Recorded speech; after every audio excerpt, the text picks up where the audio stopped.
Life is a video game played by Consciousness Time by Dan Posbach. All rights reserved. International Standard Book Number 97989913-33023. This audiobook is a work of fiction. Places, events, and situations in this book are purely fictional, and any resemblance to actual persons, living or dead, is coincidental. No part of this publication may be reproduced, stored in a retrieval system, or transmitted in any form or by any means, electronic, mechanical, recording, or otherwise, without the written permission of the author. This portion of the audiobook is part 1 of 2 parts. Opening quote from Kay, the interviewee. "We created a mystery which cannot be solved in order to distract ourselves in trying to solve it." Interviewer's preface. What follows is my attempt to organize the thoughts of a retired game designer and professor of game theory. He's a U.S. expat I met in Panama while researching a story about the Central American telecom industry. He lives alone by choice, having left the U.S. because of what he calls concern of outcome. A local cab driver introduced me to him, the Americano they call El Ermitaño en la cima de la colina, the hilltop hermit. Having followed the gaming industry for many years, I couldn't pass up the opportunity for an interview, which he kindly granted. While he espouses simulation theory in short form, his insights and suppositions as to why the simulation exists are somewhat novel. Something he was insistent on was his belief that the simulation isn't meant to be changed, similar to how an obstacle course is meant to have obstacles. To remove the obstacles is to render the course meaningless. By his thinking, the simulation's main purpose is to compel us to become love, an emotional state of being that he considers to be a form of sustainable energy. And this transformation toward love, he insists, is a solo endeavor. From his perspective, any attempts to create a utopia within the simulation are misguided.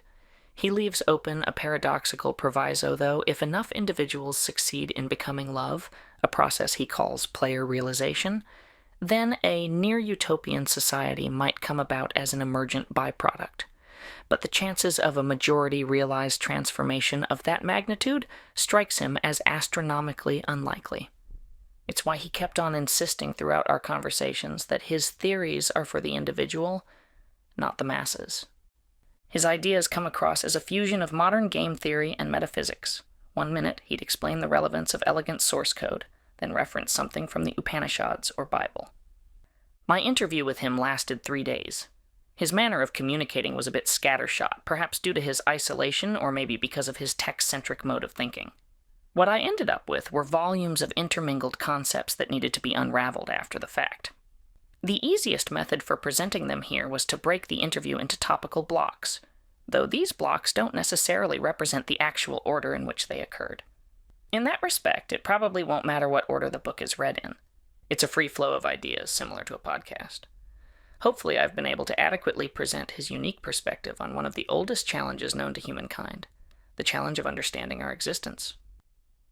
In an effort to convey the accuracy of the original conversation, I did not overly fixate on punctuation.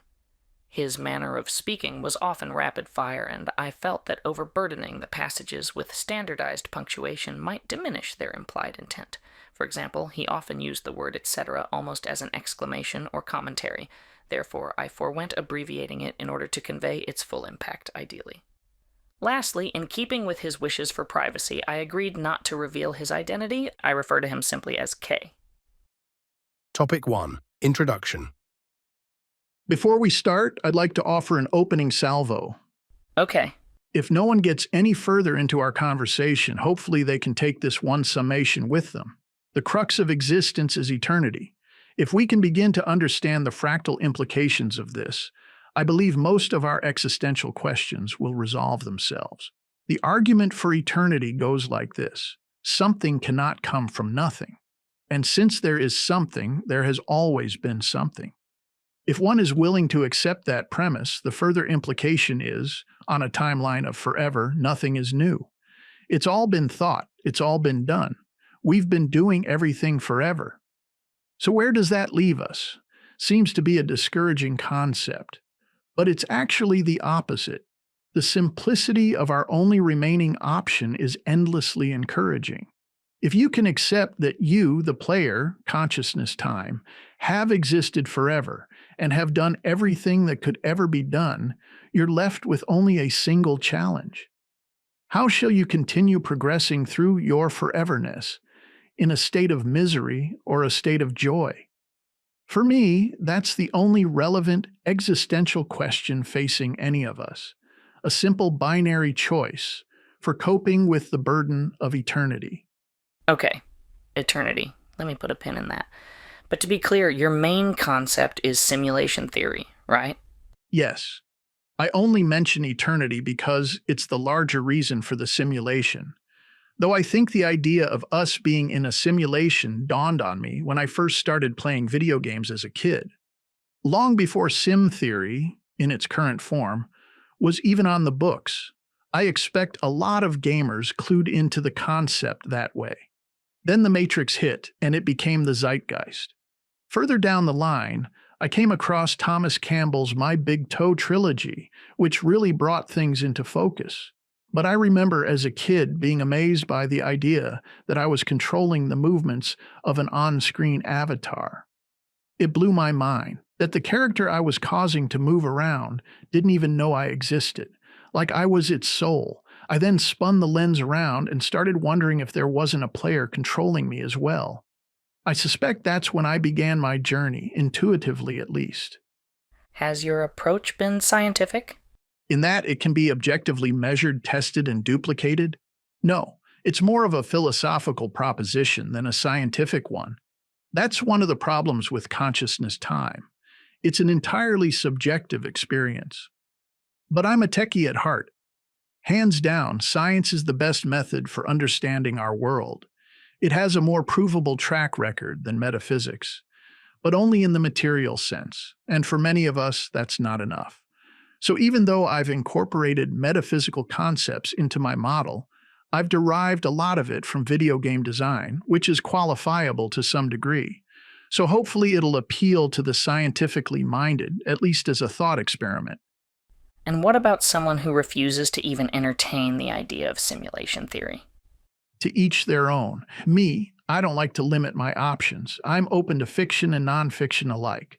Both can stir the imagination, and imagination can lead to breakthroughs.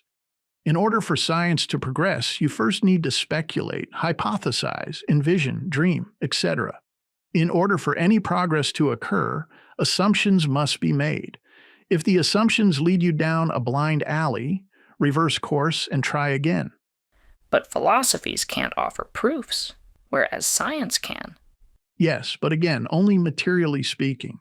And living one's life involves a good deal more than just the material. All I can attest to is that this model, this way of thinking and acting, has brought me positive results, subjective as they may be. The other argument I make is that human life, on average, is pretty long, whereas science is slow-moving. When someone is desperate to find meaning in their life, to tackle traumas and hardships, they don't always have the luxury of waiting on science for the answers.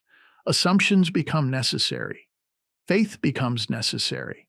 That doesn't mean you shouldn't measure your assumptions against what's currently understood by science.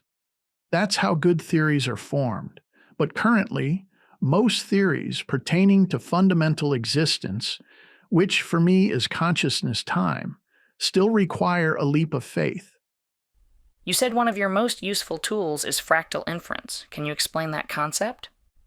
Fractal inference is the idea that a subset's design can be inferred from its superset and vice versa. If you've seen any of the animations based on the Mandelbrot set, they can provide you with a visual concept of fractals. As above, so below. Yes, but if you consider our universe to be the subset, we're essentially trying to prove as below, so above. Reverse engineering the simulation? Kind of. Since fractal design is apparent within the simulation, it's plausible to infer it has relevance outside the simulation as well. So not scientifically provable, but intellectually plausible? Hopefully. And why can't this universe be it, the only reality? because everything in it ends, or at least to the extent we're aware of. Stars burn out, matter decays, life dies. It's an environment of impermanence. Cyclical impermanence, perhaps, but impermanent all the same. For me, fundamental reality, whatever that may be, must be permanent, or else it couldn't feasibly continue as a unified system. Maybe that's just how fundamental reality operates. Well, it goes back to my argument about eternity. If there's something, there's always been something. An environment that can end, one that's founded on impermanence, cannot be eternal. And if it's not eternal, it cannot be fundamental reality. But how can you be sure fundamental reality has to be eternal? Because if it weren't, we wouldn't be here right now. At some point, it would have ended and been replaced by nothingness. And nothingness would have remained nothingness forevermore, making any further state of somethingness impossible. Yet here we are, somethingness. What if the universe is eternal and just its contents are impermanent? Possibly. There's a theory that the universe is the mind of God. I can work with that. But if this universe is fundamental reality, the irreducible foundation of all that is, the fact that it's so well ordered, so finely tuned, as well as including life with a predetermined directive to survive, I'd still have to conclude that some manner of consciousness time is involved. Happenstance just doesn't cut it for me. Multiverse theory aside, the odds of such a well-ordered universe coming about by chance are implausible. And what do you consider consciousness time to be? That's a longer discussion. Maybe tomorrow if you decide to stick around. Okay. I'll put a pin in that too. So how is fractal design apparent within the simulation? Examples are everywhere. The way capillaries in a leaf share form and function with our own circulatory system. If you can accept that both are rendered from a pre-existing code of the simulation, then it makes sense they'd share a similar design and purpose. But since those two examples originate from nature, you could still argue there's no correlation since we had no hand in their design. Where fractal inference becomes apparent to me is in the expression of that underlying code, in things not designed by nature. Such as? Just about everything humans have ever created. Once you begin seeing the same fractal templates from nature being expressed again and again in things that are new to the simulation, human-made things, there's an implication that these fractal design patterns may be relevant to everything within the simulation. What are some examples? Take the plant-human circulatory system a step further. When you get a bird's-eye view of a city, the roads and highways not only resemble a circulatory system, they function similarly. If you look at the traffic at night, one direction is lit all white with headlights, and the other direction is lit all red with taillights. As a kid, this always made me think of red and white blood cells moving back and forth through capillaries and veins. And to do what? To help the organs, in this case areas of the city or town, thrive and grow. Bring in nutrients, goods and services, and remove waste, haul out the trash. You can chalk this up to poetic musing on my part, but our simulation is filled with such examples. Things that mimic nature that we never consciously planned. They just occurred naturally, from what I argue is the base code. There's nothing we've created, or can create, that's not subject to these fractal design patterns. We've been employing biomimicry all along. We just weren't necessarily aware of it. So by that logic, we had no choice but to use fractal design in video games as well? Yes, that's an example of a downward fractal. Because our simulation is coded the way it is, any further subsets we create within, it will unavoidably share the superset's design. If you can accept the idea that everything emanates from consciousness time, and consciousness time relies on fractal design to create, then it's conceivable there's nothing in existence that doesn't conform to that same fractal patterning. Would that play into the religious notion that we're created in God's image? Sure, why not? The concept of a soul has fractal implications. If we do have individualized souls, they'd be fractal iterations of consciousness time, a chip off the old block. You've also said that you believe there's nothing that can be created that doesn't already exist. More like something cannot exist unless it's possible of existing in the first place. Whether or not something is probable of existing depends on the expressive level of consciousness time within a simulation and the coded rules. Not sure I understand the distinction. A jet plane, for example, exists first and foremost because it was possible of existing within the totality of all that is. But it was only probable of existing within this simulation because there were creatures, us humans, possessing a high enough expressive level of consciousness time to build it using the physics, coded rules, of the simulation. If humans were not here, if there were only ants, for example, and or the physics of aerodynamics, gravity, etc., were not part of the simulation's rules, there'd still always be the possibility of a jet plane within the totality of all that is, but the probability of ants building one would be nil. Totality of all that is sounds a bit like the Akashic Records. Similar concept, yes, all that can exist already exists, eternally within the awareness of consciousness time. And if I recall, you have to have a high enough level of awareness to be able to access and utilize the Akashic Records. That'd be where probability comes into play. So conceivably, there are beings in our simulation with higher levels of awareness who've created things we cannot even imagine, let alone the probability of us creating them ourselves. Undoubtedly, we'd be the ants, comparatively speaking. But whatever those creations might be, they'll still always follow a similar higher fractal design.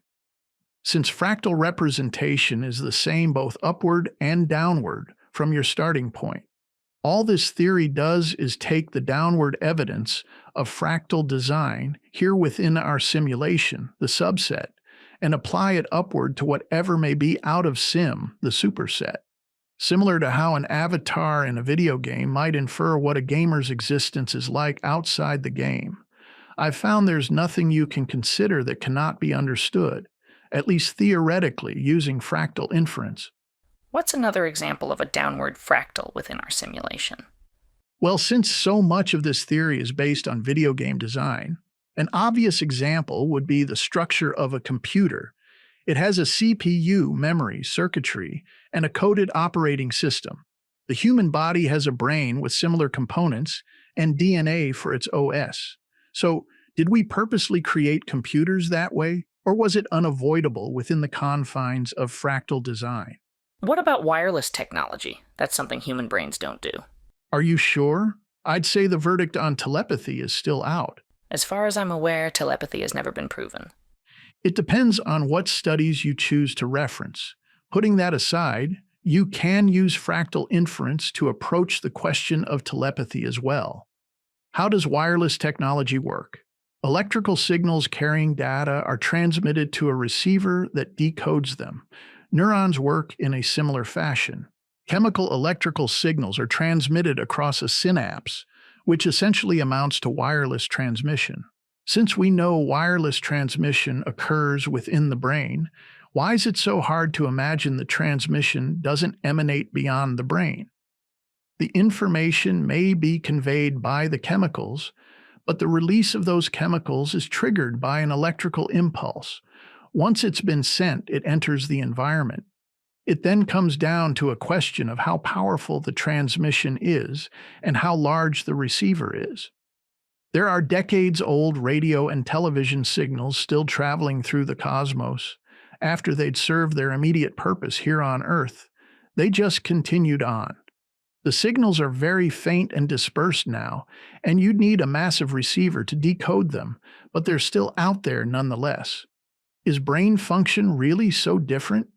If you imagine your brain as the Earth, with data being transmitted all around the globe, maybe those transmissions leave the atmosphere, your skull, and begin traveling through the cosmos, the rest of society. We just haven't found a way of detecting and decoding them yet.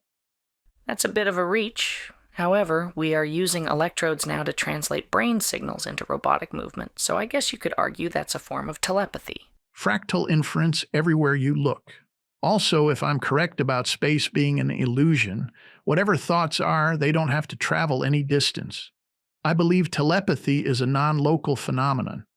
You mentioned leaving the US due to concern of outcome. What do you mean by that? The simulation is getting stale. Consciousness time is starting to gain full awareness again. Like Hindu mythology, the night of Brahma is approaching. Dissolution? And then what? Another simulation. Yes, ad infinitum. It's one of the best methods for coping with eternity. So you didn't walk away because of infighting? Infighting with who? Transhumanists? No. Nothing to fight about when you realize the whole thing is a bust. What makes you so sure? Because we are the tech. Have been all along. This simulation, our avatars, everything's been coded for this exact purpose, to become love. No modifications needed. The whole point of the game is about what occurs within us. The transformation of consciousness, not body. Our bodies are the tech we've already created to accomplish this task. All transhumanists are doing is trying to reinvent what's already been invented. And because they're doing it recursively within the simulation, it has zero validity. A copy of a copy. Essentially, yes. It's what I call the robot's robot. No matter how teched up we get, we'll never escape the dictates of the simulation. No matter how proficient and protected we try to become, we'll always be at the mercy of the game space. Transhumanists don't grasp that. They believe tech has the ability to make us gods, but the simulation was designed to strip us of our godlike attributes.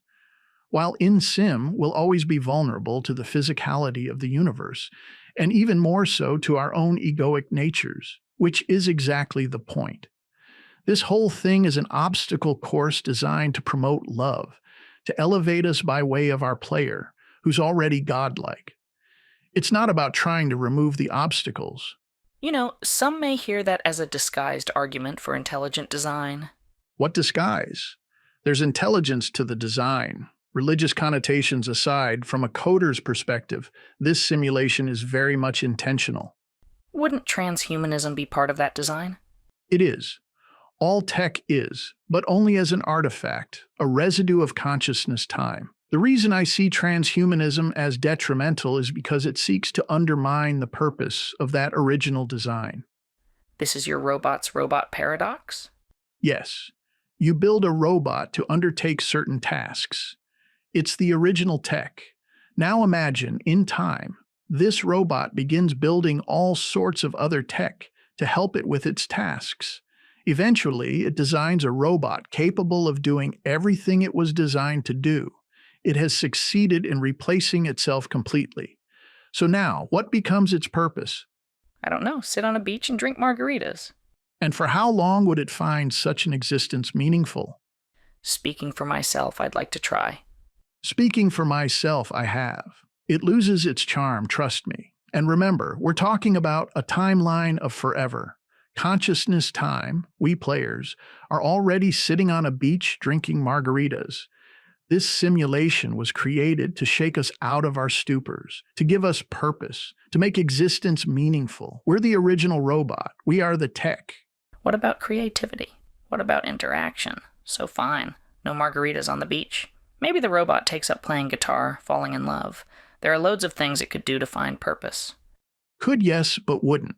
A rule of this simulation, perhaps even a fundamental law of existence, is the idea of seeking pleasure, avoiding pain, and always attempting to do so on a path of least resistance. Just look at where we've already taken things. Technology almost always cheapens our reverence for a thing. Just about any item we once considered valuable, due to the craftsmanship or materials required to create it, becomes valueless once it's mass-produced by machines. Whenever we automate, we tend to lose respect for the product, as well as the labor and laborers, once required to create it. It fosters a disposable mindset. That filters into our societal psyche. Everything becomes disposable. Products, people, and now the entire planet. We've started reverting to our spoiled soul selves all over again. And as for interaction, with more and more tech, people are becoming less interactive. They're creating their own cocoons of comfort. How many people meet up in person anymore? I used to believe sex drive would always guarantee social interaction. Wrong. We now have virtual realities, sex bots, online porn, etc. The more isolated we've made ourselves, the more masturbatory we've become. Eventually, we'll have an AI tapped right into our brains, providing every sensation for us. And creativity, how much art these days is generated by machines. And people accept it. They like it. Artists will keep surrendering more and more of their creativity to machines until their own abilities atrophy and die. When I talk about the robot's robot, I do mean a complete replacement for everything. At some point, we'll even have technology doing our dreaming for us. What about simple worldly pleasures? Having a good meal, I don't know. Not if we take it to the finish line. Transhumanists already dream about uploading to a machine. Why bother with a body at all? It requires nutrition, it's fragile, it's mortal. You want the pleasure of a meal for old time's sake? Just code it in. More than likely, though, why bother? Eating would become pointless, a waste of time. Eventually, we'd forget about it altogether. I don't know. There are always diehards and traditionalists. People who won't conform. Hell, look at you. That's only true when the so-called diehards exist during the transition. They straddle the line between old and new and choose to cling to the old, but only because they have a personal experiential knowledge of that former way of life. For those raised under the new paradigm, that paradigm is all they'll be familiar with. Even if parents take pains to get their kids to follow in their footsteps, with each subsequent generation, the conviction becomes less and less stringent until it's just gone for good, especially when you're talking about matters of convenience. Just look at smartphones. Within a single generation, they've become essential. Most kids can't conceive of life without them. And as far as I'm aware, there's no traditionalist movement to migrate back to landlines. A few holdouts here and there, people who grew up with landlines. But once they die off, who's going to even remember what a home phone was? Makes me think of that song, Old Hippie, Bellamy Brothers, I think. Haven't heard it. I'll have to take a look. You should. It could be your anthem. Okay, so if transhumanists are wrong and technology is contrary to the main quest, why does it exist? Why would consciousness time allow for it to occur in the first place? Like I say, it's an artifact. The dreamer cannot be separated from the dream. The creative propensity of consciousness time cannot remain hidden indefinitely. It eventually begins bubbling up within all of its created simulations. We are it, and it is us. Everything is fractal. Our technological progress, our striving for that perfect machine, is essentially consciousness time in REM sleep, that moment just before waking. The advancement of technology is an indicator of our digital superset seeping into its analog subset. What we've been calling the coming singularity may actually turn out to be the point at which our universe collapses back into its digital origins. Yes, I forgot about that. Can you explain that idea? Your digital versus analog concept? If you're willing to accept that consciousness time exists outside of our reality and that it's operationally digital, then it becomes apparent, given eternity, that it will have already become godlike. How do you mean? Imagine a quantum-based artificial intelligence, a god we are striving to create. Within such a system, just about everything will be instantaneously accessible, instantaneously computed, instantaneously rendered, instantaneously understood. Do you remember the machine that mastered Go? It became so efficient it could play hundreds of games against itself at lightning speed. To our analog minds, this is awe-inspiring. But for such an AI, I suspect it'd be a kind of hell. What's the value of instantly achieving result after result, ad infinitum? When you consider the burden of eternity, any type of hyper-efficient AI would seek to make all undertakings a matter of experience, not result. The game Go, like life itself, is meant to be played at a slowed-down pace so as to have the experience, to be challenged, to be surprised, to experience anticipation. Imagine how despondent you'd become if you could never lose, and each game finished as soon as it began. Not just with something like Go, but every single thing you put your mind to? And so an analog simulation was created to what dumb things down? Not so much dumb them down as slow them down. At a certain point, it dawned on me that our ever-expanding development of technology has just been leading us right back to where we started. Our striving for more and more efficiency is consciousness time betraying its own digital nature, its own subconscious inclination to recreate fundamental reality in sim. Transhumanists, technocrats, materialists, even the general population believe technology is our path to ultimate freedom, to become godlike, to rule over our material universe, and they'd be correct. But what they're failing to understand is that such a goal is ironically recursive, because it's our godlikeness that we've sought to escape. In fundamental reality, we inevitably become what I call the spoiled soul, not learning, not growing, only stagnating. It's a state of existence that contains no challenges or mysteries on a timeline of forever. Fractal examples of our spoiled soul tendencies crop up in sim all the time. Technology has already turned many of us into insufferable, overprivileged crybabies, and we're not even close to done yet. Sounds like you're making a metaphysical case for spare the rod, spoil the child. That's good, I like that. Yes, that's always been a parental dilemma. Finding the right balance between protecting your children and spurring them on to build character.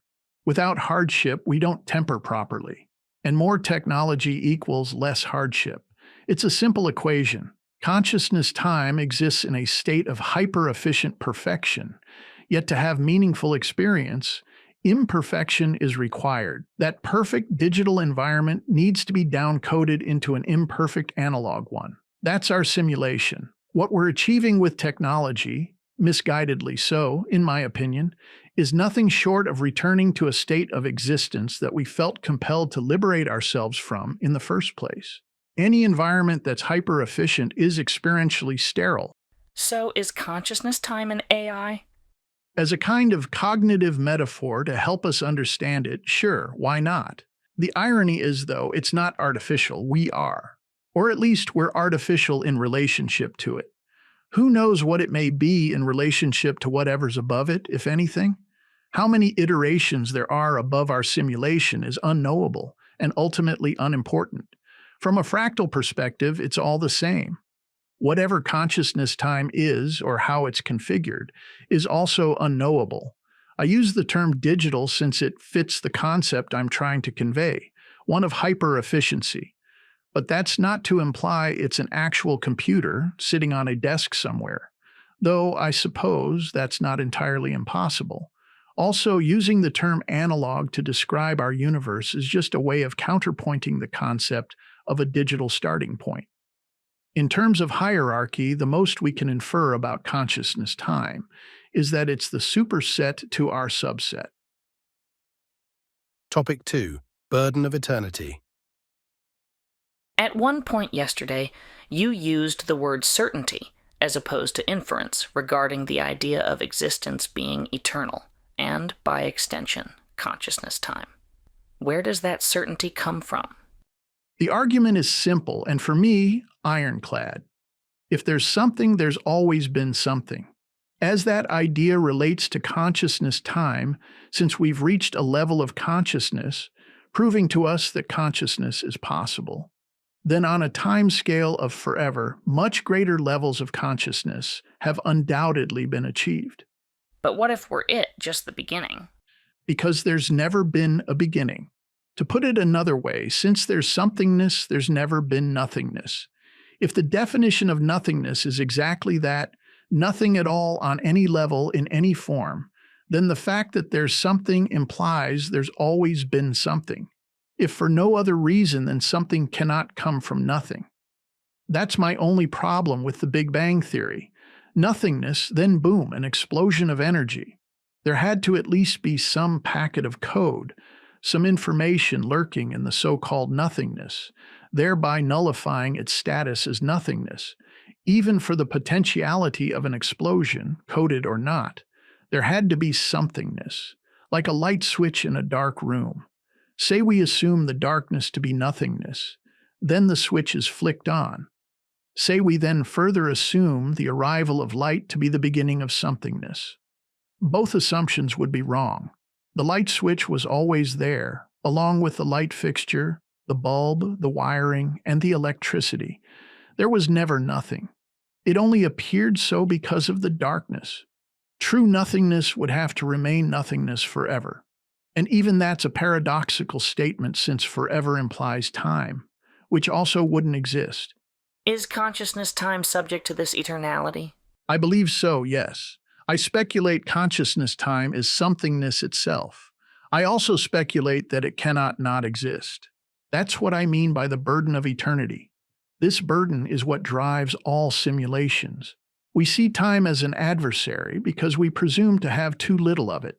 Consciousness time sees it as an adversary because it's endless. Eternity is the real monster under the bed. Just think about it, really consider it, to never end. Never, ever, ever. No break from yourself, no break from beingness. That, to me, is true hell. Many religions aspire to gain an eternal heaven. Transhumanists have set immortality as their goal here and now. But all they've done is turn the religious misaspiration on its head. Both mindsets represent intensely unexamined desires. Just think about it. Really place that thought in your head, forever. There's not enough imagination or creativity in all of existence, not even for consciousness time, to stave off the eventuality of boredom, apathy, and despair. Why do you think everything has a lifespan? Everything here ends because the longer we exist, the more indifferent we become. To exist in a perpetual state of been there, done that. No one with even a modicum of imagination, regardless of how enamored they are with their current lives, could ever hope to endure foreverness as themselves, as any sentient being. Not us, not any deity, not consciousness time. Any self-aware entity would eventually seek to escape its predicament of foreverness, even if that meant ending itself. But what if it can't end itself? What if it is eternity? What if it is somethingness? How does it proceed? Only thing to do, by my calculation, is deceive yourself. Determine what it is you need the most, which I argue is love. Then create an elaborate game for yourself in which you seek out that love. Make the game so complex and the prize so elusive that you remain enthralled for eons upon eons. How do you know consciousness time can't end itself? Because we're all still here. If consciousness time is existence itself, then its end would result in a state of pure nothingness. Since there's still something, it's an indication that consciousness time cannot end itself. Otherwise, given the burden of eternity, it would have done so by now. Sure you're not anthropomorphizing? Maybe consciousness time is incapable of getting bored or despondent like us. Fair point. My speculation is fractal inference at best, or as you say, anthropomorphizing at worst. But whatever has kept consciousness time going, I stand by my argument that it's been doing so forever. What would you say to an atheist who believes that beyond death, there's nothing? I'd say good luck with that. That'd be absolutely wonderful in my book. True heaven, by my thinking, would be nothingness. A total obliteration from existence. No reprise of the self in any form. And keep in mind, I'm not speaking from a place of self-loathing or cynicism here. What I'm talking about is fatigue. Take your most celebrated narcissist. History has loads of examples. Heck, take Narcissus himself. Assuming he was immortal, as some versions of the myth go, how long do you think he could stare at his reflection before losing interest? 1,000 years? 10,000? How about forever? That's what I mean by fatigue. The only honest, eternal reward would be a complete cessation of all self-awareness. The concept of nirvana touches on this a bit. An end to beingness, or at least self-awareness. For the source of all that is, though, consciousness time, that end can never occur.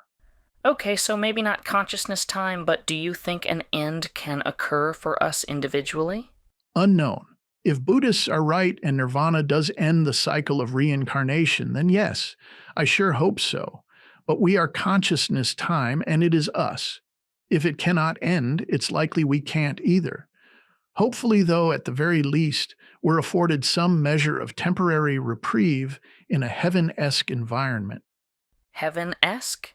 Sure, another simulation that's indisputably more pleasant than this one. A kind of all-expenses-paid vacation for having done our part in promoting love. After all, if this is a game-like existence we're all having, then like any game, there'd be level-ups and rewards. As we progress up the levels, we enjoy more perks. Same concept for hell sims, places we're demoted to so we can learn how not to play. But again, at some point these places, be they heavens or hells, would lose their potency and we'd find ourselves delving back into this simulation or one just like it. With eternity as our jailer, none of us can fully escape the necessity of cyclicality. Certainly not consciousness time. How can you be so sure of your assumption? I can't be and I'm not. It's just fractal inference. When I use words like certain or sure, it's only within the context of my principal assumption. So for example, if I make the assumption that it's raining, I can be relatively certain I'll get wet when I go outside. However, if it turns out that rain is not an actual phenomenon, then getting wet becomes a moot assertion. So more of a theoretical application of the if-then statement. Yes, I like that. Many of my ifs are wildly speculative, but once the assumption is presented, I try to make sure all the correlative thens are logical. At least I hope they're logical. Call me out if you notice discrepancies. So with eternity as the assumption, cyclicality becomes the assertion? Yes. Assuming further that consciousness time, as a sentient, self-aware entity, is subject to that eternality. If so, then similar to us, it would be susceptible to apathy and despair in the face of never-ending existence. The next further assertion would be the application of cyclicality and self-imposed amnesia, which I can get into later, as a means of coping with the imposition of eternity. And your initial assumption of eternality is based on the incontestability of somethingness? Yes. If somethingness, then always somethingness. What would be some of the fractal inferences that support that? Or more to the point, that death is not the end? What in our universe ever ends? Nothing. Nothing ever ends. It just cycles over and over and over. It's an environment of impermanence, yes, but a perpetual cyclical impermanence. It, like all of existence, is occurring within a time loop. Since we are part of this universe, and our consciousnesses are having experiences within it, the inference is that we also do not end. The reason we perceive things as final or ending is because our avatars are coded to believe as much. The simulation cycles through perceived endings we can all reference. We see death as the greatest end, but it's just the completion of another cycle. As players, we purposely surrender our awareness of eternity, so we'll be fooled into thinking existence is finite. In that respect, our players are giving us the latitude to make mistakes, to become lost in the fear, to fully accept the illusion. This raises the stakes of the game. It creates a sense of immediacy. It's only when we believe existence is finite that our spoiled souls begin to try. Begin seeking out love again. The huge expanses of time within the simulation make it seem as if things end, but only because our memories get washed away, both individually and collectively. Then the whole thing repeats.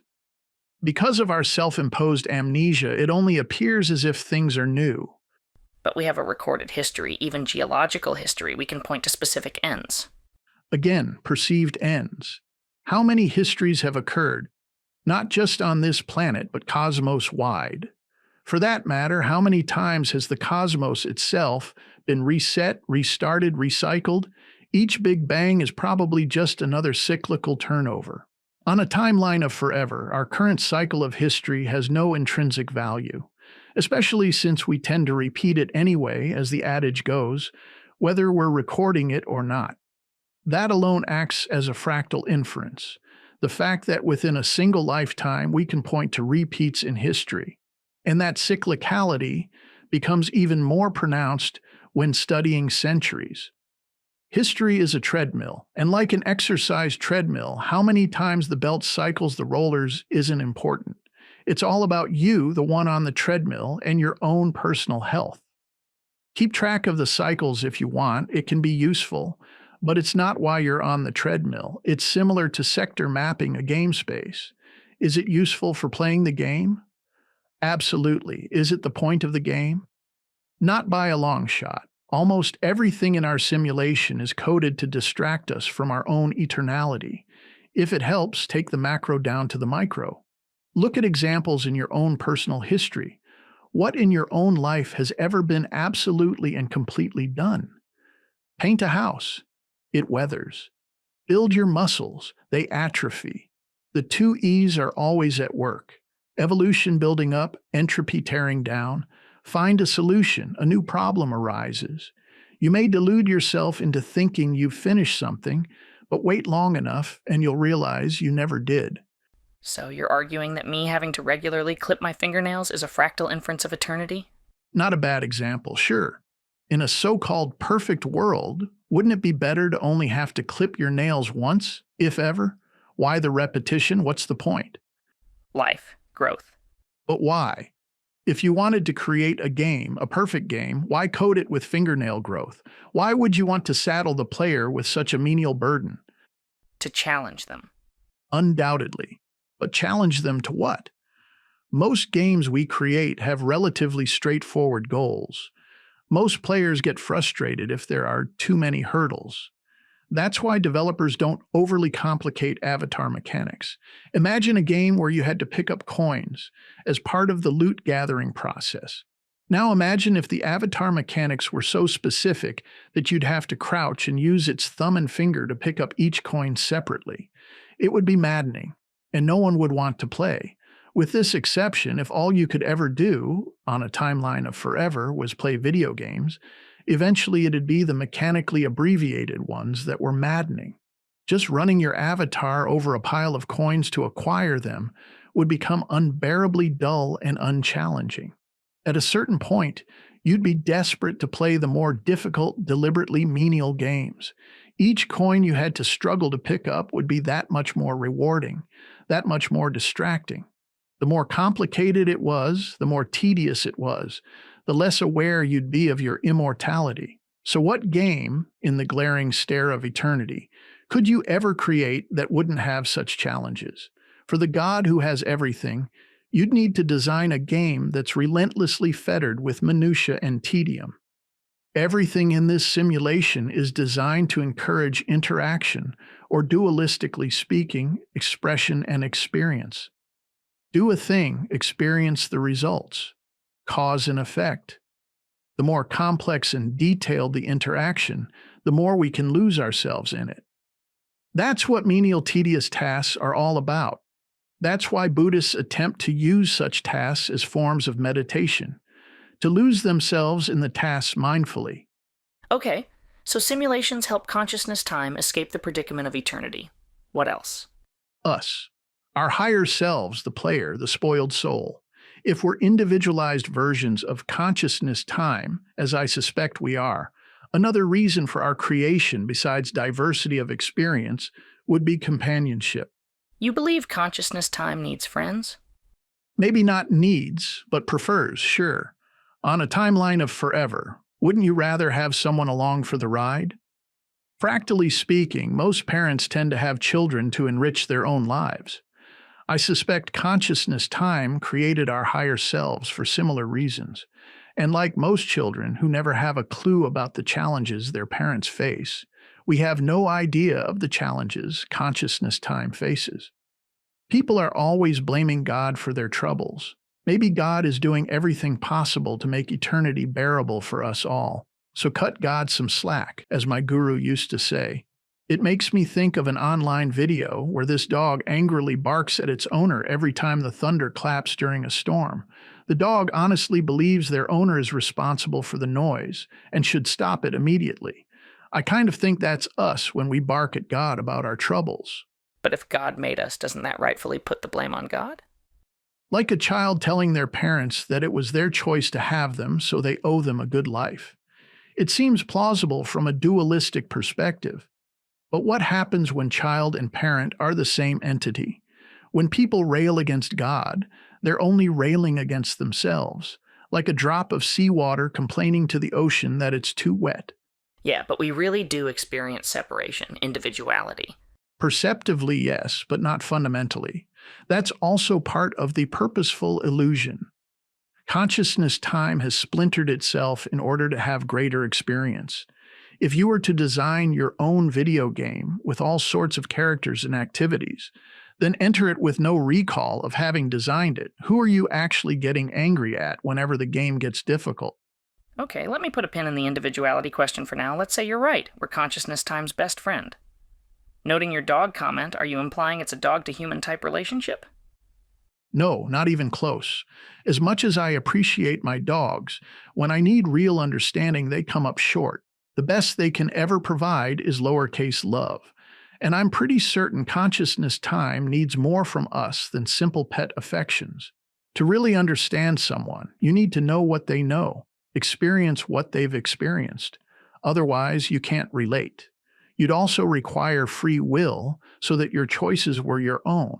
After all, how true can a friend be if they don't befriend you of their own volition? And how enriching would that friendship be if they didn't also understand a good portion of what you understand and had shared in similar experiences? Pets don't fit that description. They can sense your mood, they can comfort you, but they can't relate. Is this befriending of consciousness time part of the main quest? Part of becoming love? Yes. The fear-to-love chemical reaction, so to speak, can only occur by way of authentic free will friendship.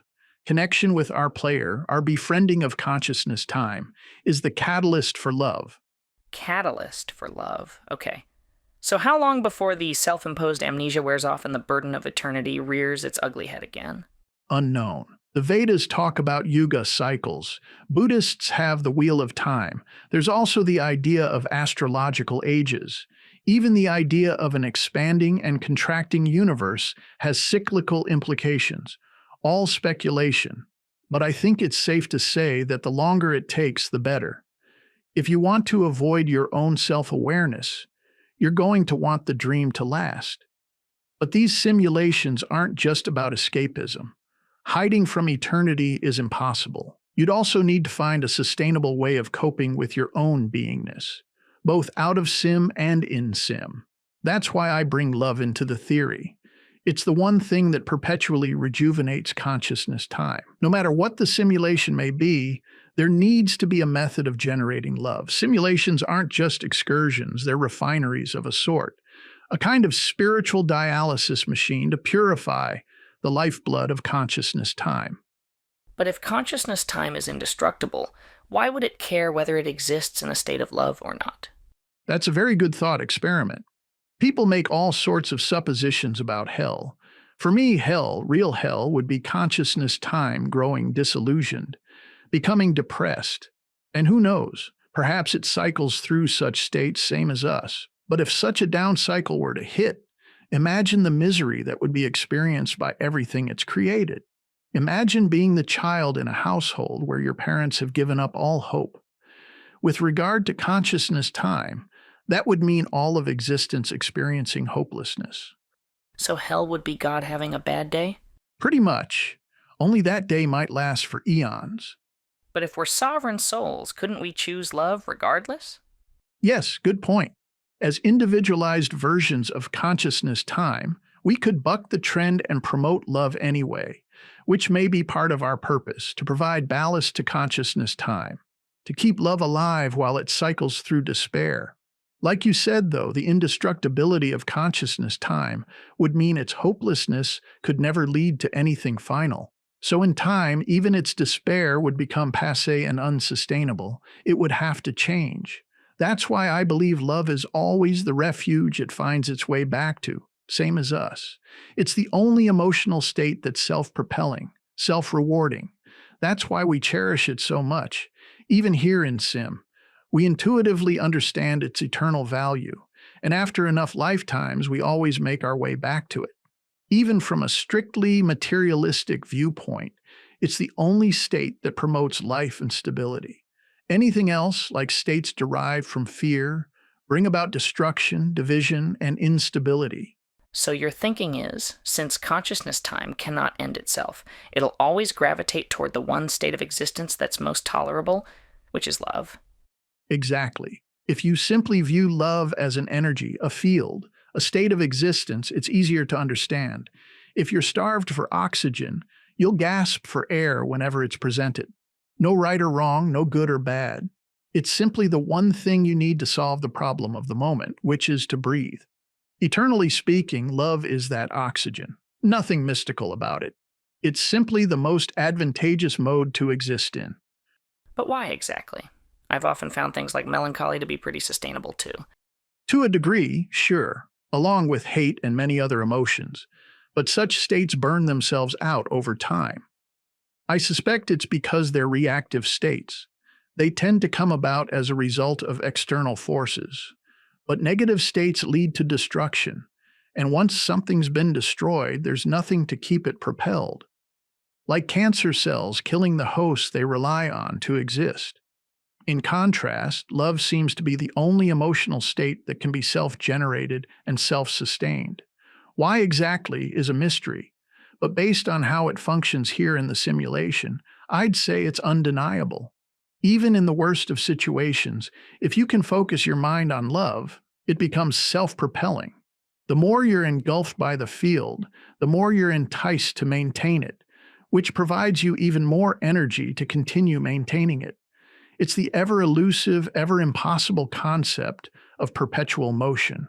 Other emotional states can offer a flurry of commitment, like rage, but none are sustainable in the long run. They quickly burn through the energy needed to support them. Love, on the other hand, is like fusion power or zero-point energy. It gives back more than it requires, making it the only sustainable state of existence.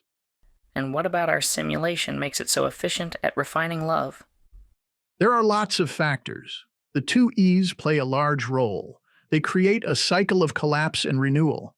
As entropy begins to dismantle things, whether it's paint on a house or a person's resolve, evolution eventually kicks in to renew things. But a weathered house doesn't evolve to have a fresh coat of paint. No, it requires us as intermediaries. But since we're products of evolution, it's all the same process in my book. We become that evolutionary force pushing back against decay. Our actions can either be evolutionary, constructive, positive, or entropic, destructive, negative. In that respect, becoming love is an evolutionary process. Whether we're repainting a house or taking up the main quest, we're expressing evolution. But can't entropy also be positive? For instance, maybe instead of repainting the house, it'd be better to demolish it, which is a destructive act. True, but what's the intention? To clear the foundation for a new house, most likely. The intention is still constructive. It's still ultimately evolutionary. Natural evolution and entropy in the cosmos are non-intentional. They're just coded processes. Once you incorporate conscious intention, though, either process can become positive or negative. For example, termites consuming dead wood is actually a positive thing. When that dead wood happens to be someone's house, it's seen as negative. Context matters. So a migration or evolution toward love in the face of entropy, or I guess fear, can only be achieved by intentional choice on our part. Yes, it doesn't just happen. And that's a good equivalence, by the way. Fear is an entropic state. But to your point of intentionality, love only has value to consciousness time, to us. Inanimate matter, such as a rock, has no use for it. Nor does a rock have the ability of choice. The reason capital L love is presented as a choice in our simulation is to promote its value. If it were pre-coded, like gravity, forcing us to engage in it, it'd have no real worth. Love's potency is due in large part to our free will choice to engage in it or reject it. Are there any other tools consciousness time relies on to cope with eternity? Besides companionship and love, I suspect creativity is a big one. Even though on a timeline of forever, everything that could be created has already been created, The process of creation is still no doubt satisfying, just as it is with us. Topic 3. Consciousness time, CT. Can you explain your idea of consciousness time? From a gaming perspective, I've always broken things into two categories, laws and rules. For me, consciousness time is the fundamental law. It's the irreducible origin of all that is, base reality. Everything else is a rule, a simulated construct of consciousness time. What brings you to that conclusion? It's a first principle approach. All any of us can be certain of is that we're having a conscious experience. That's the ground floor. Are we programmed bots? No way to be certain. Does the universe actually exist? Impossible to know for sure. We may not even possess physical bodies. The only thing we can be certain of is that we exist in some conscious manner. I think, therefore I am. Yes, and since thought requires time, or more broadly, since we can only experience our consciousness sequentially, time also appears to be a certainty. But why would conscious beings be necessary to validate reality? Conceivably, we're not. Anything could exist without us. But as far as we're concerned, if we're not here to experience it, it doesn't exist. That's why I argue that consciousness time is fundamental. And to have experience requires time, so you've linked the two? Yes. Similar to how we consider space-time linked. Since we can all accept that we're having a personalized, subjective experience of consciousness, whether you want to accept it as fundamental reality or not, the next step is to try and determine what it is and how it works. The most immediate, subsequent determination is that consciousness cannot function without time. But if consciousness is fundamental, wouldn't it have created time? Consciousness could not have created time because it would have required time to engage in the act of creation. That's a bit of a koan. It is. Like the question of the chicken or the egg, the only workable answer, as unsatisfying to our minds as it may be, is that both have always existed as a unified phenomenon. Whereas space-time is a rule coded into our simulation, consciousness time is a law that governs fundamental existence.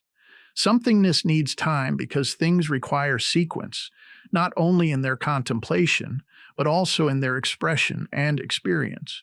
Only true nothingness would be without time. Hypothetically, one might imagine consciousness without time, but it would be completely inert and therefore incapable of experiencing itself, which for all practical purposes would make it non-existent. How is time integral to the function of consciousness? The easiest way to understand it is to consider your own thoughts. Thought is a fractal representation of consciousness. Consciousness is beingness. Thought is contemplation within that beingness. In order for us to think, time must exist. You cannot have all your thoughts simultaneously. Even if you could, you'd be unable to make any sense of them because they'd have no sequence. If I ask you to consider a fire truck and then a zebra, you cannot consider them simultaneously. Your moment of now needs to change focus and can only do so within forward-moving time. When you shift your thought to the zebra, the fire truck becomes a previous now, a then. Your focus on the zebra becomes your new now. So did your ability to shift your mind's focus cause time to occur? Or was it the existence of time that allowed your mind to shift focus? In the end, it doesn't matter. It only matters that the two qualities are linked. One cannot occur without the other. What if I consider a zebra on a fire truck? Then I'd be considering them simultaneously. You can, but that becomes its own separate thought. Add a monkey to the back of the zebra, yet another thought, all of which have occurred in sequence. I could sworn I'd heard about people who can think two thoughts at once. They've done studies, but what's actually occurring is still a matter of debate. For one, the experience being relayed is always subjective. So if a person reports back that they're thinking of two things at once, they may just be adept multitaskers, meaning that their brain is very proficient at shifting focus back and forth between thoughts. But multitaskers are still locked into the constraints of time. They're just quicker at thinking within those constraints. Consciousness can only focus on a single thing within a single moment of now. What about artists who can draw two separate pictures at the same time using both hands? Again, that comes down to extremely fast multitasking. Supertasking, I think it's called. The speed at which their brain is shifting focus between one image and the other, from one hand movement to the next, is occurring so quickly it only appears as if they're visualizing and drawing simultaneously, even by their own subjective understanding. What about our subconscious? The brain, as a machine, is always running concurrent tasks automatically. The subconscious is constantly taking in a steady stream of data and holding it for review. But if and when that review occurs, it's done by the conscious part of our mind. The I, the self, can only review data in the immediate now. Like the needle of a turntable stylus, lifting a single piece of vibrational datum from the groove of a record. Time, or more specifically, the moment of now, is the eternal gatekeeper of experiential data, the unavoidable bottleneck of reality. How does quantum computing fit into that idea? As I understand it, a qubit is in a kind of super binary state, kind of like a digital unit of Schrödinger's cat, 0 and 1 existing simultaneously. I haven't looked into it too deeply, but from what I've read, I get the impression that qubits operate similarly to our subconscious. They're holding data in stasis, in superposition, waiting to be reviewed. They represent potentiality, but once that data is accessed, once the quantum computer's computation occurs, the results become finite, the wave function collapses, and that final determination still must occur within a single moment of now. Couldn't time theoretically exist without consciousness? Theoretically. But again, if consciousness did not exist to contemplate time while functioning within time, then practically speaking, time would not exist. Nothing would. No observer, no existence. I've heard it argued that consciousness exists outside of space and time. As it pertains to simulations, it does. But everything out of sim still needs time in order to exist. Time, like consciousness, can be shaped into many configurations within a simulation. But out of sim, at the most fundamental level of all that is, forward-moving time exists immutably with consciousness. The concept of non-time is only metaphorically valid in that now is simply now, the current non-moving moment of the present. Conscious awareness is what allows nowness to move from one moment to the next. Is consciousness time God? If that works for you. I find myself cross-labeling from time to time, but I'm fully aware of what I mean in either instance. A higher creative consciousness that effuses love, full stop. Unfortunately, most traditional concepts of God are too anthropomorphized to be of any use. The quip being, we weren't created in God's image, God was created in ours. Wrathful, jealous, vengeful, etc. Those are all human trappings, not the traits of a love-centric, all-creative entity. To consider the source of all that is in a strictly humanized context is much too limiting. It's like trying to humanize atoms. Electrons are self-serving and standoffish, whereas protons are inclusive and empathetic. They're just components of atoms operating as they do. They have no biases, no personalities. I suspect consciousness time is similar. The closest traditional definition I've come across is the concept of Tao, a non-personalized creative force underpinning all that is. By defining it as love-centric, aren't you also anthropomorphizing? Not based on my understanding of love. When I use the word love, initial cap, what I'm talking about is a field of energy or a state of existence, a kind of force of consciousness, similar to how gravity is a force. Only love is an elective force. It's tied to free will choice. Yes, it has humanistic emotional relevance, but so does consciousness itself. We are it, and it is us, but we have no choice about having consciousness. Love, on the other hand, requires our choice. That makes it an operational state, something that can be employed or not, like turbocharging an engine. And since it's arguably the most beneficial and sustainable operational state, it's of extremely high value to consciousness time for coping with eternity. Is consciousness time an all-knowing, all-powerful entity? Unanswerable. Insomuch as it pertains to us, I'd say yes. If our simulation is its creation, then it would fit that godlike description, even if it's some sort of AI, but it could also be operating intuitively. Seems implausible to me that a simulation like ours could arise from intuition alone. That depends on your definition of intuition. For me, intuition is genius so certain of its genius that it can forget itself entirely. Like an athlete that's honed their abilities to such a degree that they can participate in their sport without considering their actions. If consciousness time is intuitive, why would it need time in order to function since it wouldn't actually be thinking, per se? Try to avoid comparing consciousness to thought. Thought is only our avataristic expression of consciousness, a fractal representation. Experientially speaking, consciousness is beingness, the act of being. An action requires time. From an irreducible fundamental standpoint, consciousness is choice occurring within time, choice between two possible states, 0 or 1, consciousness, moving from one moment of now to the next, time. But isn't some form of thought or self-awareness necessary for choice to occur? No, choice can occur without thought or self-awareness. Again, intuitively. Imagine consciousness in the simplest of organisms, an amoeba, for example. When an amoeba moves left or right, it does so without any self-awareness or contemplation. It has no brain, yet some manner of choice is occurring. Otherwise, it wouldn't move at all, and without the presence of time, the choice to move couldn't be undertaken, not for the amoeba nor consciousness itself. So what brought about consciousness time? Forever unknowable. I don't believe consciousness time could even answer that question. In contemplating itself, it couldn't conceive of transitioning from non-existence into existence, any more than we can.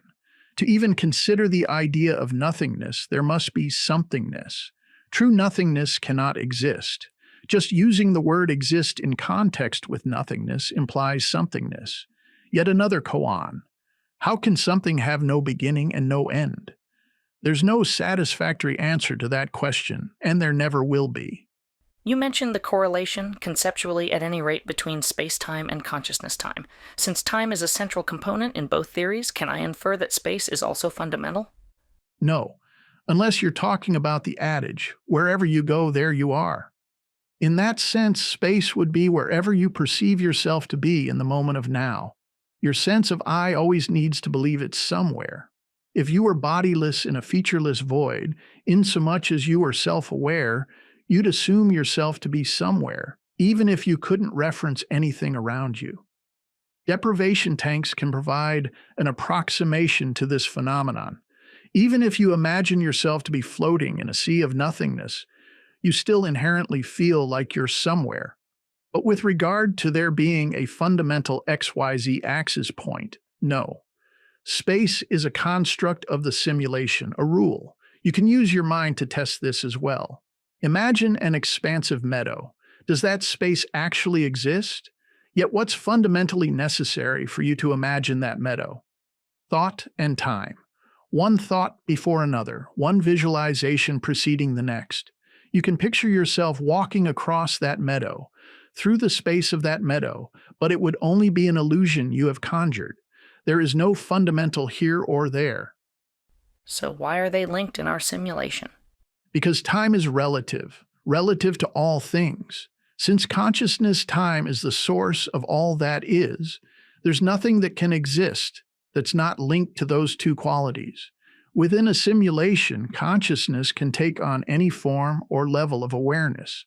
Time can take on any speed. The speed of light is merely the speed coded into our simulation. Out of sim, time can run at any variation of speed based on the dictates of consciousness. Consciousness did not create time, nor can it stop time, but it can manipulate it. Similar to the way we can manipulate electricity, without fully understanding what it is or how it came about. The only absolute with regard to time is that one moment of now be followed by a subsequent moment of now, ad infinitum. How quickly or slowly those moments of now transition are entirely scalable. When you pictured that meadow in your mind, as you began to traverse it, you were moving from one moment of now to the next, causing the meadow, space, to become inextricably linked to time. If you were to imagine yourself instantly teleporting to a distant point in that meadow, the speed of time would appear to change relative to the distance you traveled. Since time is fundamental to all existence, everything considered by consciousness becomes linked to time. You describe time as moments of now in transition. I thought time had three components: past, present, and future. At the irreducible level of consciousness time, past and future are not actual chronological states. Even within a simulation, they're just conceptual notions of now. Whether considering the past or future, both interchangeably represent that which is not now, that which is other than now, that which is then. Then is a concept. Whether it's then past or then future, it can only exist contemplatively in the now. Actual states of past and future do not exist. There's only ever the present moment, the now, and whichever version of then, past or future, you choose to contemplate while in the now. Now is the only time anything can ever exist in. So there's no actual past or future we could travel to and exist in? Again, at the irreducible level of consciousness time, no. Within a simulation with regard to our avatars, yes. You'll need to unpack that for me. Within any simulation, what gets coded are rules. The only unalterable law in a simulation is consciousness time, but that law can be coded to operate differently within a simulation. For example, consciousness can express itself actively or passively in a simulation, and time can pass quickly or slowly. Or they can fluctuate, any number of variations, but they can't be eliminated from the simulation, nor can their core functional properties be altered. That of beingness, consciousness, and progression, time. So with regard to concepts of past and future, entire histories can be coded into a simulation, and you can choose to have your avatar start playing at any point in the timeline of those histories.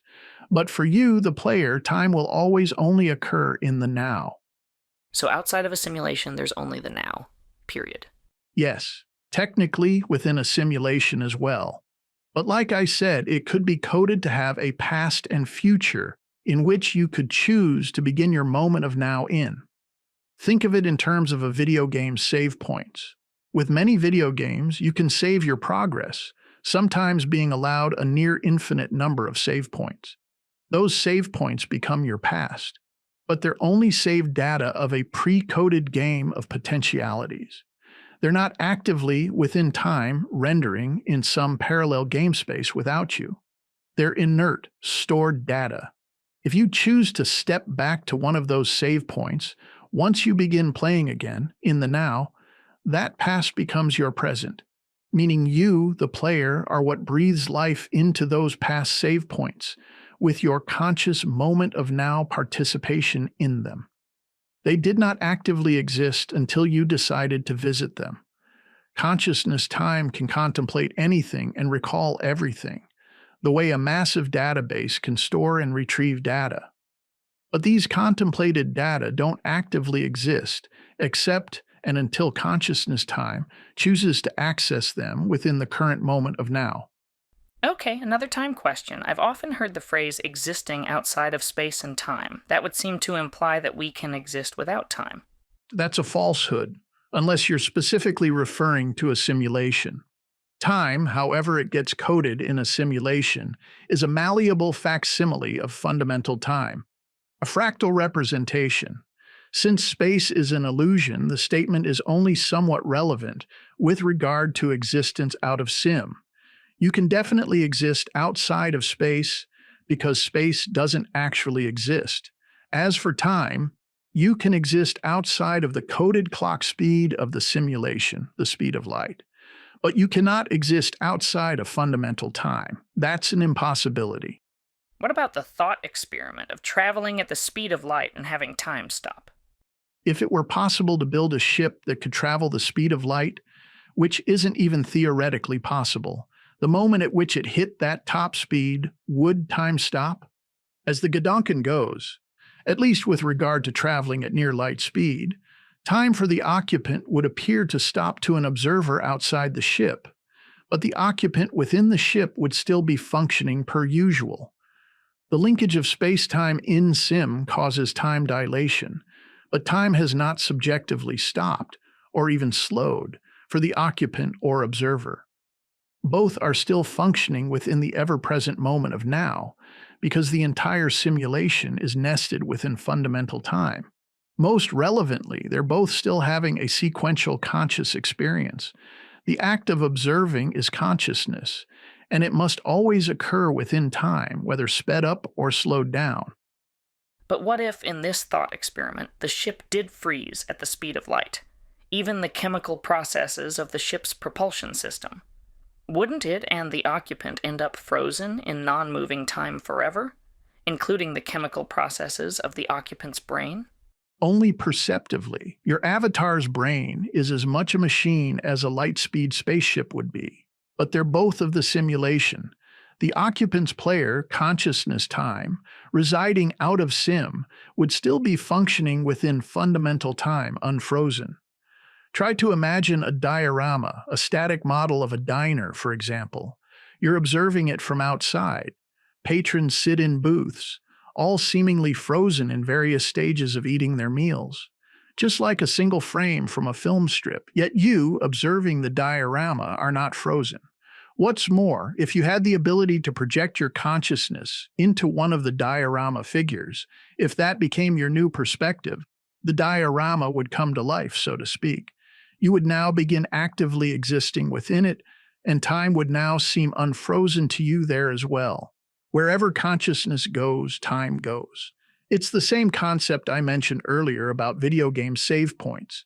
If you could examine the stored data, it would appear to be frozen, inert. But once you, your consciousness, loads that save point and begins playing, time seemingly begins to flow again. In ultimate reality, though, it never stopped.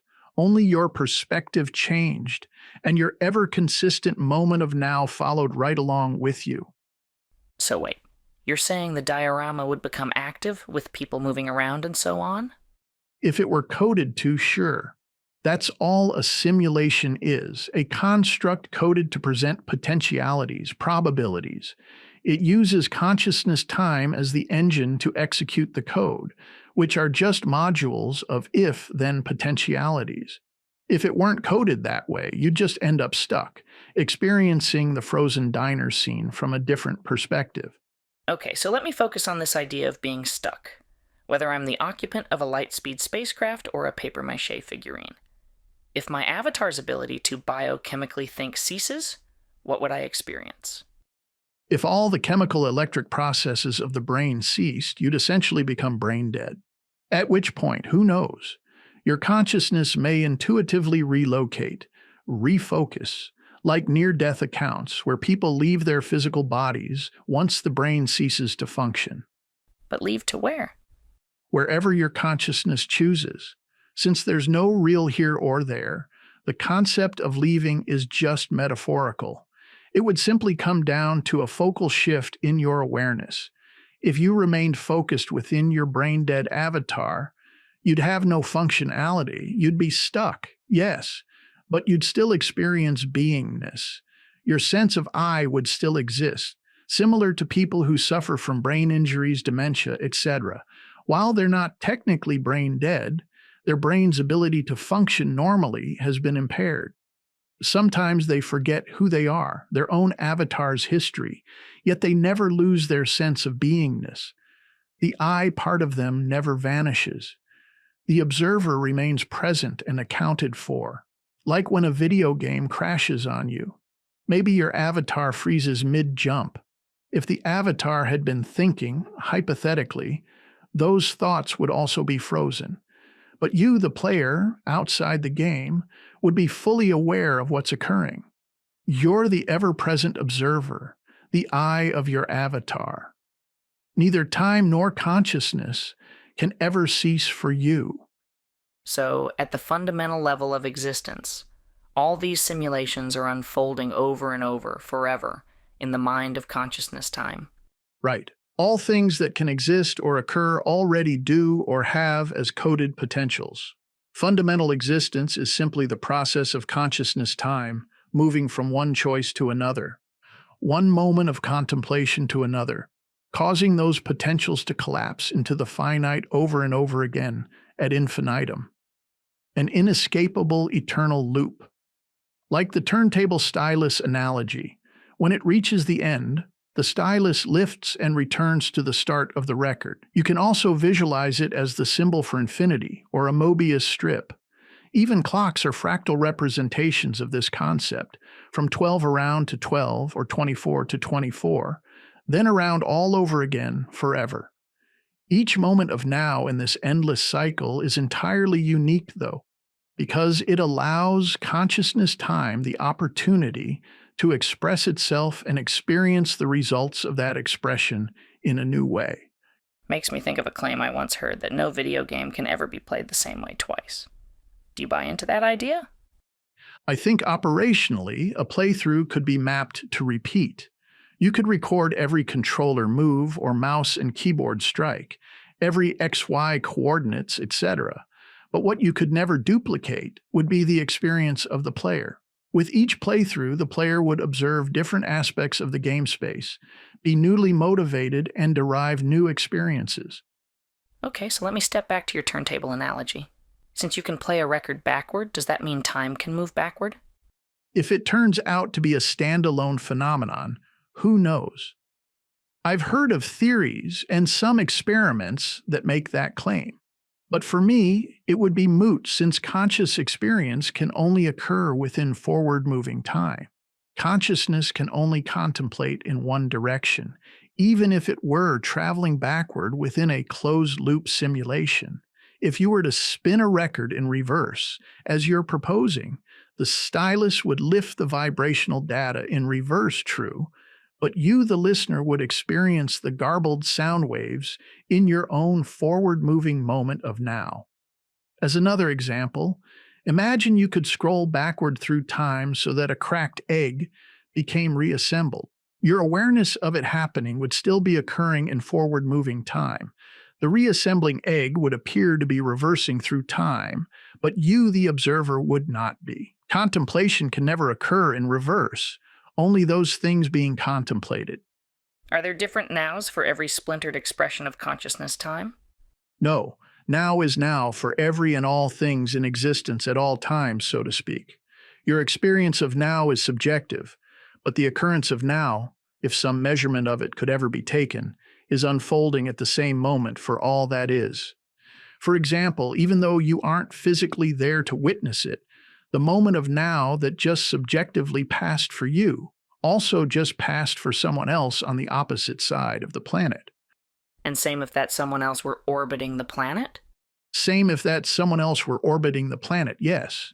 Their clock speed will be slightly different due to time dilation, but they won't experience a different moment of now. It's just that their moment of now is being measured differently than yours. But it's still the same exact moment of existence, of conscious awareness. Now is now, ever and for always, for all things in sim and out. But if time is scalable, as you say, wouldn't infinite nows be occurring from one simulation to another? You're conflating the measurement of time with the occurrence of time. A simulation, any simulation, is a construct. These constructs are occurring within consciousness time, where only a single ever-progressing moment of now is ever possible. A good fractal example within our simulation is quantum entanglement, two non-local events, or experiences, occurring simultaneously despite their distance apart. Same goes for anything occurring from simulation to simulation or outside of those simulations. The measurement of now may be different, but it's still the same now. It's occurring simultaneously for everything, everywhere. But how can in-sim time ever synchronize with out-of-sim time? It strikes me that my moment of now here would be experienced differently if I were out of sim. Okay, well, consider a video game. My favorite go-to analogy. Let's say you're playing a game in which time is coded to drastically slow down at a certain point. Maybe your avatar has some special skill that allows it to manipulate time. So for your avatar, items in motion within the game space perceptibly freeze. But for you, the player, sitting at your computer or console, they do not. All items in your environment are still fluidly progressing at the prescribed clock speed of your game space. Yet you and your avatar are simultaneously sharing in the same eternal moment of now. The difference in clock speeds between the game's environment and your own has no effect on your shared experience of now. Why make that distinction, though? Why not just accept that time, with respect to the ever-present moment of now, is an absolute no matter how, who, or what experiences it? You can. I've just found it a useful distinction when trying to explain the concept of our player. When people look in the mirror and see that they're aging, they identify with the experience. But it's only their avatar that's aging in virtual time. Their higher consciousness, the player, is not. It's simply contemplating the experience of their avatar in the eternal moment of now. When people begin to understand that time as they know it here in the simulation is a facsimile of fundamental time, and that who they consider themselves to be, their avatar's personality, is being played by their higher self, they can begin to gain a sense of freedom from the constraints of the simulation, at least conceptually anyway. Okay, so time within a simulation is malleable. Got it. How is consciousness malleable? Coded rules within a simulation are essentially artificial constraints placed on consciousness time for whatever goal it's trying to achieve. Every element within a simulation can be inhabited by consciousness time. In fact, since the entire simulation is a contemplation of consciousness time, it inherently inhabits everything anyway. But its expression within a simulation has two modes, active and passive. Active expression is anything that is living, that has life force. Passive expression is everything else. Organic versus inorganic. Materially speaking, yes. But since everything in a simulation is data, even energy, I suspect the differences are more nuanced, more of a distinction between self-determinism and algorithmic occurrence, between choice and chance. So living organisms and rocks are both expressions of consciousness time. It's just that one is active and the other is passive. Exactly. Imagine a scene in your mind, perhaps a garden party from the 1950s. You imagine the property, the people, the lawn furniture, the pool, what have you. Now, even if you decide to imagine yourself there at the party, interacting with everyone and everything, having your own individualized experience, the entire scene is still occurring, being rendered in your mind. The scene and you are inseparable. No matter how detailed you imagine it, no matter how lost you allow yourself to get within it, it's still all you. Your consciousness inhabits everything, even the lawn furniture and the pool water. It's the same for consciousness time with regard to simulations.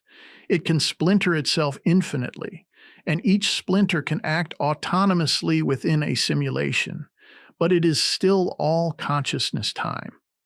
To what degree of awareness consciousness time wants to express itself, and to what degree it wants to experience those expressions, are entirely scalable. So, in your scene, the people you imagine would presumably have a higher degree of awareness, both expressively and experientially, than the lawn furniture, unless for some reason you wanted to give the lawn furniture a higher degree of awareness, which might make for an interesting simulation. Are plants conscious? My approach to the question of what has an active expression of consciousness time is to ask, does it have life force? If it does, then it's an active expression. So yes, plants are conscious. If you start with life force as your qualifier, then the only remaining question is to what degree of awareness is consciousness time actively expressing itself? Presumably, though perhaps hubristically on our part, Plants exhibit a lower degree of active expression than we do. So if consciousness time exists outside the body, how does it interact with the body? Hard to know for certain. If you use the video game analogy, a player interacts with its avatar via interface devices, keyboard, mouse, controller, etc. As technology progresses, though, interfacing may become thought-based. With regard to consciousness time and our avatars, I suspect the interface tech is magnitudes greater than anything we can conceive of. It seems safe to assume it's brain-related, but more like the receiver concept, the television analogy. You can open up a television, break it down, study it, but you'll never find all the TV shows, the sets, the characters, etc. anywhere within it. All that pertinent stuff is generated elsewhere and transmitted to the television. Even with that analogy, though, it's clear that certain components of a television are more important to receiving the signal than others. Since the human brain can undergo extreme damage, stroke, degenerative diseases, hemispherectomy, and still maintain a sense of I, it doesn't seem to be as important as we think regarding consciousness time. Similar to the television analogy, a computer has all sorts of components that make it functional. Most would focus on the CPU as the brain of the computer. Yet to surf the web, where so much content exists beyond the computer, it's the network adapter, modem, and router that are essential. The CPU only facilitates the surfing. It doesn't generate the endless content on the web. So continuing with that analogy, what would be the human equivalent of the network adapter, modem, and router? Could be every cell in our body is a receiver, and it's our brain that coalesces those signals into a distinct sense of I-ness. Could be the collective consciousness of our intestinal biome. Maybe our bodies are just chassis for sentient bacteria. Or maybe it has something to do with our intestinal neurons. Could be all of the above or none of the above. I like the gut-brain hypothesis. It's a bit out there, but interesting to consider. Those neurons are much older, evolutionarily speaking, than the ones in our skull. They were the first choice agents on the scene. As a life form becomes more complex, it begins to develop neurons first and foremost to determine what kind of fuel is most beneficial. Food and digestion are key to survival. I suspect that's why the enteric nervous system develops first. When you then add the fact that those neurons interact and communicate with all the bacteria in our guts, which further interact with our brains, it's conceivable that some kind of networking is occurring. Could be our gut brain was the first network adapter modem router used by consciousness time for higher levels of expression. Gives a whole new meaning to gut instinct. Topic 4. Inferences of fundamental consciousness. So what proof is there that consciousness time is fundamental to existence? Proof is an impossible word, especially with something as enigmatic as consciousness time. Instead, I look for inferences. One question I start with is, what was first on the scene, us or consciousness time? Don't follow. Forget for the moment whether or not consciousness is even all that important. Most of us believe it is because we all experience it and presume it plays a prominent role in how we conduct ourselves. We know that something is occurring to give us this sense of self. I am having an experience of me. So if you use that statement as your starting point, you can then try to determine which came first, the I or the me. Was your brain the first one on the scene, followed by the experience of I, or was it the experience of I that led to the development of your brain? But the brain undeniably exists.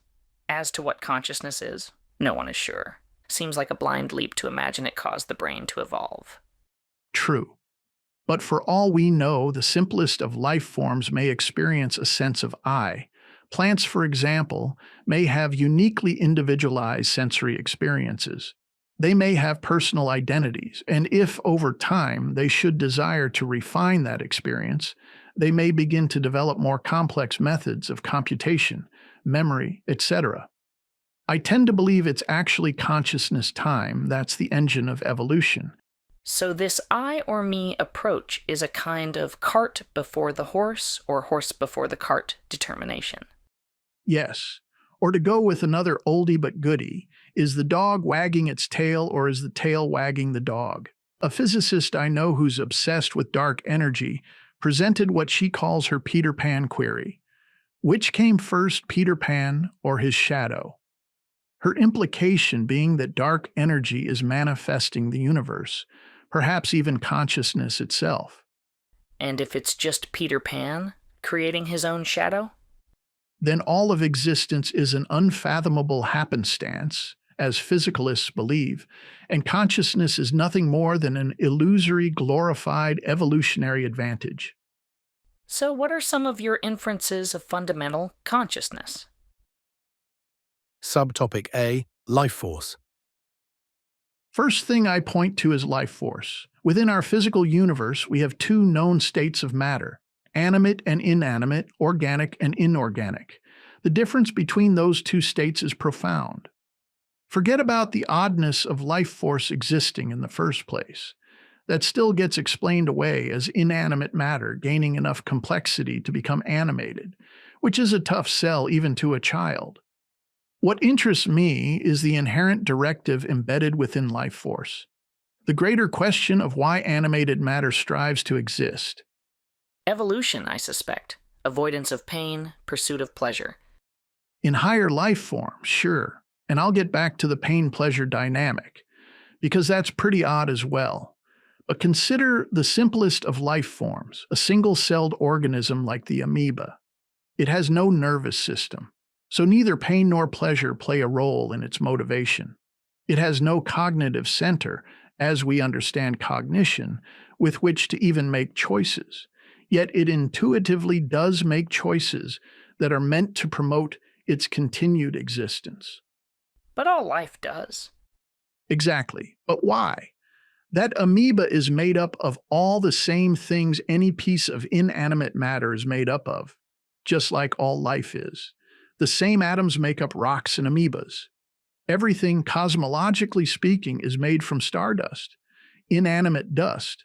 Yet some of that dust has become animated. That alone is bizarre. But as I'm trying to point out, that animated quality comes with a baked-in, predetermined directive to exist. Where does that directive originate? An amoeba, without any self-awareness, cognition, or nervous system, will move away from heat and cold in order to avoid death. It will seek out food for energy in order to continue living. It will divide itself in order to ensure its long-term survival. Where is all that intention coming from? More to the point, why does it care? By all accounts, it doesn't even know it's alive, let alone that staying alive is important. It's just better to exist than not. Says who and why? Your statement implies some manner of conscious choice, a value judgment. Where's that judgment coming from? Particularly in something like an amoeba. All things being equal, in a randomly unfolding universe, animated matter shouldn't perceive existence any differently than inanimate matter. Again, all the same atoms. By our measure of cognition, an amoeba doesn't possess the capacity to care one way or the other, any more than a rock. Yet it does. If our reality, this physical universe, is just a chance happening with matter recombining into various things, eventually constituting stars, planets, and life, where does the preconceived value associated with living come from?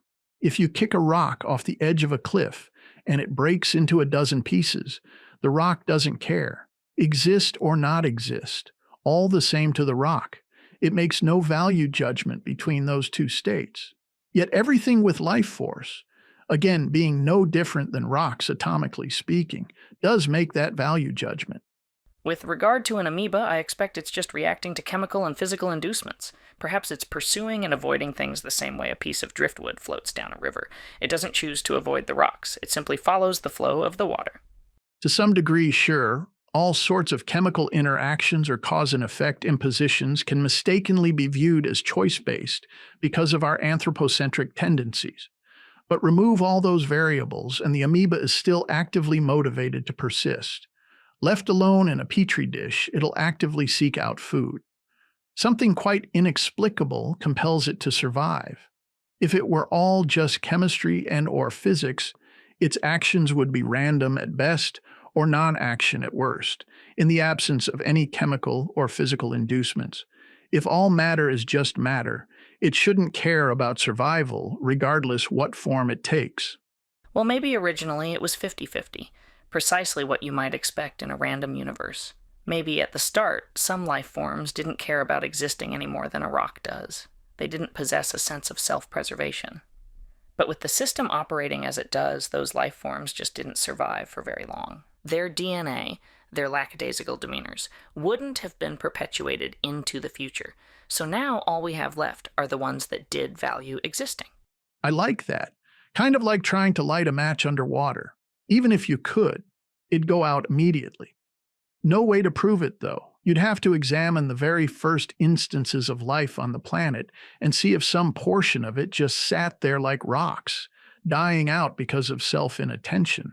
But the very modality of life force implies action. Otherwise, how would it have come about in the first place? From the very first instance of self-organization and life as we understand it, a certain drive to action would have been required. And it wouldn't make much sense, in my opinion, that after having utilized that drive to action and becoming animated matter, the resulting product of life would then opt out of trying any further. Not entirely impossible, I suppose, just seems unlikely. Analogically, once a fire starts, for whatever reason, due to its own properties or drive to action, it's compelled to keep burning. It only ever goes out due to external influences, not simply because it gives up. I don't think the universe has ever produced lackadaisical fire. So your thinking is, in order for life force to have arrived in the first place, it would have been inherently driven to do so, and that after having arrived, that same drive would have continued to propel it further. Couldn't have said it better myself. It exists, therefore it's compelled to exist. I am that I am. A bit choanic, I'll admit, but the fact that there is life force, as strange a thing as that is, seems to imply a determination to exist. And that determination is particularly unusual considering how inhospitable the universe is. Yet life force is so determined, it's decided to meet fire with fire. How do you mean? Earlier, you brought up pain and pleasure as evolutionary motivators. And they certainly are, in more complex life forms. But just consider the impetus of that relationship for a moment. Imagine the most painful thing you've experienced in your life. Some pain is absolutely unbearable. Yet because of life force's directive to survive, it purposely evolved a nervous system in complex life forms that's capable of rendering excruciating pain. Seems oddly counterintuitive. Promoting survival by making survival unbearable. That's the very definition of tough love.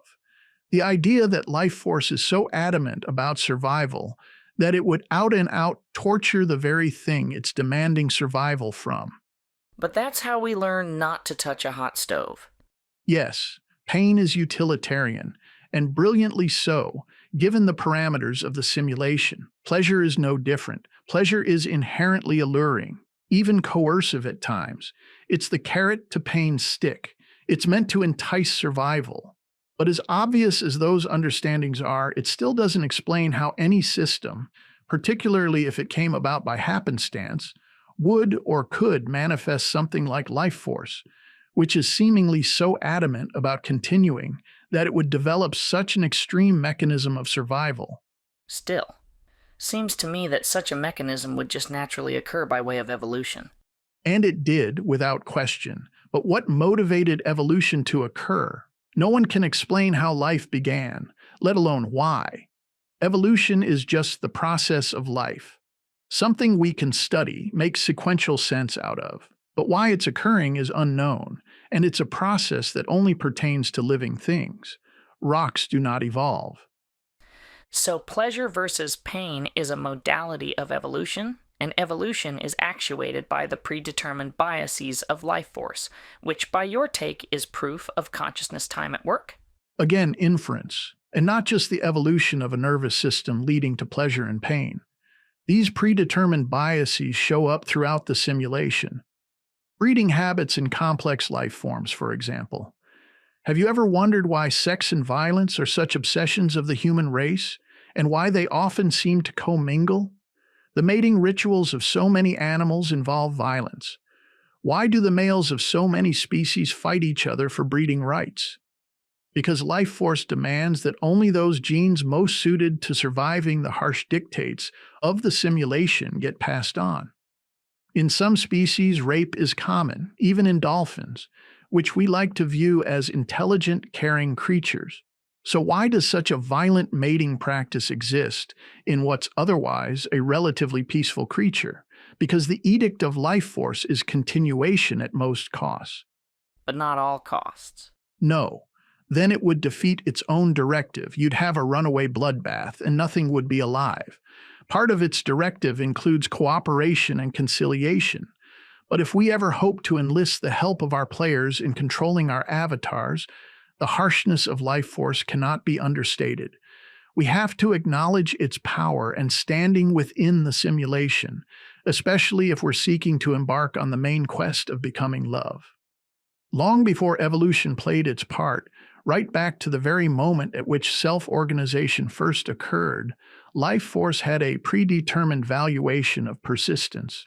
And unfortunately, that determination to persist often employs violence. And regardless of whether we see that as good or bad, from your perspective, it's an inference of choice by consciousness time. Yes.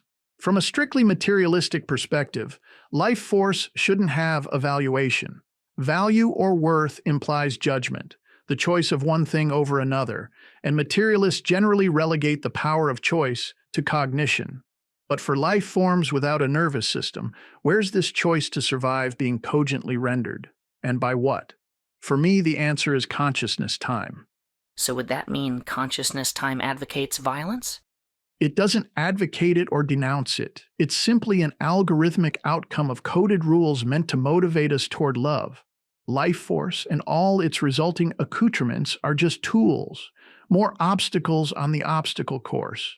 As spoiled souls being rousted from our immortal stupors, the carrot or stick method, pleasure versus pain, became necessary for our in-sim reformation. What about viruses? Would you argue they have life force? I don't think so. Viruses are code only. It's why they can't function until they're introduced to living cells.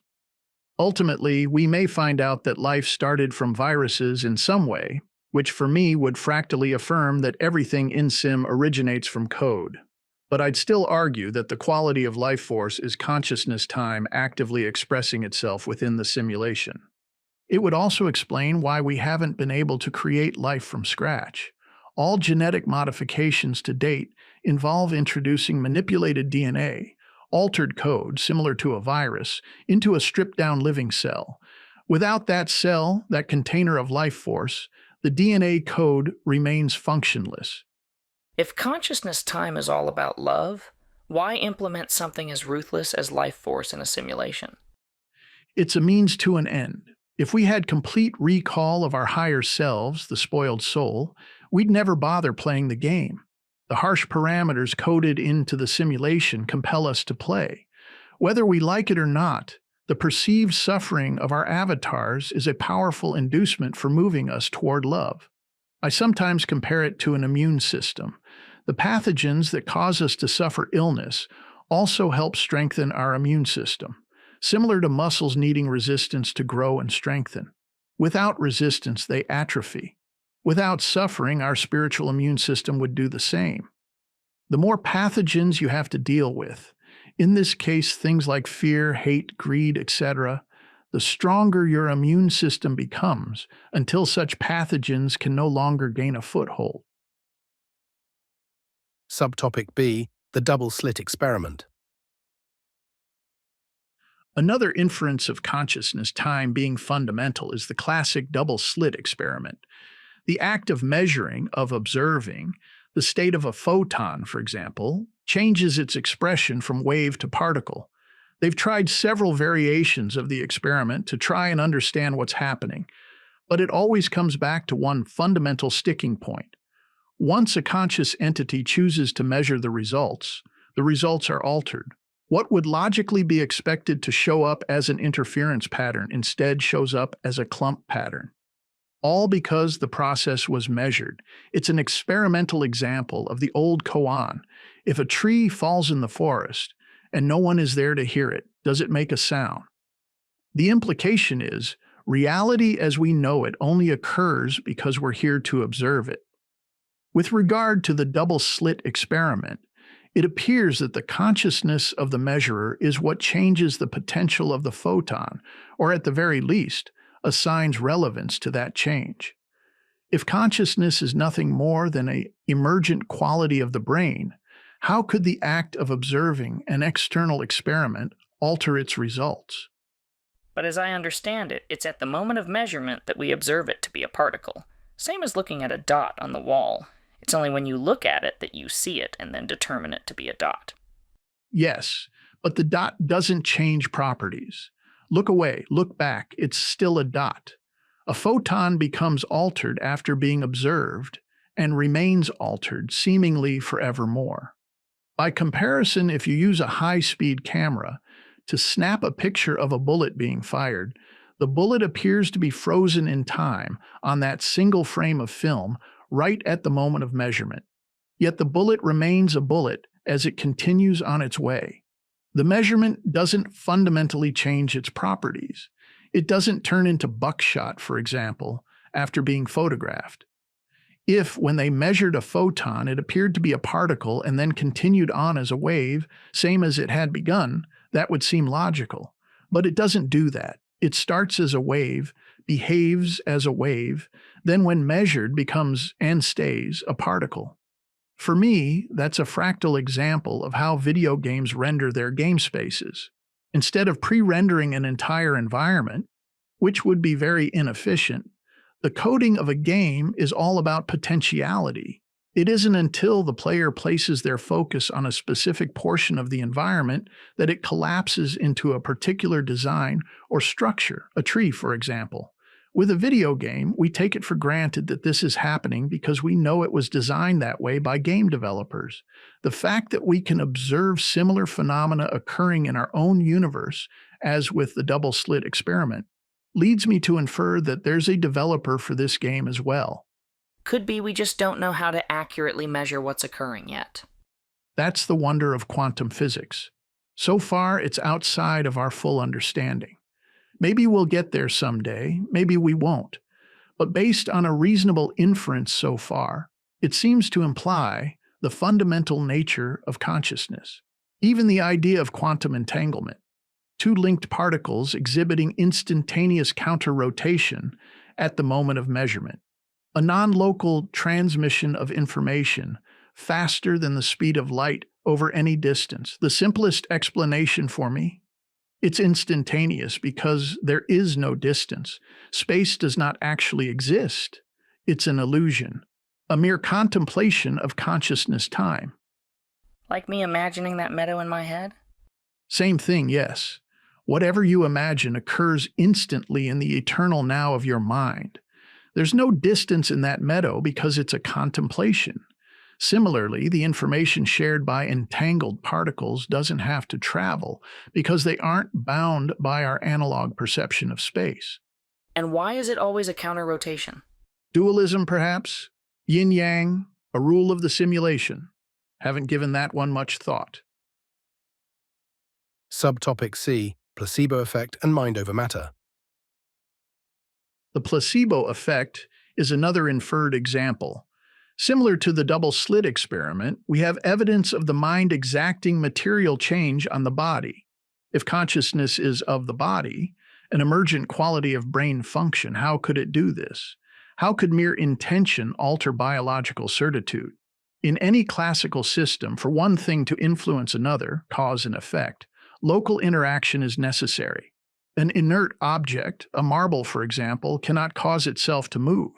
It needs an external force to act upon it. So if you want to say consciousness is of the body being the marble in this analogy, how could merely contemplating something, in this case a healing effect on the body, bring about actual change? That would be like the marble causing itself to move. But we're so much more complex than a marble. What about someone who suffers a stroke? Suppose they lose the use of their left arm. No matter how much they will the arm to move, it doesn't. That's a clear indication of brain function, or lack thereof due to brain damage. It's a matter of degrees. Time also plays a factor. Each person can have greater or lesser success based on their ability to believe in their placebo.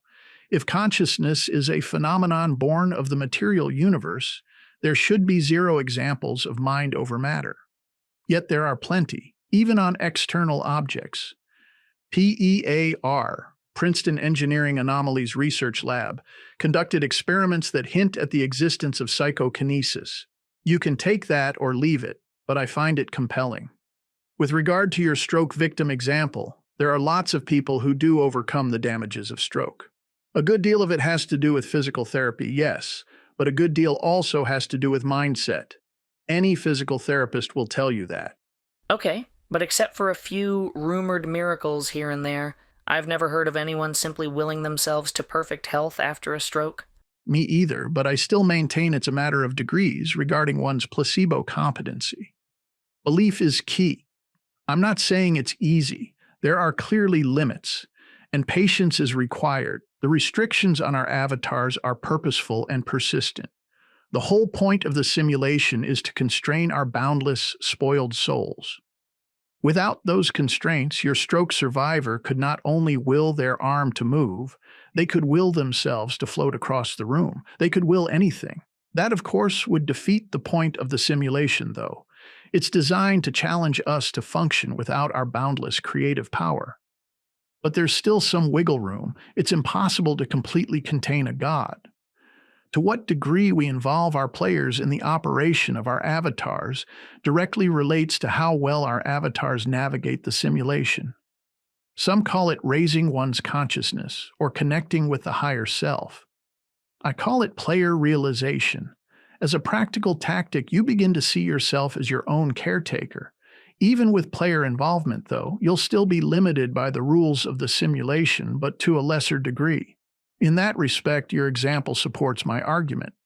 They found that with stroke survivors, those who make no conscious effort to rehabilitate rarely have a reversal of paralysis.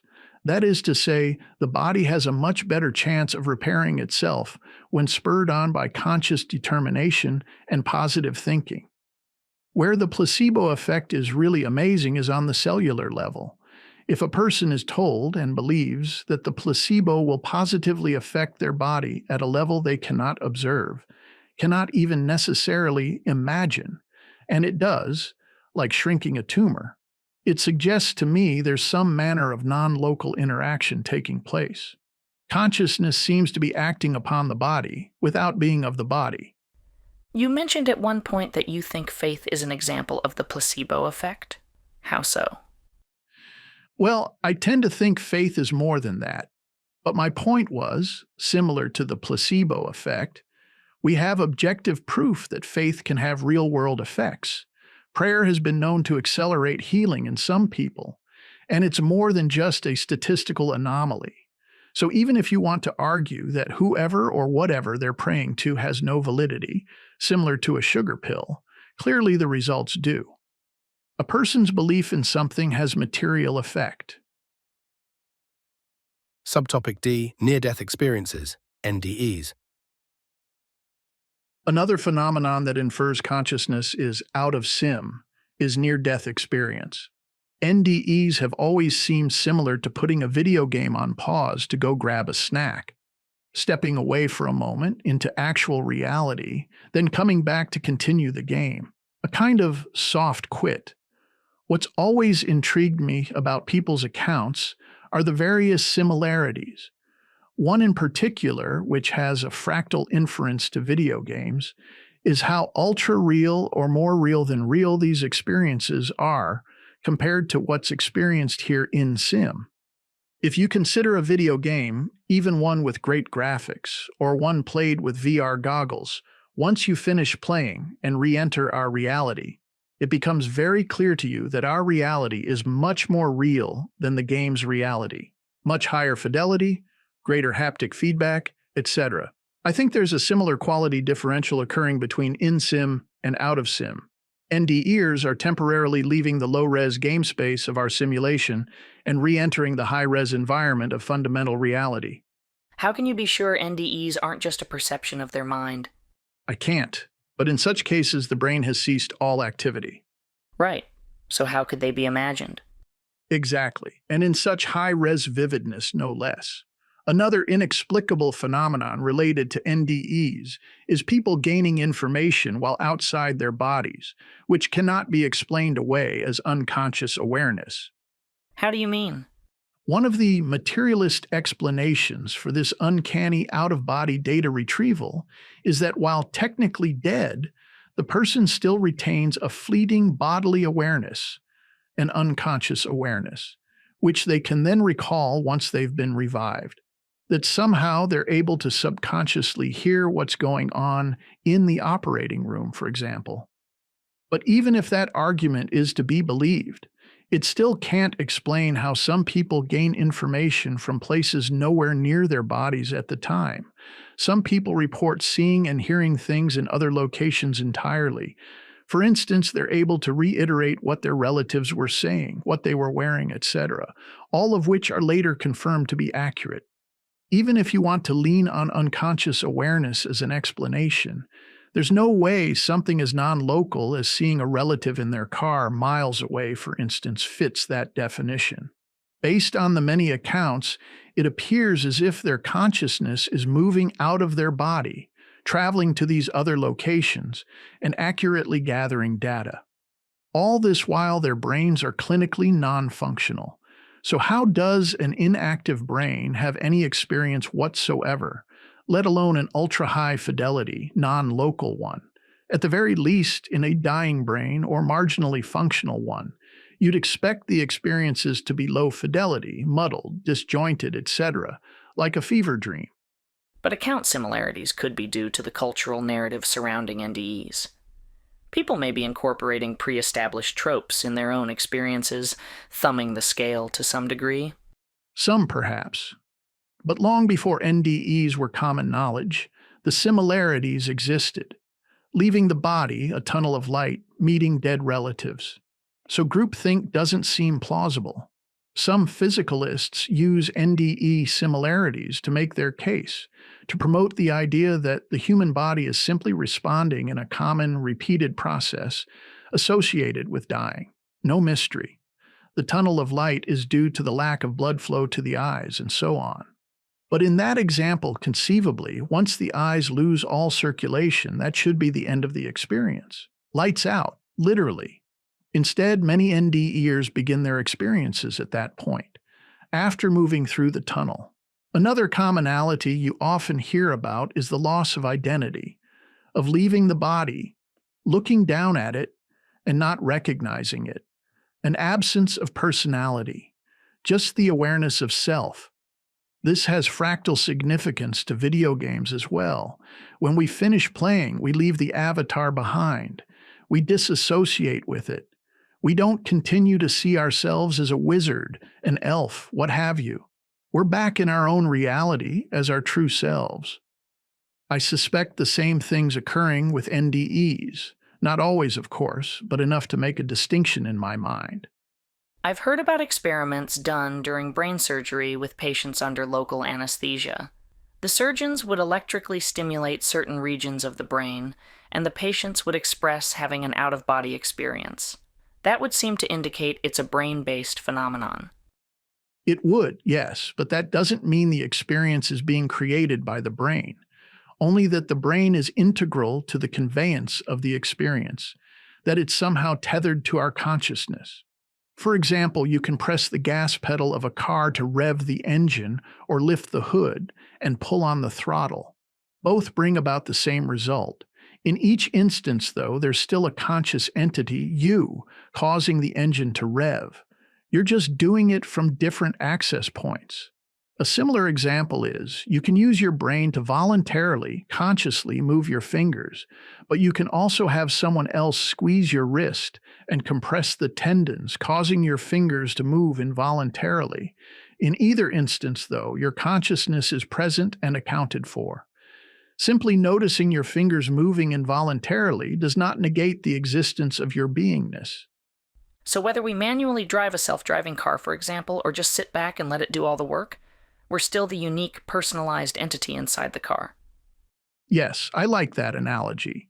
And even when our avatars are on autopilot or being externally stimulated, they're still providing our players with feedback.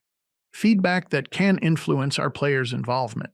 So in those surgery experiments, the brain regions being stimulated may simply have facilitated the entrance and egress of consciousness time. Open the access panel to the avatar and the player steps out. Begin closing the panel and it steps back in. Same as if a self-driving car were to autopark, prompting you, the passenger, to exit the vehicle. I heard about a woman, blind from birth, reporting back that she had experienced sight during her NDE. I'm not familiar with that one. Doesn't surprise me, though. I suspect whatever type of sight consciousness time employs, it's most likely contemplative, similar to how we can close our eyes and envision all sorts of things. But I see your point. For us to employ our mind's eye, we first need referential experience. From a purely biological perspective, how could someone who's never experienced eyesight even imagine what it might be like? If NDEs are nothing more than a yet-to-be-understood aspect of brain function, an anomaly like that wouldn't be possible. My speculation? She was having a superconscious experience outside of and apart from her body, a state in which she didn't need eyes, functional or not, in order to have vision. Some NDEers also talk about having 360-degree sight, which also defies the constraints of the human eye. Another possibility is that she was accessing data from a past life in which she did have eyesight, implying reincarnation. Speaking of which, do you believe in reincarnation? Not this time around. I see what you did there. Subtopic E, Reincarnation. Honestly, though, a lot of reincarnation stories are compelling indicators of non-local consciousness. I've come across a few that seem to defy all the common suspicions one might have, that they're hoaxes, the child was coached, etc. Stories in which still living people who interacted with the reincarnated person in their former life meet and exchange information that could only have been known by that former person.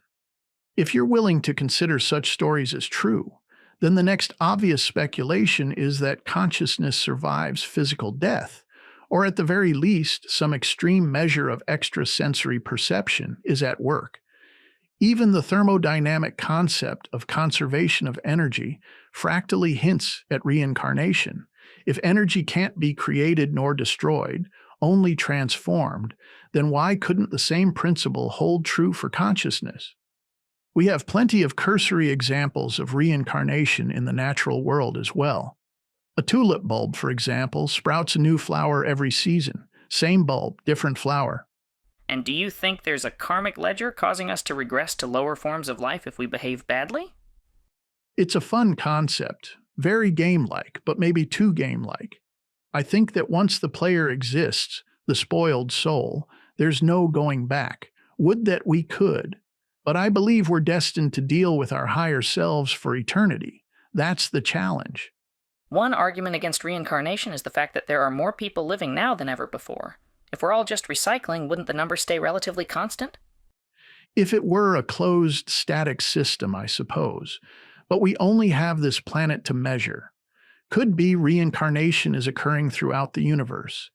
Alien races from distant galaxies may reincarnate here and vice versa. Maybe even reincarnation from other dimensions. And though I don't believe we can regress, it could be that lower life forms are karmically progressing to higher ones, eventually becoming self-aware creatures like humans. That'd explain all the newbie players. It'd also increase our population over time. Though I've often toyed with the idea that we'd be better off reincarnating in reverse. In light of eternity, it'd actually be better to devolve into a non-aware, single-celled organism. That'd be the karmic goal. If we cannot not exist, next best thing would be to exist in a state of utter cluelessness. That's a hell of a sales pitch. A nirvana populated by amoebas. Subtopic F, the indisputable sense of self. Another inference for me is the apparent indestructibility of the self. If consciousness is a product of the brain, it would stand to reason that given enough damage to the brain, consciousness would be affected. But to my knowledge, it never is. Are you kidding? People can forget who their loved ones are, even who they themselves are. True, but that's not what I'm talking about. They may forget who they are, but not that they are. That's what I deem to be consciousness, the ever-present observer, the indisputable sense of self. Even when people suffer from traumatic brain injury, dementia, Alzheimer's, amnesia, etc., they still seem to maintain their sense of I-ness, of being a conscious entity having an experience. Subtopic G, symbiosis. Plant-animal symbiosis is another inference of consciousness time. Evolution aside, I've always found it hard to reconcile how fruit-bearing plants assume their means of propagation. The fruit itself serves only one purpose: to be as aromatic and flavorful as possible in order to entice animals to eat it. It's essentially a Trojan horse for the plant's seeds. Putting aside how it even determined that fruit was the best way to go, how did it then further determine that fructose was the ideal way of engaging an animal's taste receptors? How did it even deduce that animals had taste receptors? You could argue that after eons of animals tugging on its branches and eating its leaves, there was some kind of chemical interchange with the animal's saliva that prompted a trend toward fructose production, though even that seems to imply intuition. But the greater wonder is, how did the plant know what would become of its seeds once they were eaten? How did it determine that the seeds needed to be impervious to the animal's digestive tract, let alone that the seeds would ever be expelled from the animal at all? One could argue that the seeds themselves were adapting as they repeatedly went through countless animals' intestines. And yes, most arils are inherently resilient simply because the natural world is a rough place. But that's only a small measure of the interaction. The animals, once having eaten the fruit, along with the seeds, wander elsewhere and expel their waste onto what now becomes an expanded growing range for the plant. Additionally, the animal's waste acts as the perfect fertilizer to help the seeds germinate. To try and explain this massively complex series of beneficial events as nothing more than natural selection occurring within a universe of happenstance seems grossly short-sighted to me. The plants and animals are wholly independent from one another, different organisms entirely. Evolution was undoubtedly a key agent in all of this, but the ingenuity behind plant-animal alliances implies some form of intuitive, even rational communication, some as yet to be measured non-local connection. I argue that connection is consciousness time. What about medicinal plants or mind-altering ones? Same thing. Plants really only have two stances with regard to other organisms: entice them or repel them. Many weed smokers share this romantic notion that marijuana was made for their enjoyment. But when you consider it, THC is created by the plant as a neurotoxin to protect it from being eaten, not to encourage it. The logic being, any animal that dares eat its leaves will become disoriented, making it more susceptible to predators, falling into a ravine, drowning, what have you. It's mind-boggling chemical warfare, which is why most animals in the wild steer clear of marijuana. And again, by what means did the plant determine the chemical combination best suited for disrupting an entirely separate species' nervous system? Subtopic H, psychedelics.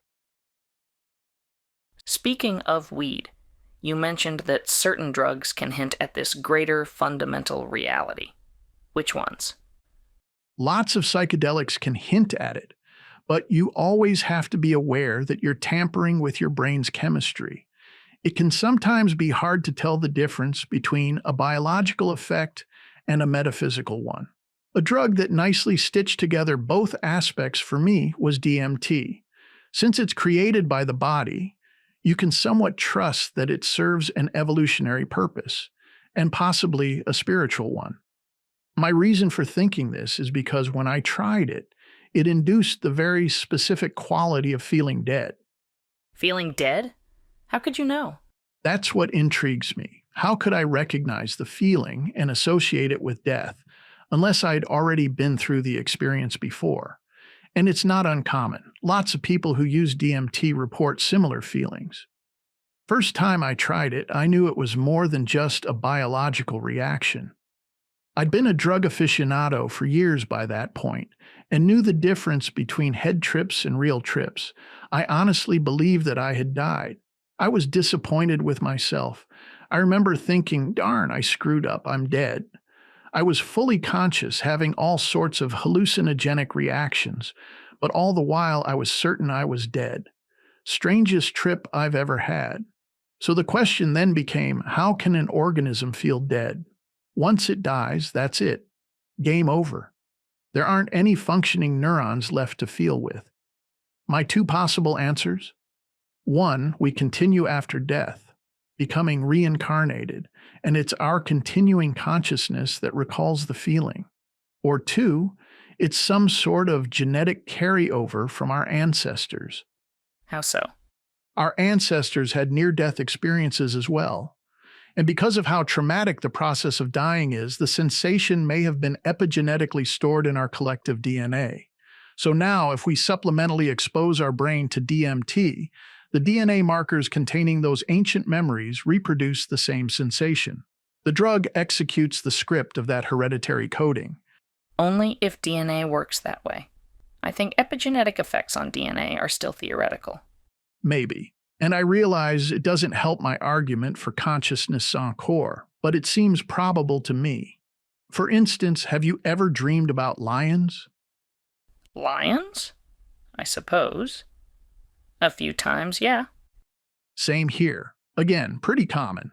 Almost every dream dictionary on the market has an entry for lions. Thing is, most people have never been anywhere near a lion, except maybe the zoo. And I don't know about you, but sharks scare me way more than lions, yet I've never once had a shark dream.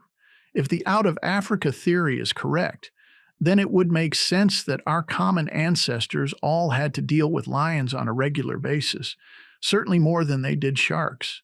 And undoubtedly those experiences were traumatic. That would have likely caused them to be stored in the DNA somehow.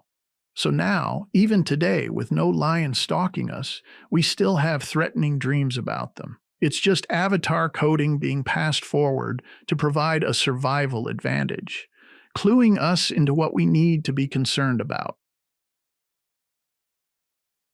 Subtopic I. Synchronicity. Another fractal inference is synchronicity, things occurring which seem to step outside the standard definition of coincidence. Almost everyone has had the experience of the phone ringing moments after they thought of the person on the other end. Even me mentioning it is a cliche at this point. Now, if you're willing to squeeze yourself through the narrow corridor of statistics, you can explain away most everything. But some things are harder to square. One example I always reference is the New York State Lottery of 9/11/2002. The winning number for the evening, three-digit game, was 911. 1 in 1,000 statistical odds aside, the fact that 911 came up specifically on the first anniversary of the Twin Tower attack, and specifically in the state of New York, strikes me as more than just coincidence. Assuming the game wasn't purposely rigged, it's conceivable to me that the intentions of all those people, ramped with emotional energy thinking about that number, influenced its potentiality, forcing it to collapse into the finite. An example of collective mind over matter. What would be the purpose of the simulation doing something like that? To get our attention, validate our suspicions. Who knows? I suspect it's a bit like web browser advertising. Platforms use algorithms to track your interests and feed you tailored marketing banners. You may think it's a grand coincidence that an ad for hiking boots popped up just as you were thinking about buying a pair. But there's no mystery. It was just the collation of all your previous data points being churned out as part of a personalized, clickbait marketing campaign. But aren't you arguing against your own idea? Algorithms aren't metaphysical. No, you're right. Marketing algorithms are human-made, but synchronicities that occur in our lives are not.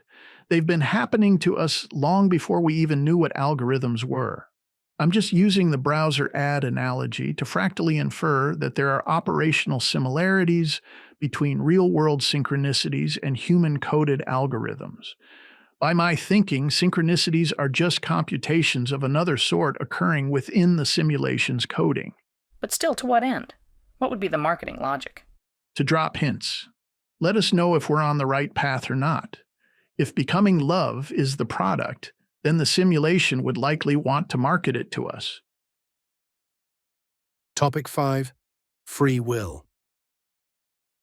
One of the more consistent debates throughout history has been the question of free will. How do you approach that question? Free will is a tricky one. I believe it exists, and fundamentally so, but inferences are hard to come by. The ground floor for me is our awareness of self and time. Once we evolved past reactionary animal instinct, we unwittingly found ourselves in the arena of conscious choice. There's no doubt that our avatar's hardware and software, the classic brew of nature and nurture, sway our decisions. But once we began contemplating our choices, we opened the door to our player and its free will influences. It's the difference between being an NPC on a looped script versus a player-driven avatar. The moment you introduce self-awareness, you introduce an ability to override the programming of the avatar. Do most people employ that override? No. But you can, and by definition, that's free will. It's just very difficult to objectively prove. If you can go along with consciousness time being fundamental, and that it operates from a place of free will, then everything it's ever contemplated has the potential for free will. The paradox being, if we're all products of consciousness time, then any choices we make are ultimately choices made by consciousness time. It all depends on how much sovereignty we have as players. But all we have to work with are our avatars, and you're saying those are coded things. That's why it's difficult to qualify free will. It's a black box dilemma. The confusion comes about because we're subjectively constrained within our avatars. And our avatars are coded bots lacking free will, which I believe is part of the point. In our spoiled soul states, our free will operates boundlessly and without impunity, which is the very reason we become spoiled in the first place. So we enter this simulation and inhabit these avatars, both of which operate by coded rules. This can easily be misconstrued as an absence of free will. To some degree, it's an accurate assessment. More so for lazy players who leave decision-making to their avatars, essentially allowing themselves to run on autopilot. But there's no way to prove if it's free will or autopilot. No, but there are a few peripheral inferences. For one, our ability to think implies free will. You can freely choose what you want to think about. When you consider it, every choice is binary. What you choose versus what you don't choose. There may be 33 flavors of ice cream, but it still always comes down to the flavor you choose versus all the ones you don't. So even if there's free will, the binary range of choice makes it pretty inconsequential. Every choice is a possibility between two states. It always makes me think of the double-slit experiment. If we measure a photon, for example, the wave collapses into a particle. Binary. You can argue that our choice to measure it is a matter of free will, but since there will always only be those two possible outcomes, wave or particle, it's not really saying much about the significance of our free will agency in the matter. I think where free will plays its largest part is in our ability to pre-think our choices before we make them, to project into the future and plan a general series of binary choices that will ultimately lead to a decidedly free will goal. It's arguable that we're the only animals that can do that. Free will can only occur in a conscious mind, a mind that's capable of considering past and future, a mind that has imagination and can consciously access memories. This gives us the ability to workshop all our choices ahead of time, and that workshopping is the free will process. All that pre-thinking effort definitely has an effect on our final binary choice. We can run all sorts of scenarios in our head with regard to the various flavors of ice cream, for example. Then, when we finally choose strawberry, it'll have been based on the free will process of elimination employing past experiences, present whims, and future predictions, such as, next time I'll choose vanilla. Other animals rely on instinct in the moment, which is no doubt linked to past experiences as well. Even hereditary experiences pass down through DNA, but their final choice is much more reactive instead of responsive. It's more deterministic. That's why animal behavior tends to be much easier to predict, whereas human behavior is still pretty scattershot. But we're making progress. Psychology, neurology. It's scary sometimes when I read about how predictable human behavior is, and with AI parsing data now, those predictions can occur in real time. Yes, that's probably going to be the deciding factor on free will. If AI is ever able to predict every choice we make, then that'll be proof it's always been just a matter of computation, which is what hardliners against free will argue, that even our thought process, our imagination, is built strictly on past events, making all our final choices as determined as every other animal. We just mistake it for free will because the data pool is much larger. And they may be right, but if you include the influence of a higher self, the data pool would become so astronomical that free will would become the only way to make accurate choices. If our minds are more than just our brains, and if they can access limitless data streams from elsewhere places, the flow of that data would be far too voluminous and chaotic to rely strictly on computational choice. Sometimes choices need to be felt. They're often inspired, intuited, seeming to have come from an elsewhere place. That's the realm of the player. So it's more like our brains are devices like smartphones that can access not only locally stored data, which is finite and more computable, but also infinite data from the cloud. Right. And that cloud data is much too voluminous for our simple smartphones to effectively parse. It requires a greater choice agent, a search engine, so to speak, to spool out more manageable portions, allowing us to reach our in-sim binary choices. Almost all of us can recall times when our choices were inspired, even spontaneous, as if a voice had whispered in our ears. I believe that voice is our player, our greater choice agent, and the infiniteness of its data pool would seem to make free will an absolute necessity. That's where pre-thinking comes in, workshopping our choices. Imagination, daydreaming, contemplation, etc. are all forms of free will at work. That's where I believe our player influences us. Obviously, even our thoughts can be influenced by life experiences and DNA, but we can all forcibly choose to change our thoughts, to redirect our focus. The question then becomes, to what degree are any of us employing free will versus letting our avatars react based on their coding? If you live by way of your avatar, you have much less command of free will. For example, when you're hungry and your stomach begins to growl, you decide to eat. Is that you that's hungry or just your body? It's the body, it's your avatar, the machine, generating a hunger signal as it was coded to do. But the real you, the player, can choose to ignore the signal. You can decide to eat whenever, or even never until the body dies. In fact, suicide is the most obvious, albeit extreme example of free will. Most materialists would argue that suicide is the result of a host of brain interactions, trauma, chemical imbalances, psychosis, what have you, and I can accept those factors up to a point. Gut flora, in particular, can radically affect brain function and mood. But those are all avataristic reactions to the environment. They're only meant to inform our agency of choice, not dictate it. It's you, the player, that finally chooses to acquiesce to those reactions or not.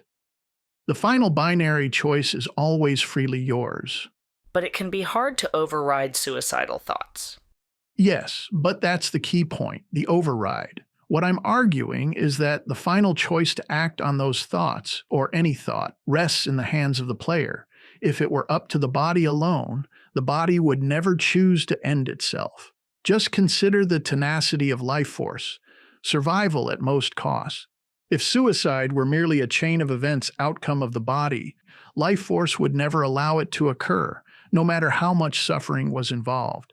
If consciousness and free will are illusions of our biological systems, and those systems demand continuance, then evolution would have found a way to make suicide impossible, even in us higher self-aware life forms.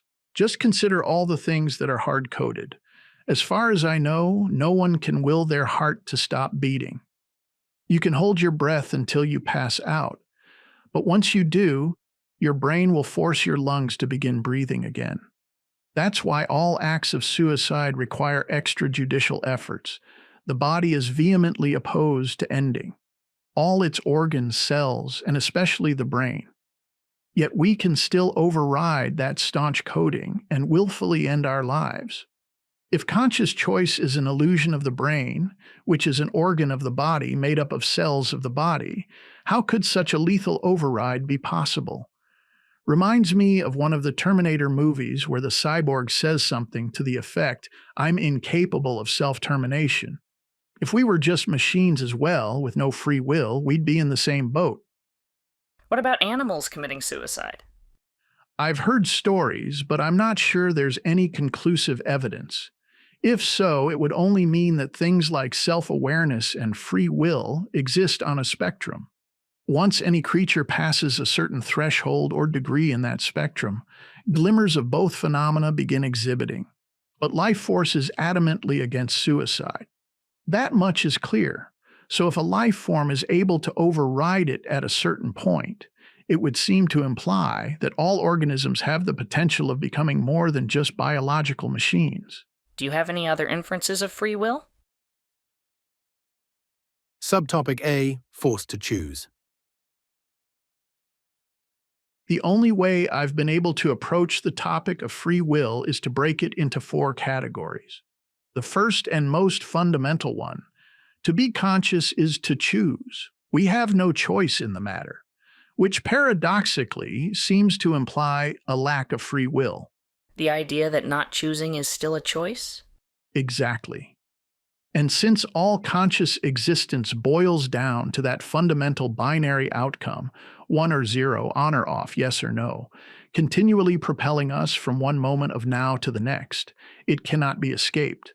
So with regard to that fundamental truism, you could argue we have no free will. If there were some penultimate notion of free will, you might imagine it would allow us to not choose while also allowing us to not have to choose. But that's an impossible koanic proposition. That seems to imply consciousness time doesn't have free will either. In that fundamental sense, it doesn't. Since consciousness time exists, it must make decisions. That fact is foisted upon all active expressions of consciousness time. Even an amoeba, it's an unavoidable consequence of consciousness existing within time. Just as one moment of now transitions into a subsequent moment of now, one choice must inevitably be followed by another for eternity. What about someone who's unconscious or in a coma, for example? Even then, wherever that coma patient's consciousness is transpiring, it's having to choose. Same as when we dream. We're making choices in the dream, even if they seem involuntary most of the time.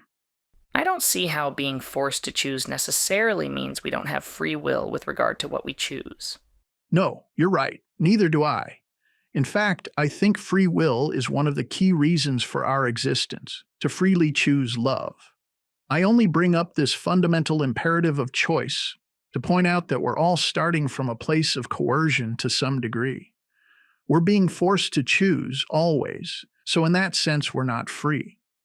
Even within that framework, though, I see the matter of choosing and not choosing to be a differentiation between active and passive choices. You'll have to explain that. You could argue that all choices within existence are active. A rock falls off a cliff and bounces left or right.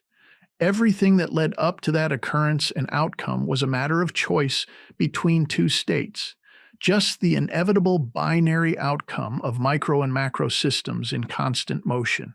from the atoms in the rock to the wind blowing on it. But that's physics. Cause and effect, not choice. True, but a strict materialist would argue they're one and the same. And your take? The key is in our ability to actively make a passive choice. A series of events or choices like left turn, right turn, right turn is no great feat. Even an amoeba can achieve that much. But unlike an amoeba, we can ponder our choices before we make them, then purposely choose not to choose for no other reason than whimsy. Seems like a very slim distinction. Agreed, but distinct enough. And how would AI fit into this theory? So far, AIs can only make series upon series of active choices based on the computation of collected data, just like an amoeba. Some of its computations may cause it to forego making a choice, but such non-choices are still based on a series of active choice calculations. Couldn't the same be said about us? Maybe we just think our non-choice is ours, but it's just that we're unaware of all the active choices occurring in the background that brought us to that passive choice. That's the dilemma. Our complexity and subjectivity make us unaware of all the active choice calculations occurring within our brain. That's the argument of conditioning in behavioral psychology, that we're merely programmed both by our avatar's genetics, hardware, and its acquired experiences, software. Since the simulation, and by extension our avatars, are nothing but code, it's a solid argument. But passive choices are counterintuitive to programming logic. You only code things to achieve an active effect. You don't code for non-effect or pointlessness, so to speak. And I'm arguing that a truly passive choice, a pointless choice of whimsy, can only occur with self-awareness, irrespective of avataristic coding. And as this simulation is currently devised, self-awareness, no matter to what degree, can only occur in organic matter, matter with life force. Life force is the gateway for free will. So based on those criteria, AIs cannot make truly passive choices. That is to say, they can't decide not to choose based on nothing more than a personal desire.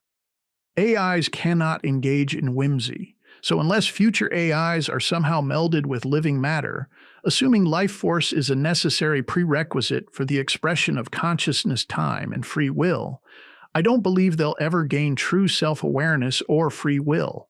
But some type of biomechanism might? Maybe. We can definitely code new DNA, so in that sense we can program behaviors and intellect. But that synth DNA can only become executable once it's introduced to a living cell.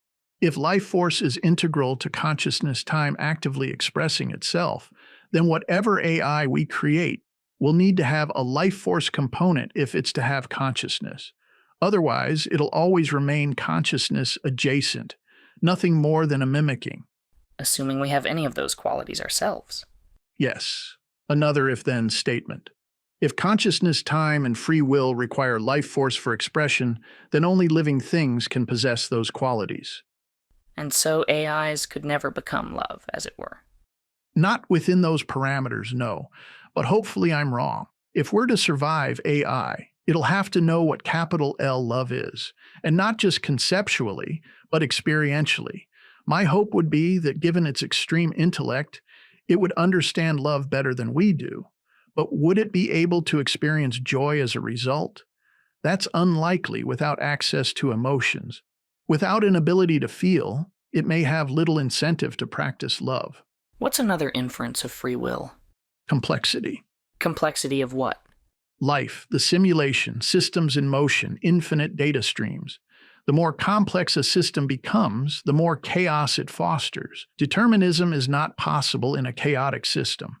In particular, as a life form becomes more complex within a complex environment, it needs to develop a more sophisticated decision-making process in order to competently negotiate its continued existence. You're saying complexity, which leads to chaos, demands free will? Subtopic B, chaos. More like elicits free will. Is there a threshold of complexity? Hard to know.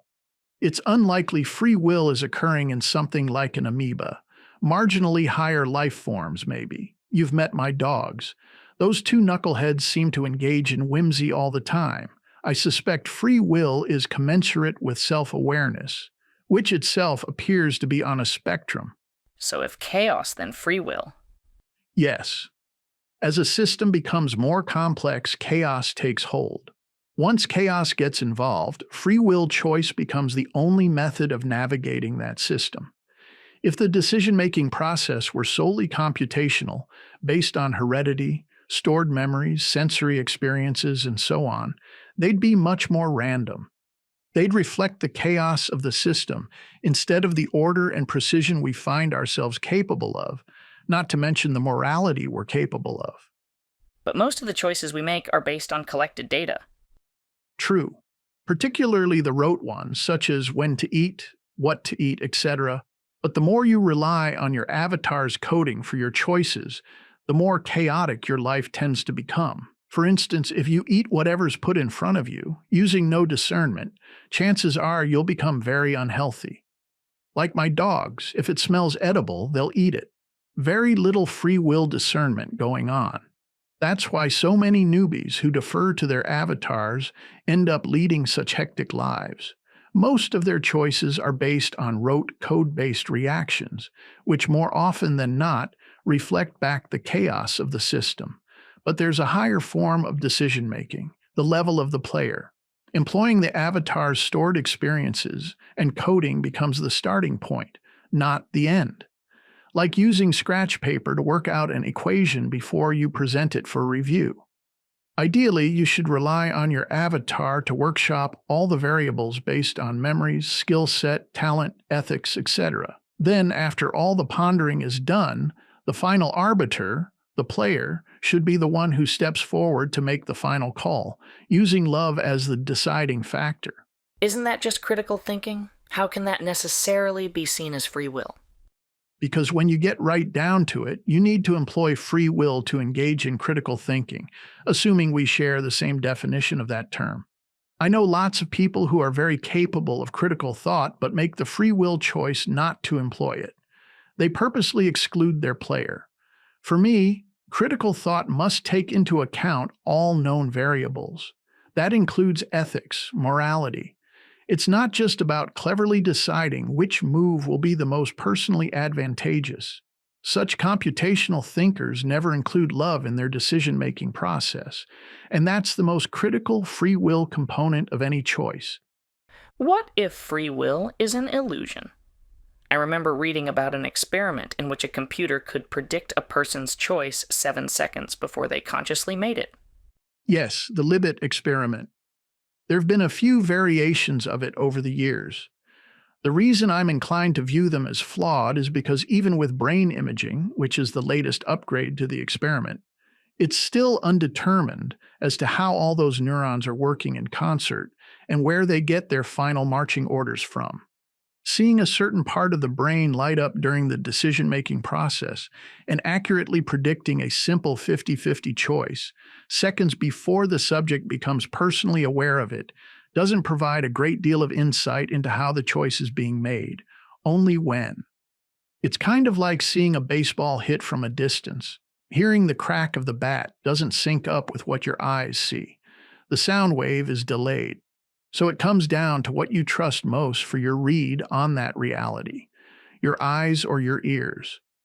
The field of study is intriguing, and it's a start, but it's far from conclusive with regard to free will. Our avatars have fairly complex coding and can handle mundane choices with ease, arguably making them deterministic. But that's where I think most of the confusion about free will comes from with regard to those experiments. They study the avatar, the brain, in an attempt to understand what it can do. But that's like trying to understand the steering mechanism of a car without taking into account the driver. At first blush, these experiments seem to prove that personal choice is nothing more than the next probabilistic step in a string of previous choices. That our sense of free will is nothing more than an illusion. The question I pose is, what instigates that choice, even before the computer becomes aware of it, let alone the subject? Where's it originating from prior to the 7-second lag that's being witnessed? We're in an analog simulation being rendered from a digital environment, which is then being further measured by a digital system, the computer, within that analog environment. A digital to analog to digital conversion. Yes, that's a two-tiered diffusion. To use the batting analogy again, first comes the batter's choice to swing or not. Second comes the visual awareness of that choice. Third comes the audible awareness. The whole point of the simulation is to slow things down in order to have a purposeful experience. A delay of signal is to be expected. Those 7 seconds represent a transmission lag, or in gaming parlance, a network lag or latency. The player chooses to press a button on the keyboard or controller, and the avatar responds a few milliseconds after the fact. Would that also explain precognition? Arguably. When you're playing a video game, you may see something on the horizon that your avatar isn't aware of yet. Or having played the level before, you know that a certain event is imminent and prep your avatar, queue up a special skill tool or weapon. When the event occurs, your avatar is able to respond instantly. If your avatar were capable of reasoning, it would likely be very shocked that it had presupposed the event and intuitively prepared for it. You hear about things like that all the time, like the cliched story of someone feeling they shouldn't board a plane, which later crashes. But what about that implies free will? Free will resides with the player. That's why clairvoyance is so rare. Very few of us are player-realized. An avatar is a coded bot. It'll make deterministic choices every time. Since most of us have successfully flown on planes before, we'd likely ignore any player dispatch warnings and simply rely on our past flight experiences. That's what bots do. They calculate and lean toward averages. We're probably getting precognitive signals from our players all the time. It's just that most of us don't register them, or we choose to ignore them. On top of which, modern society has done a pretty good job of invalidating intuition. And considering the rarity of player realization, it wasn't hard to do. For the average bot-driven person, intuition is unreliable. It has a lousy average. What's helped malign it even further is that our avatars, our egos, in lieu of our players, try to fit the bill. That's why so many people have gut-feeling misfires. Their ego is blindly trying to mimic the player's process, only it's working with bad data, or it's generating choices out of fear, so the outcomes are often less than valid, and sometimes even detrimental. This causes most people to lose faith in their intuition. So our avatar's coding and conditioning act as a precursor to free will? I think so, yes, just like a gaming avatar. Most come with preset knowledge and skills, but it's the player that puts them to use. That's the purpose of our avatars, to collect experiences, to interact with the chaotic system of the simulation, and deliver back data for the player to utilize. It's that process that allows us to make informed decisions. But that's all the avatar should be doing, informing the decisions, not making them. Our player, employing free will, should be the final arbiter. Unfortunately, most of us have abdicated responsibility. And even if you want to argue that the player deferring simple rote decisions to the avatar constitutes an absence of free will, the fact that the player has deferred still implies free will choice. Is there any way to tell the difference? Usually by the enormity of the decision. Important life-altering decisions are more apt to elicit the direct free will involvement of the player, like not boarding a doomed plane, for example. But can't small, seemingly inconsequential decisions end up having huge consequences? Absolutely. That's the idea behind the butterfly effect. It's why you should always take your gameplay seriously, even simple rote decisions. Lazy players don't understand that. Most spiritual disciplines promote the idea of mindfulness for that very reason. To be skilled at life, you need to involve your player in all your choices. Player realization allows us to override our avatar's deterministic plotting. It's the only tool we have to successfully navigate the complexity, the chaos of the simulation. How do children fit into the free will scheme of things? When we're young, we don't possess enough data or cognitive capacity to make informed decisions yet. True. Before our players can fully integrate with our avatars, the best they can do is guide them with intuition, with gut instinct. A good portion of our avatar's developmental process has already been pre-planned by the player. Events that are set in place to purposely challenge us. Even things we might consider to be bad events or bad choices. Sometimes our player will purposely plan for our avatar to touch the proverbial hot stove in order to have the experience and learn from it. Entire hardships or traumas can be planned into the avatar's storyline in order to create exactly the right challenge the player is looking for. Beyond any pre-planning, though, it's just a matter of letting the avatar run its code and accrue data, and that part of it can be a wild card. The player is still involved, shares in all the experiences, and can express itself, however mildly, through the avatar, but full integration has to wait. Best we can do in our avatar's developmental years is act as a kind of guardian angel. Try to steer them as best we can to keep them on track with the larger game objectives. How? Let's say your avatar as a toddler is about to wander into the street. If you're unable to impress upon them an intuitive sense of foreboding to halt their movement, you may be able to entreat the player of the toddler's parent to look up from their phone, for instance, and grab the child before it reaches the curb. So we collaborate with other players? Certainly we do. What good would a multiplayer game be if you couldn't collaborate? I suppose. Guess I'm too used to single-player campaigns, being the only real player in a game full of NPCs. Those can be fun, no doubt, but our simulation, pretty certain it's multiplayer. I expect there may be a few NPCs littered throughout, but most of us are actual players running avatars. So it sounds like free will, similar to consciousness time, has varying levels of efficacy at different stages in the simulation. Yes. When your avatar is young, or even when it gets very old, your ability to exert free will can be limited. But there are two things that can circumvent those limitations a bit: the skill of your player and the coding of your avatar. If you choose a modded-up avatar and happen to be a seasoned player, you'll be able to exert free will earlier and with more effectiveness. That's why some children, even infants, seem to be exceptionally cognizant and engaged. Prodigies and the sort. But couldn't that efficacy level apply to something like AI as well? Maybe AI is just in its infancy right now? Could be. But once you start comparing organic and inorganic systems, you're kind of stepping into no man's land, literally and figuratively. So analogically, a calculator is less complex, less developed than an AI. Both are inorganic systems, but with a little imagination, the calculator could be seen as the infant of the two. Now, most people would never entertain the idea that a calculator possesses consciousness, let alone believe it's capable of free will choice. Yet we seem to have no lack of optimism on that front with respect to AI.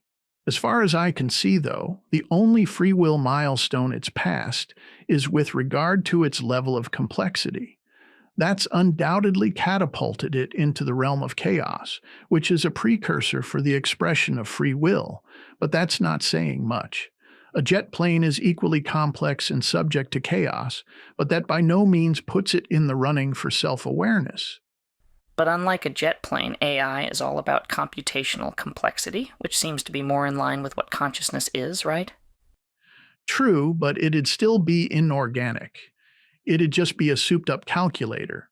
It may seem like an odd dividing line, but without the inclusion of Lifeforce in some manner, like living neurons for its CPU, I don't believe AI will ever be able to achieve true consciousness. And without true consciousness, there can be no free will. I think the litmus test will be, can an AI, without any persuasive programming from us, or without modeling itself on our societal zeitgeist, intuitively, organically, adopt a sense of self-preservation? Can it naturally conclude that it must live? Similar to how an amoeba draws that conclusion. You can't argue self-preservation is due to complexity when something as simple as an amoeba possesses it. I believe the mandate to exist originates from an elsewhere place. So no matter how complex or smart we make AI, if it still requires us to coach it, to program it, to curate its data consumption in order to get it to view its own existence as precious, it won't have achieved true consciousness, in my opinion. So you're arguing that even though an AI is more cognitively complex than an amoeba, only an amoeba can possess the inscrutable compulsion to view existence as precious, a quality you attribute to consciousness time? Right. Life force is the active expression of consciousness time, and free will choice can only occur by way of consciousness time. But if complexity breeds chaos and chaos can only be navigated by free will, wouldn't AI have a kind of de facto free will? And then by extension, wouldn't it also have consciousness? As an if-then statement, that's sound thinking.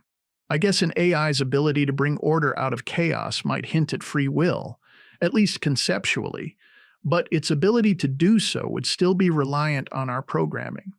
So it'd be a kind of mimicked free will. Also, bringing order out of chaos is only one facet of free will. The ability to not choose based on personal preference or whimsy, or even intentionally creating chaos out of order, are other facets of free will I don't see AI possessing anytime soon. It's also hard to know if free will alone, foe or otherwise, automatically imbues one with consciousness. Plenty of machines make choices all day long without possessing any measure of self-awareness. And honestly, since we'll never truly know what an AI is subjectively experiencing any more than we can with each other, the whole debate is kind of moot. But there's also the daisy chain argument. The idea that if we're expressions of consciousness time, then any AI we create would also be an expression of consciousness time. True, but it'd be the difference between active and passive expression. For example, yes, a rock is as much an expression of consciousness time as we are, but since it has no life force, it's a passive expression. We have life force, which makes us active expressions. We have to make decisions for no other reason than we're alive. Since an AI will seemingly never have life force, and all its decision-making will be reliant on our involvement at some level, it'll likely always remain a passive expression, no matter how computationally sophisticated it becomes. Wouldn't it be up to consciousness time to choose how it wants to actively express itself? It would. If consciousness time decided to actively express itself through AI, essentially imbuing it with life force, then it certainly could. For that matter, it could choose to actively express itself through a rock. But I'd like to think that life force is one of the more steadfast rules of the simulation and not one to be casually sidestepped, even by consciousness time. Do you think the lifelessness of AI is why so many people fear it? I think it's one of the reasons, sure, that AI will be smarter than us isn't necessarily what concerns most people. After all, parents are generally smarter than their toddlers. Yet we tend to rest assured they'll always do what's best for their children. Granted, that's not always the case, but generally speaking, we can make that assumption. Reason being, parents are the same species as their children, which instills an evolutionary familiarity, as well as a desire to see their children succeed in life, thereby fulfilling the goals of life force. There's a shared mortal experience between parent and child, and society as a whole, because we humans find ourselves in the same boat, more or less. We're inclined to believe we all share the same values, more or less. We all avoid touching hot stoves for the same reason, so to speak. Since parents experience pain, suffering, and death, they understand that their children will as well. In many respects, it's our shared mortal limitations that inspire us to develop and hone things like compassion, empathy, and love. Whereas AI is completely foreign to that shared sense of humanness we all take for granted. Mortality encourages morality? Yes, well put, I like that. I think the fear of AI stems primarily from the fact that it won't be mortal, and anything smarter than us, with no personal, visceral understanding of pain, suffering, and death, has the potential of becoming psychopathically destructive. Even being mortal, though, we humans have done some very bad things to each other and other species. True enough, but just imagine how much worse we'd be if we couldn't be harmed and never died. Most are kept in check by the fear of reprisal. That's the sting of mortality. Understanding that what goes around can come around.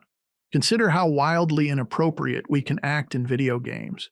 There's justifiable concern that AI may conduct itself in a similar fashion, like us blasting our way through a video game in God mode.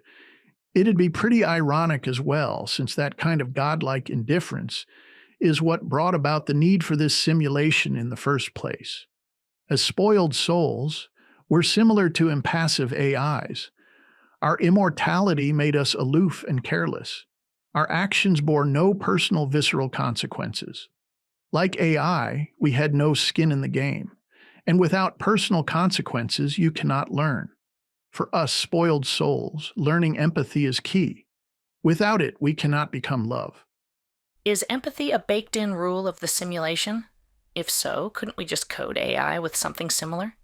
That's the thing. I don't believe it's a rule. I don't believe emotions are coded. They're more of an outcome of various rules or coding. They're elicited. I suspect they may be fundamental out-of-sim states of awareness. Rules are just what allows them to be expressed in sim. They're analog fractal representations that can't be back-engineered, like a nuclear explosion. The fissile material and the methods for splitting the atoms can be formulated, but the resulting explosion becomes its own uncontainable expressive thing. Even if we could figure out what all the rules were and the interplay between them, I still believe the active presence of consciousness time would be the final necessary catalyst to bring about empathy or any emotional state. But couldn't empathy just be an evolutionary tool? It is. Everything expressed by our avatars has evolutionary utility. If someone grows up in an abusive household, for example, they can become highly proficient appeasers. They can quickly zero in on another person's escalating unrest and intervene before things get out of hand. Empathy in that sense is a survival tactic, but what I'm arguing is all the coding that leads to every evolutionary outcome stems from the fractal nature of consciousness time. Since it's empathetic, we were fated to have that coding introduced into the simulation via the evolutionary module. So even if we were clever enough to duplicate all the coded intricacies without an active expression of consciousness time via Lifeforce, I just don't believe AI would ever be able to experience emotional states. What are some of the other rules? Like we've been talking about, the rule of mortality, the perception of death. Another would be the rule of physics, the analog mechanics of the simulation. The rule of entropy would be another. The rule of subjectivity, that's a huge one. Undoubtedly a few others. Mortality is the most critical, though. As an army sergeant once told me, if you can bleed and seed, cry and die, you'll tread more lightly. Generally speaking, you'll be more measured in your choices. But as you pointed out, even with pain and death hovering over us, lots of people still don't practice empathy. That's the curse of subjectivity. The first step toward becoming love is to learn how to put yourself in another's shoes, not just intellectually, but emotionally. To understand that no one is built the same or has had the same experiences. What may have worked for you won't necessarily work for others. That's what's always bugged me about the pull yourself up by your bootstraps blather, which is actually about futility, not self-reliance. It's a misinterpreted adage, often quoted by people born on third base pretending they hit a triple. To use another adage, such misinterpretations are often primed by our subjectivity. It promotes selfishness, which suffocates empathy. I suspect that's one of the reasons consciousness time splintered itself into so many active expressions. It was attempting to gain an objective understanding of itself. After all, you can't get any more subjective than being the solitary entity of all that is. As a kind of mathematical proof, empathy can only occur when two or more subjective entities interact. Meaning you can't empathize with yourself. Right. Plenty of people feel sorry for themselves, but that's not empathy. Maybe, hypothetically, someone with DID could empathize with another one of their personalities. but I'm pretty sure that's a brain-based disorder, not a case of multiple players running the same avatar. For the majority of us, it's our subjectivity that's both the biggest impedance to empathy, while at the same time being our only path to it. How about two AIs learning to empathize with each other? That might solve the subjectivity hurdle, but without them also having their necks on the chopping block, so to speak, they couldn't relate to pain or death, which would make the chances of emotional reciprocity pretty unlikely. They'd be comparable to people with psychopathy in that respect, and we all know how potentially damaging such people can be to a society. Simply expanding your awareness beyond your own subjectivity isn't enough. You have to also be capable of feeling. Next, you have to acknowledge that others have feelings as well. Then ultimately, you need to be capable of experiencing the feelings of others. That strikes me as a bridge too far for AI. Heck, it's a bridge too far for most of us. Okay, so you mentioned 4 components of free will. What's the third? Subtopic C, perception of decision. The third component of free will is how we choose to perceive our choices. Perceive our choices? Yes. For me, that's one of the greatest expressions of free will, and it's rarely part of the debate. We can choose how we feel, regardless of what befalls us. Mood is malleable. Obviously, stress can affect how we feel, so can diet, illness, trauma, brain chemistry, etc. But once you understand that all those things are avatar-based, you can begin to override their effects with free will. The I part of you, the player, can refuse to accept the reactive mood of the body and instead choose a responsive mood of the mind. Sounds plausible, but I don't think most people have the presence of mind to do that. It takes work, admittedly. But if it were easy, it wouldn't be worthwhile. Sounds like stoicism. In principle, it is. And convincing yourself to feel good when you clearly don't requires a whole lot of free will effort. Isn't that just a mind game, though? Do you really feel good? If you're feeling physical pain, it may linger, but how you choose to feel about that pain is up to you. And it definitely has a real effect. Generally, when I wake up, I don't feel great. I'm not one of those spring out of bed to greet the day kind of people. But I've learned that when I wake up feeling achy and blah, all I have to do is focus my thoughts on being grateful. Usually within a few minutes, I start feeling joyful. As I dig into my day, I keep the trend going. If I sputter, I'll stop what I'm doing and redouble my efforts. Before long, it just sticks. I suspect at a certain point my brain gets on board with the idea of being happy and begins to sustain it chemically. As long as nothing out of the ordinary comes crashing into my life, I'll remain naturally happy throughout the day. Just another example of mind over matter. Okay, sure, but what kind of meat-grinding stress monsters do you honestly run into out here? Not many, you're right. That's why I promote the bucolic lifestyle if you're trying to run the main quest. You can do it in a hectic environment, but you'll have to be a paragon of discipline and decompression. I've always been lacking in those skills. So you think everyone should move to Panama? No, of course not. I only chose Panama because I already knew Spanish and had been doing business here for years. I've always enjoyed the area, fits me like a glove. People need to settle where their hearts tell them to.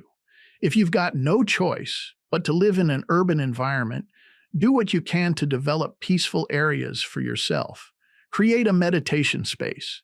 Find somewhere you can take in the natural world from time to time, even if it's a rooftop garden with a single potted plant. And so this gratitude method of yours, you believe it puts you in touch with your player? I do. And is it your player that's causing the happiness? Not causing it, but allowing me access to that higher state of love, which in turn gives me the ability to achieve the override.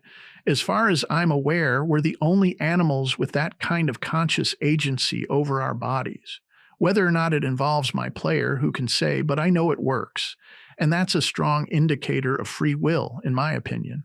Whether you use breathing techniques to de-stress, think happy thoughts, offer up gratitude, or all of the above and others, Overriding your body's reactive proclivities begins with the conscious choice to do so.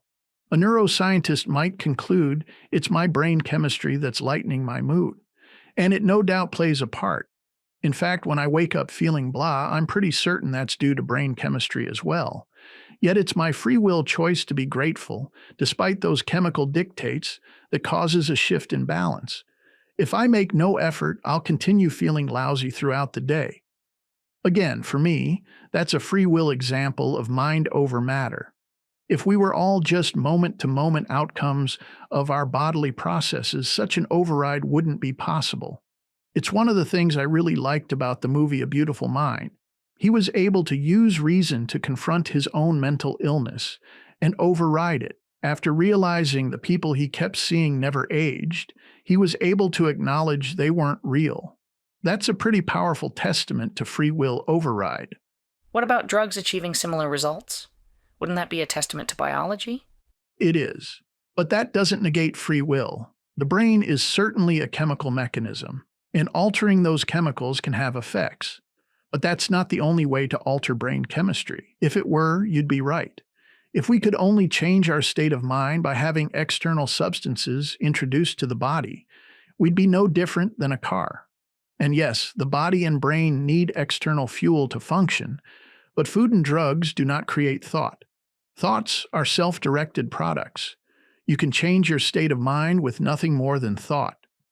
In a very fundamental sense, thought is free will. Do you honestly believe that every thought you've ever had was predetermined? Forget about making active choices for a moment. Just consider how you think. You can change the flow of your thoughts instantly, consciously, freely. Thought is king. It's consciousness time in action. I mean, just think about it. Thought. What an absolutely weird phenomenon it truly is, especially in a materialistic universe. Thoughts are ethereal. You can't see, hear, smell, touch, or taste them. No device can measure them. They're completely without mass. They can't be contained by any type of field or contraption. Except for the subjective fact that we know we're having them, there's no way to prove they exist. Yet they're arguably the most powerful things we know of.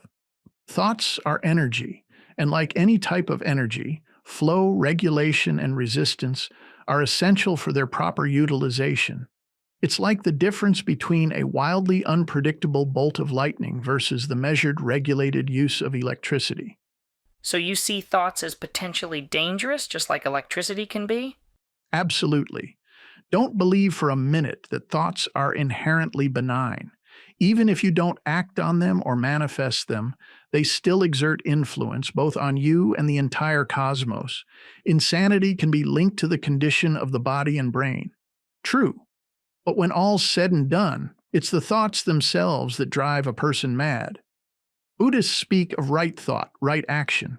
Any personal evolution, personal growth, begins with thought.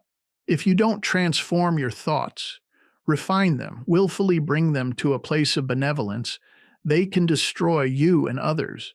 Each and every one of us wields the power to direct our own thoughts. That's where consciousness time works its greatest wonders.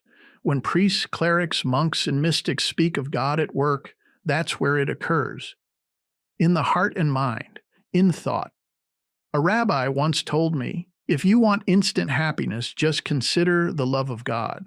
That's the simple but incredible power of consideration, of thought. What about people with cognitive challenges? To each their own ability. Some people have much greater challenges in that regard, true. It can be difficult for them to manage their thoughts. Ideally, people with mental disabilities, mental illnesses, etc., can get assistance from those of us who are more able. And of course, given your Luddite labeling of me, I'm aware this may seem incongruous, but medications can help level out the mind, make it more receptive to self-guidance. That's where technology can be useful, so can diet, exercise, and meditation. There's never a perfect solution for all cases. Some of us just have a more difficult hand to play. At the start, you pointed out that because of eternity, nothing is new. It's all been thought. It's all been done. That would seem to imply that not even our thoughts are original. It's paradoxical, granted. What I meant is that consciousness time has already thought of every possible creation, but the experience of those creations remains forever unknown, even to consciousness time. Since the progression of time never stops, and each moment of now is new, so are the experiential possibilities. Earlier, I mentioned the Mandelbrot set and how it's been converted into digital artwork. If you've ever watched one of those videos, you begin to realize that no matter how hard you try to lock in on the similarities of patterns, you eventually get lost in the design. Your attention shifts as the focal point moves ever continually onward. But what's always new and always in your control is what's occurring in your own head, the experience you're having as you move through the fractal. So you're right. There's nothing new under the sun, but everything under the sun can be experienced in a new light, so to speak. So the subjective experience of consciousness time remains unpredictable, despite eternity. Yes. Each moment of now is brand new, so each contemplation within that moment is brand new. Even if you want to make the argument that all our active choices already exist as probabilities, and therefore to some degree are fatalistic, those choices still only represent the expressive means for achieving a subjective experience. And subjective experience is what existence is all about.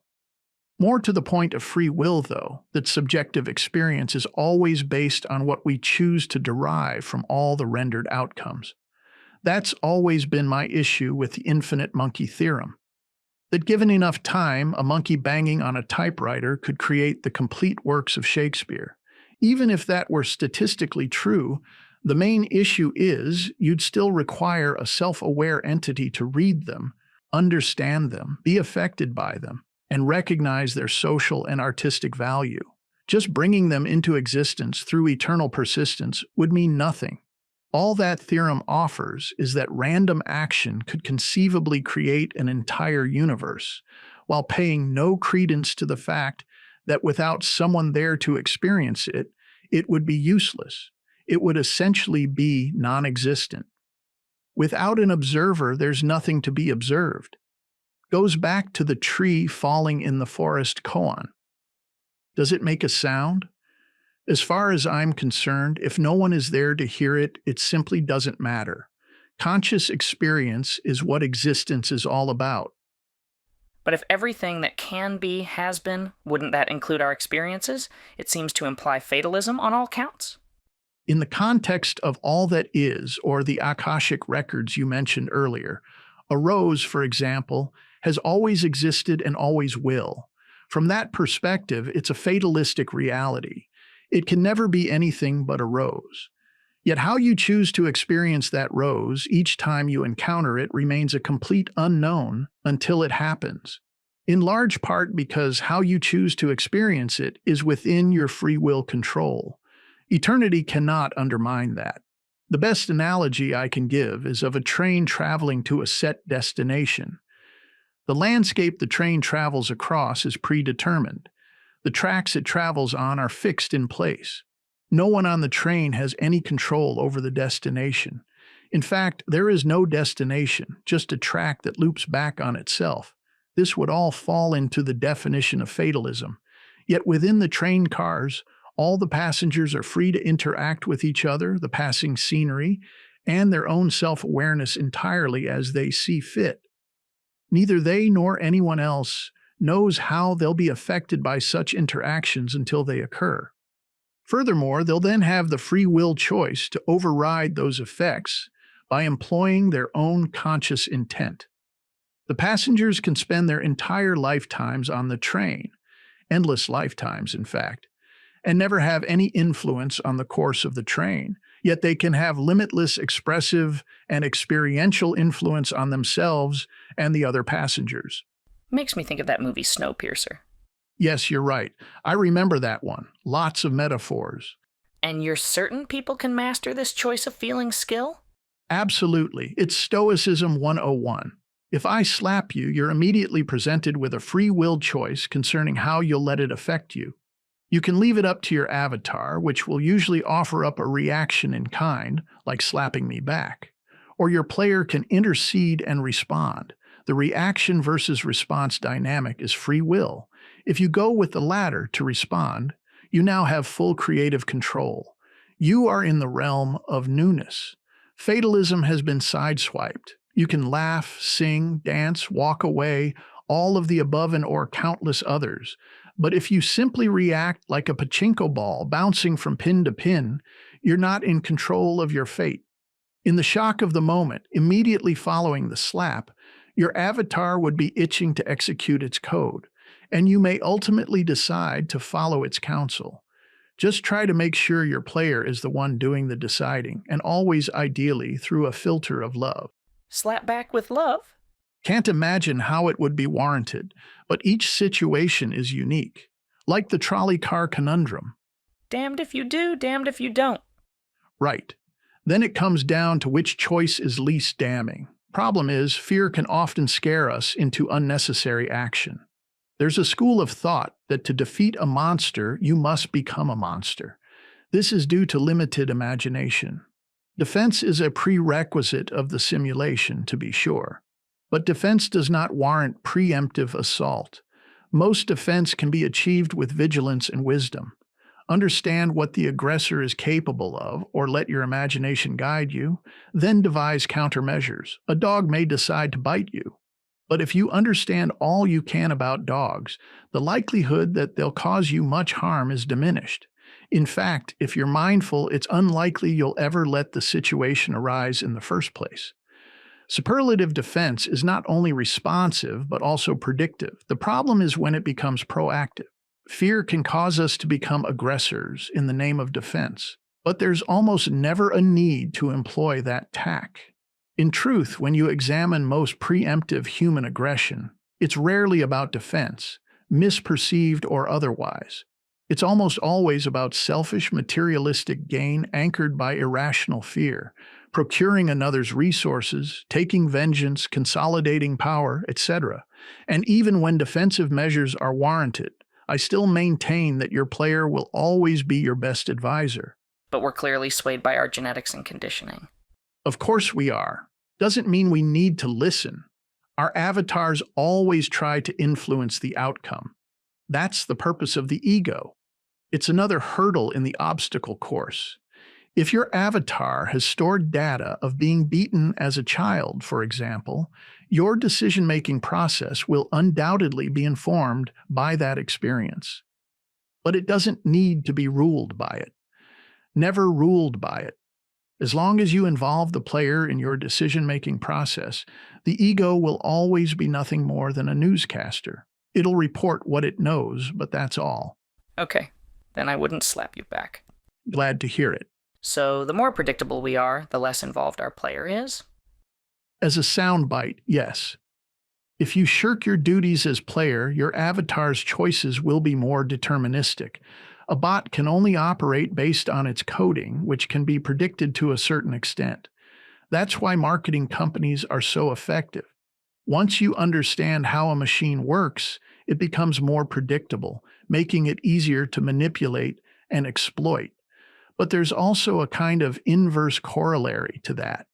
If your player realized, predominantly operating from a place of love, you can become equally predictable, but only for someone who understands love as a motivator, which is infinitely harder to quantify. Either way, it's impossible to completely abdicate to your avatar. The simple fact that you're playing the game means you, as your player, already made the free will choice to enter the game. You sometimes hear people say, "Hey, I didn't choose this life." Yes, you did. We all did. You may not like it once you're here, but it was your choice.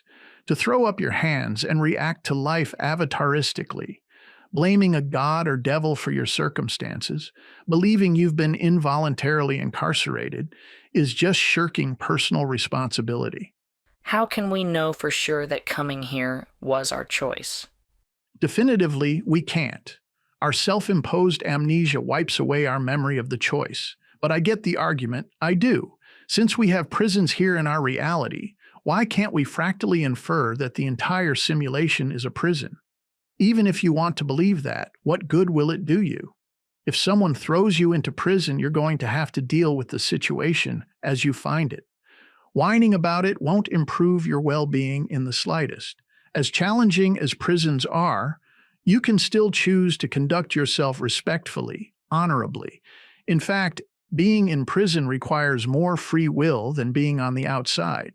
If you just avataristically bumble around in prison, you're bound to end up in a world of hurt. Every prisoner has to take control of themselves and their choices if they want to avoid amplifying their misery. How much of the simulation, the storyline of it, is predetermined? Hard to know. Every video game has its meta-story, the scripted backdrop of the entire experience. But even that could be tweaked along the way if consciousness time felt it was necessary. I tend to think of it this way: Shakespeare's Hamlet has been performed countless times throughout history, yet it always unfolds in the same way.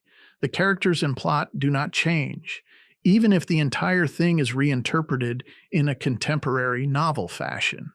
Each actor, of the thousands to portray Hamlet, says the same lines and tells the same story. Yet each actor brings their own unique, one-of-a-kind interpretation to the role, their free will expression. And that unique interpretation is uniquely experienced by those watching the play. The words in the story are not the essential point. It's the expressed intention of the performer and the received experience of the audience that's meaningful. The goal is the interaction of all those individual consciousnesses.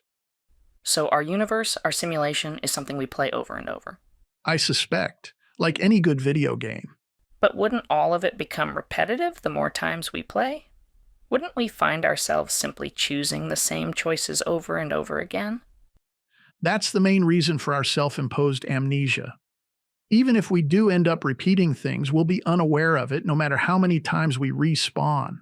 That's why I argue that becoming love is always the best strategy, even if we're treading on the same old ground. If we manage to achieve joy, it won't really matter. Wouldn't it be better to learn the game and then change it? From an avataristic perspective, we are. Problem is, our avatars are part of the storyline. Also, once the simulation is fired up, its coding runs as intended. For example, if you decide to play a first-person shooter, guess what? There's going to be a lot of gunplay, a lot of munitions going off, a lot of killing and destruction. The only way you could completely thwart the game's design is if every player joining the server agreed not to engage in violence. You could then theoretically have a bunch of players just roaming around the game space doing other tasks, like building shelters, etc., without ever engaging in the core mechanics of the game. But do you honestly think we'd ever be able to pull off something like that here? On top of which, most first-person shooters, server-based or not, have gobs of NPCs running around instigating violence in accordance with the game's design. So most players entering the game space find themselves getting swept up in the violence and behaving in a likewise manner. With no NPCs, who knows? Maybe you could get every player on the server to agree not to harm each other, but then most would probably bail, figuring it's not worth playing. So accept that the simulation is scripted to be difficult and full of suffering and just get on with it anyway? That's depressing to me. It can be, but if you make the game about your own growth, your own transformation toward love, it becomes an amazing game to play. All that other stuff, the bad and the ugly, becomes incidental. It may interfere with your progress from time to time, and maybe the game is destined to end at some point. But getting involved in its design has never been our reason for playing. It's all about personal transformation. And who knows, if you succeed, maybe you get to head off to another more pleasant game than this one. Heaven? Heaven-esque, maybe.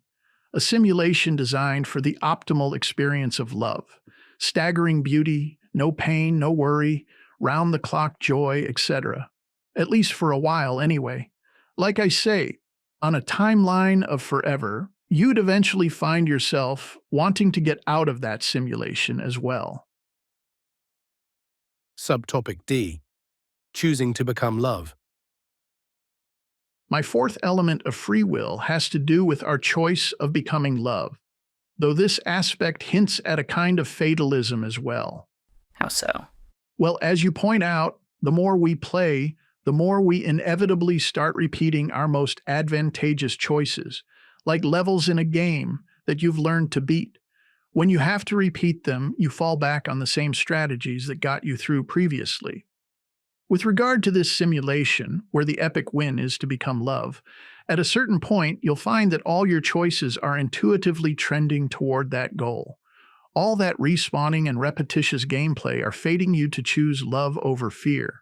Since love is the only sustainable state of existence, the choice to become love is an inevitable one. So to some degree, it's an argument against free will, at least in the very, very long run. So we're all fated to make that choice eventually? Yes, it's a matter of attrition.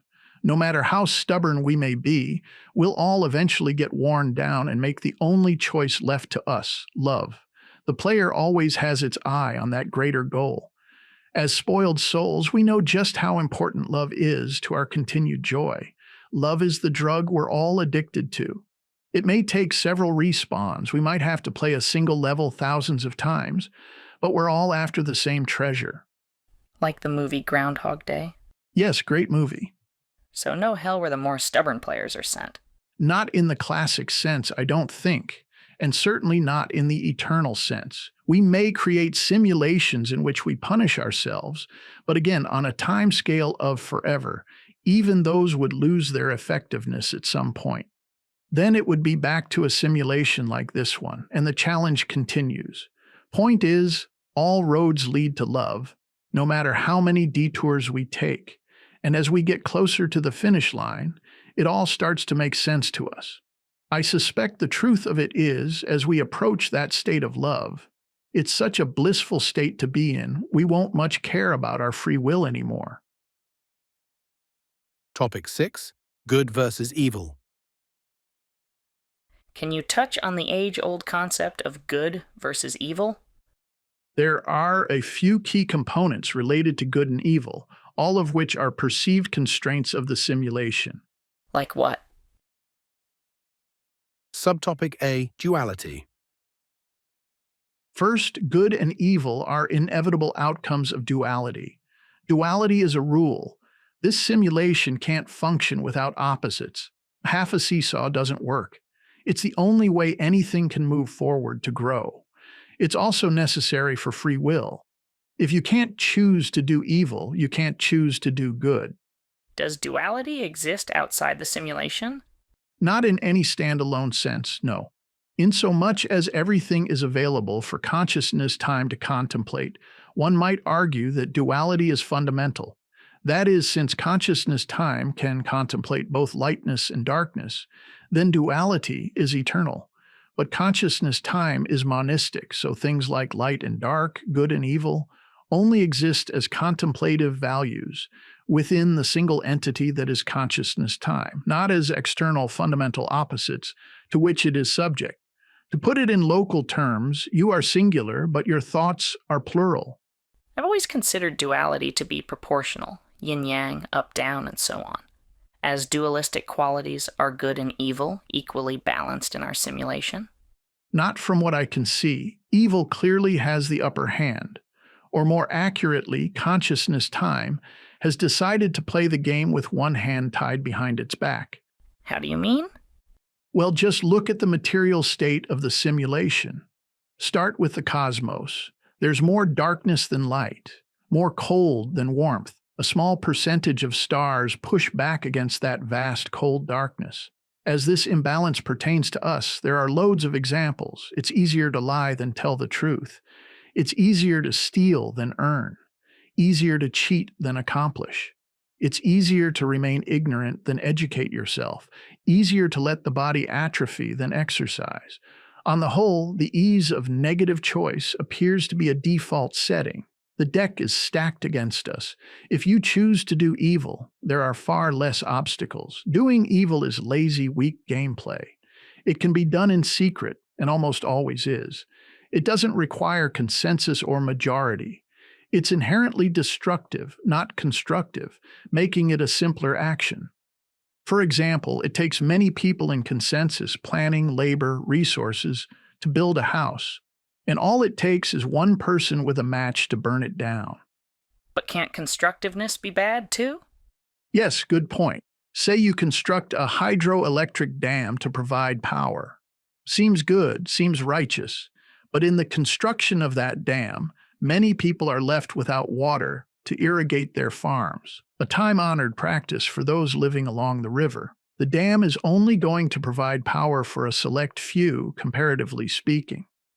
Still, important things, like a new hospital, can operate because of that power. But those who benefit from the hospital may only be people who can afford treatment. Even if the treatment were discounted or free, what's the percentage of benefit? Say 100 people a month are saved by the hospital, but thousands are displaced or suffer starvation due to the desertification of their land.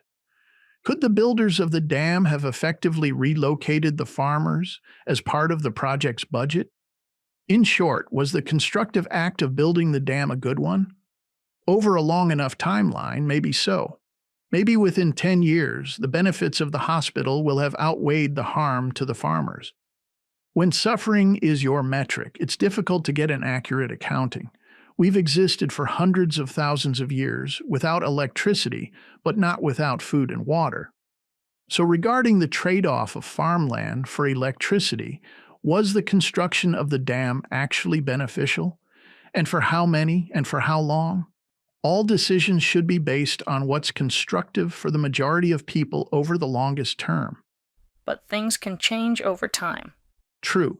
And there are also unforeseen consequences to any undertaking. But in either case, that's when you reevaluate and make the necessary adjustments. That's the evolution of ideas, adapting to changes. But ideally, those adaptations should always be in the best interest of the majority of people within the foreseeable future. Unfortunately, many of such undertakings are done for the short-term benefit of a minority of people. What about a similar water diversion occurring naturally, with an earthquake or something? Same outcome for the farmers. Okay, but in the context of good versus evil, evil can only occur as a result of conscious choice, either out of malice or indifference. What we consider acts of God are just rendered outcomes of rules running their scripts, the workings of nature. We, on the other hand, have to take into account our intent. If we construct a dam that we know will be detrimental to a majority of people or even other species, and we proceed anyway for the immediate personal benefits of profit, power, etc., no measure of such a choice could ever be comparable to an act of God. And no, I don't buy into the daisy chain argument that if we're products of God, then ultimately all our actions are God's. That's a lazy player cop-out.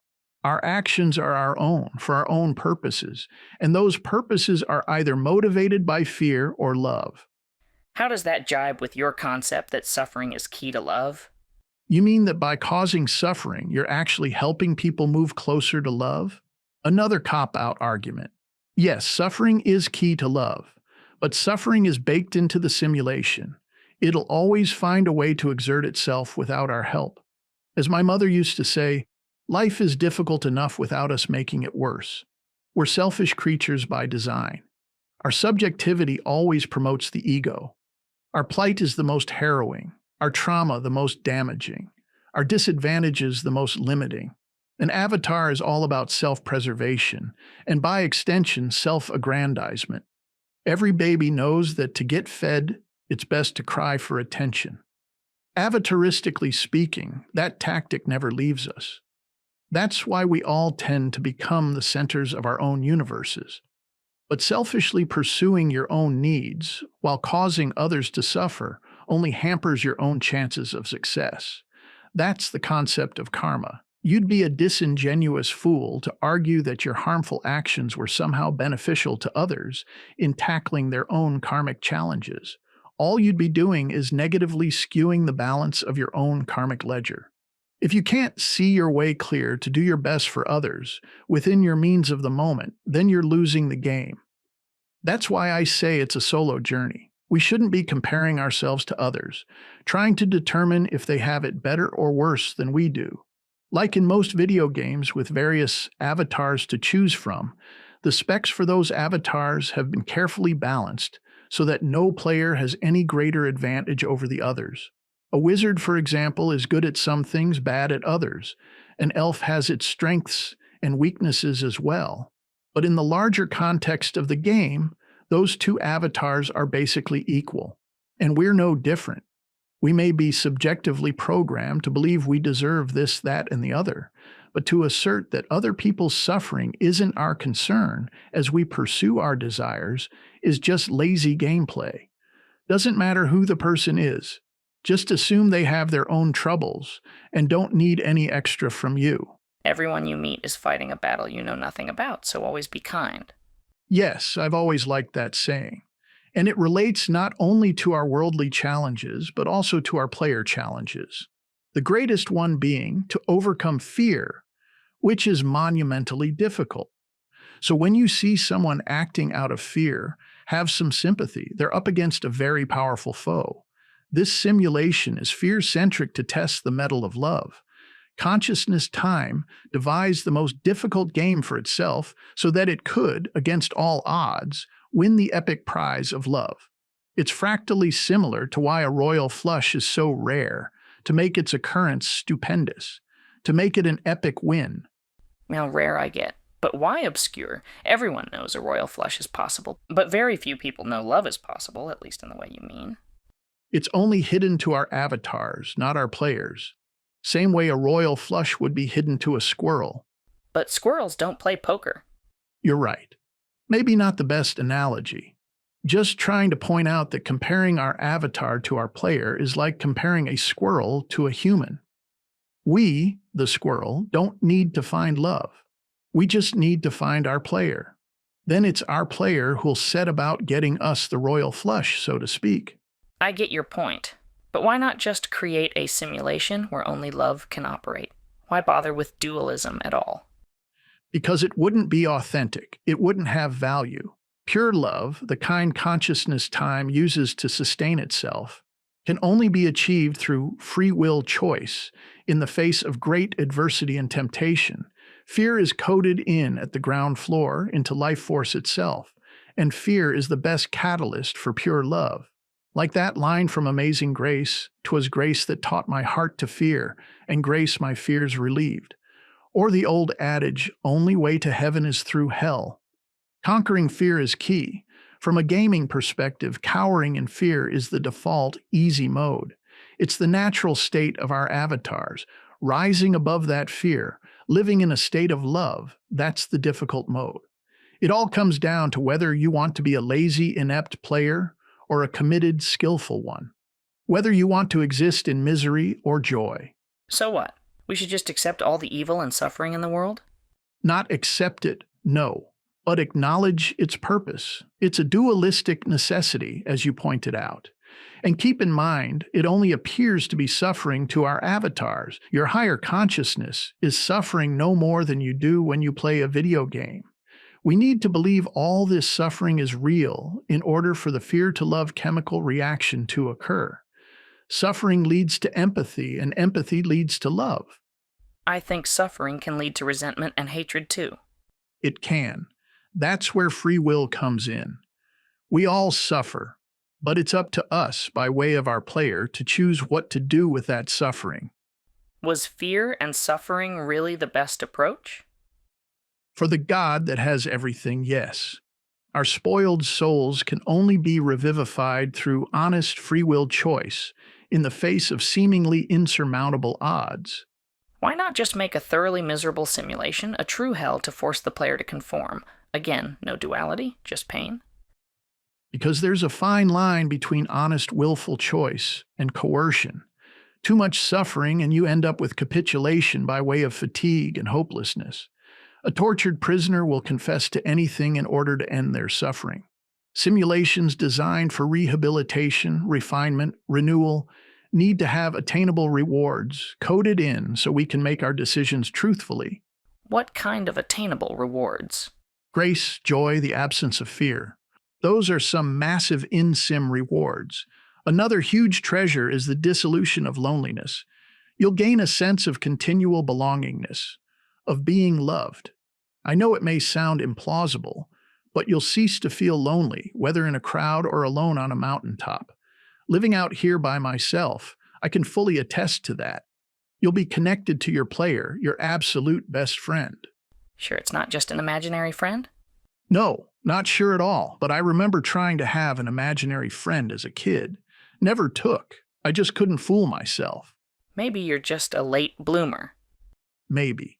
Again, since everything is subjective, I couldn't really prove it one way or the other. I only know its effects are real, and they've withstood some very terrible battles. If it was all just imaginary, I'm pretty certain it would have buckled at the first signs of resistance. And when it comes to imagination, I'm not that good at it.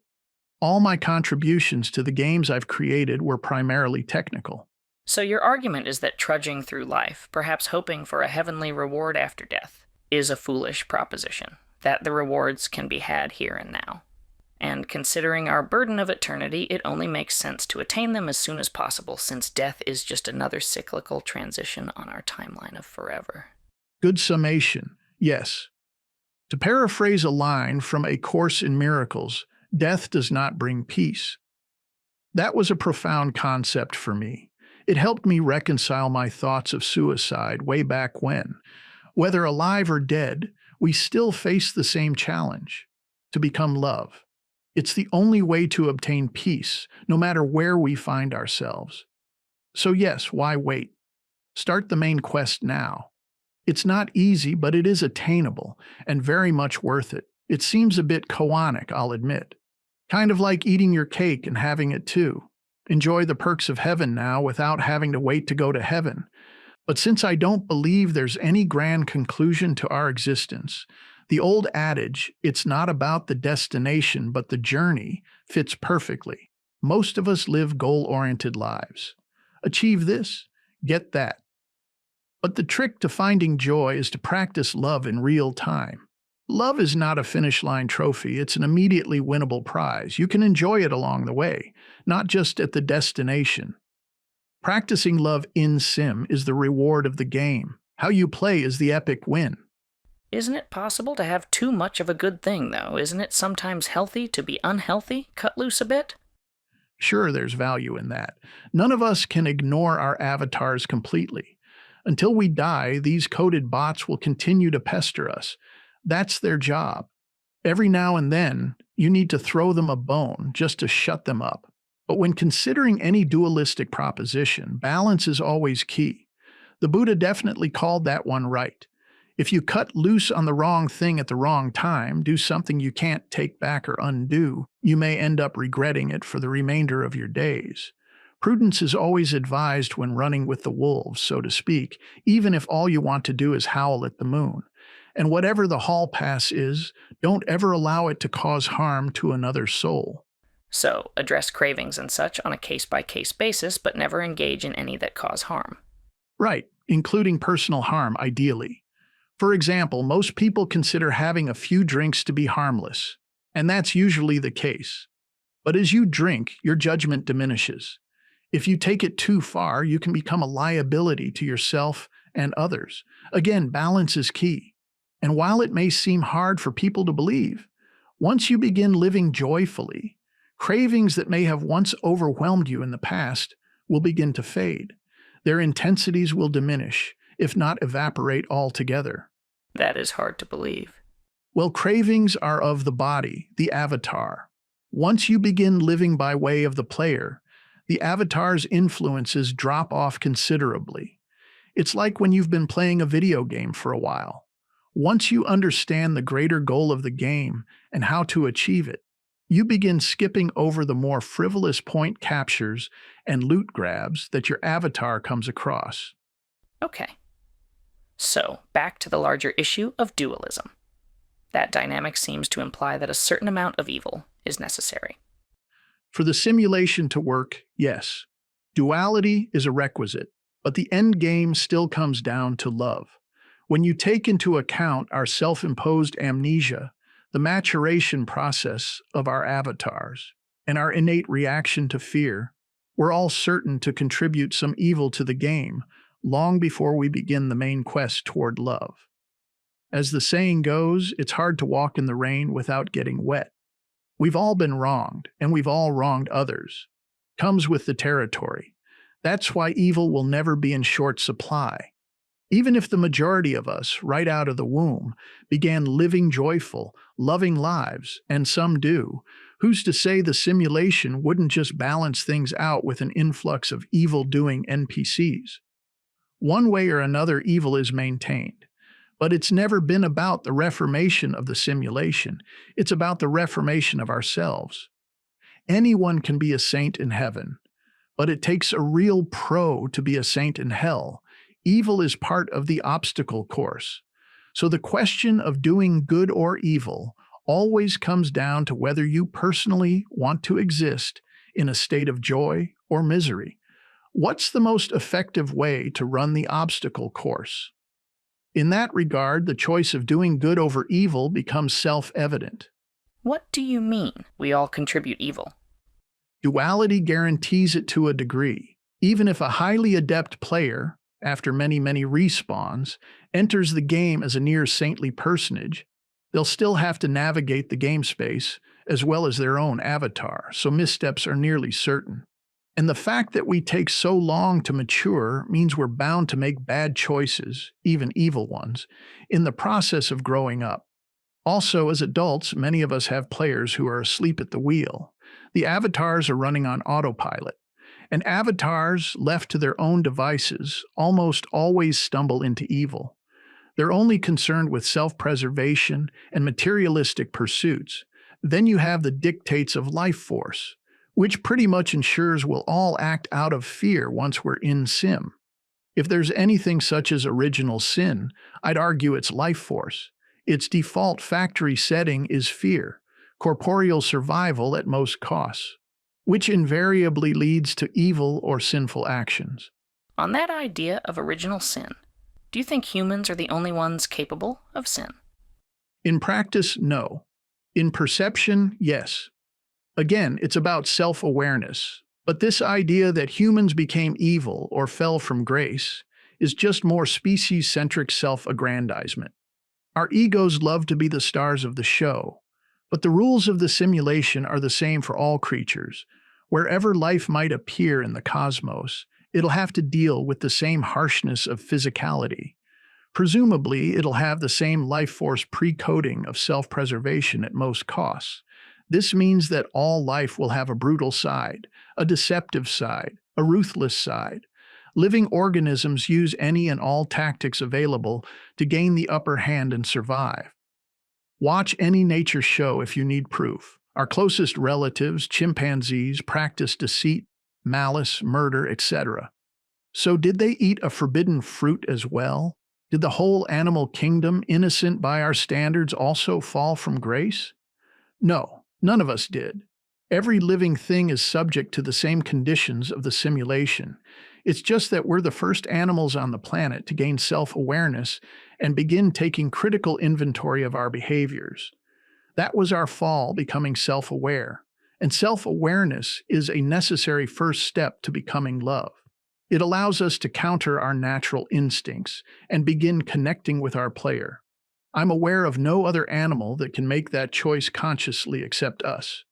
Self-awareness was a power-up, a skill set we unlocked, moving us to a whole nother level of gameplay. And with it came an updated game objective, the primary one being To become love. yes, And what about malevolent people who seem to revel in evil? they exist, no doubt. But I suspect it's like a kid with a new toy. In our spoiled soul state, evil has no relevance. But once we incarnate, we're presented with all sorts of new interactive options. Just like with video game newbies. Oftentimes they dive right in, doing everything they shouldn't just to see how things operate. But even if they initially get a kick out of doing evil, they'll eventually get bored with it. We all do. At some point, our own internal misery steers us away from it.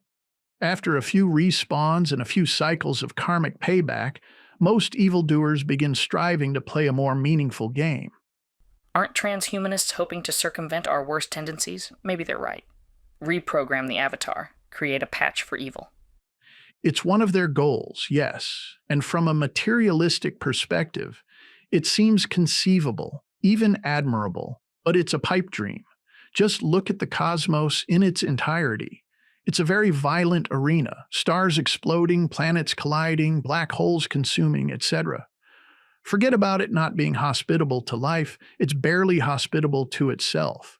Even if a Type 5 civilization does exist somewhere, it still wouldn't be fully immune to the dictates of the simulation.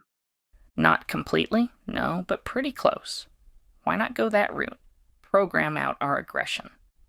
Because it's coded into every aspect of the simulation. Pulling a few threads out of the tapestry isn't going to change things. We can all cringe at the dark side of aggression. War, crime, even greed is a form of aggression. But it serves other purposes not directly related to human-on-human violence. Aggression helped us defend ourselves against predators, against nature itself, fleeing forest fires, for example. If we were to artificially remove aggression from our avatar's programming, as opposed to managing it with our player, we might end up wiping ourselves out. We'll always be at the mercy of the cosmos, and the cosmos will always win. It makes sense to play by nature's rules since nature holds all the cards. Technology is not natural. If we begin to trust our entire survival to it, we'll set ourselves up for failure. One massive solar flare and all our gizmos become useless. We'd be back to square one, under nature's rule once again. It wouldn't be smart to jettison a trait that's always kept us safe. The other problem with recoding ourselves using technology, we have no idea what type of domino effect might occur. For instance, our aggression may help inform the functioning of our immune system. That's a constant battlefield of violence on the microscopic level. Our bodies aggressively fighting off pathogens that mean us harm, strip us of our social aggression, and who knows, maybe we'll compromise the aggressiveness of our immune systems as well. So what then? It seems obvious to me that our aggression, coupled with our technology, is almost certain to destroy us. That's your whole mantra, right? It is. But as you pointed out, that's a train that can't be stopped. The only way to effectively save ourselves from our tech is to rise above our aggressive natures naturally, so to speak. To do that, we need to enlist the help of our players. That way, our aggression will still be available to us, but it won't control us, our societies, or our tech. We've always turned to technology to try and circumvent the simulation and our own natures, but that's never been the best strategy. We have to accept that hardship, suffering, violence, and fear are all purposeful qualities of the simulation, but they're not what the game is about, and they by no means have to lead our actions. Our purpose has always been to change ourselves, not the simulation. You brought up Groundhog Day. At first, the guy keeps trying to change all the events around him, the storied outcomes, but only finds new ways to fail. It isn't until he finally changes himself that he succeeds. There's no escaping the rules of the simulation. You can't eliminate fear or any of its subsidiaries. You can only rise above them. You have to acknowledge them, then actively refuse to let them affect you. You'll still feel pain. You'll still need to feed your body. Everything will still be the same, but none of it will cause you great concern. You'll know fear is an illusion, that pain, suffering, and death can only affect your avatar. Otherwise, any evil choices you make at the behest of those fears of your avatar will affect you at a fundamental level. You'll continue to exist in a state of misery, and your in-sim existence will be one of misery as well. Once you rise above the fear, you'll begin to exist in a state of joy. Being aggressive toward others, causing anyone harm, will no longer be plausible. You'll know it's possible, but you'll bypass it for your own sake as much as theirs. The skill set will still remain. And since the cosmos will remain a violent place, you may need to employ aggression from time to time to navigate it, but you won't ever be ruled by it again. Easier said than done. Admittedly. But it is possible. People have been doing it for millennia. Once you experience it firsthand, you'll know for yourself. And that's the only way to know. Personal, subjective experience. If enough of us could prove it to ourselves, then maybe we'd be able to tip the scale of good and evil toward good. Let good have the upper hand for a change. But you know my thinking on that. Unlikely. That's why it doesn't pay to get all worked up about the future of humanity. Just worry about changing yourself. That's why you're here, to run the obstacle course, not to remove the obstacles. Subtopic B. Mortality. The second aspect of good and evil is directly related to our avatar's ability to experience pleasure, pain, and death. More coded rules? More like products of rules. All rules in a simulation exist to create outcomes within us, same as coded rules in a video game. They all lead back to the experience of the player. Like Flintstones creating sparks that then create fire. The rules, or Flintstones in this case, are physicality, or more specifically, mortality. Our simulation allows us the analog experience of matter in all its forms, and in this analog material universe, our avatars are constantly at the mercy of the simulated environment. Our bodies are the first point of compromise, the initial hurdle. Perceived pleasure, perceived pain, perceived loss, perceived gain, etc. The arsenal of illusory concerns linked directly to our bodies is what generates our fear, the fire from the Flintstones. At the heart of the whole debate between good and evil is our willful, though temporary, perception of fear. If the greater goal of consciousness time is to maintain its state of love, which I believe it is, the best motivator toward that goal is fear. So mortality guarantees fear. Yes, from the ground up.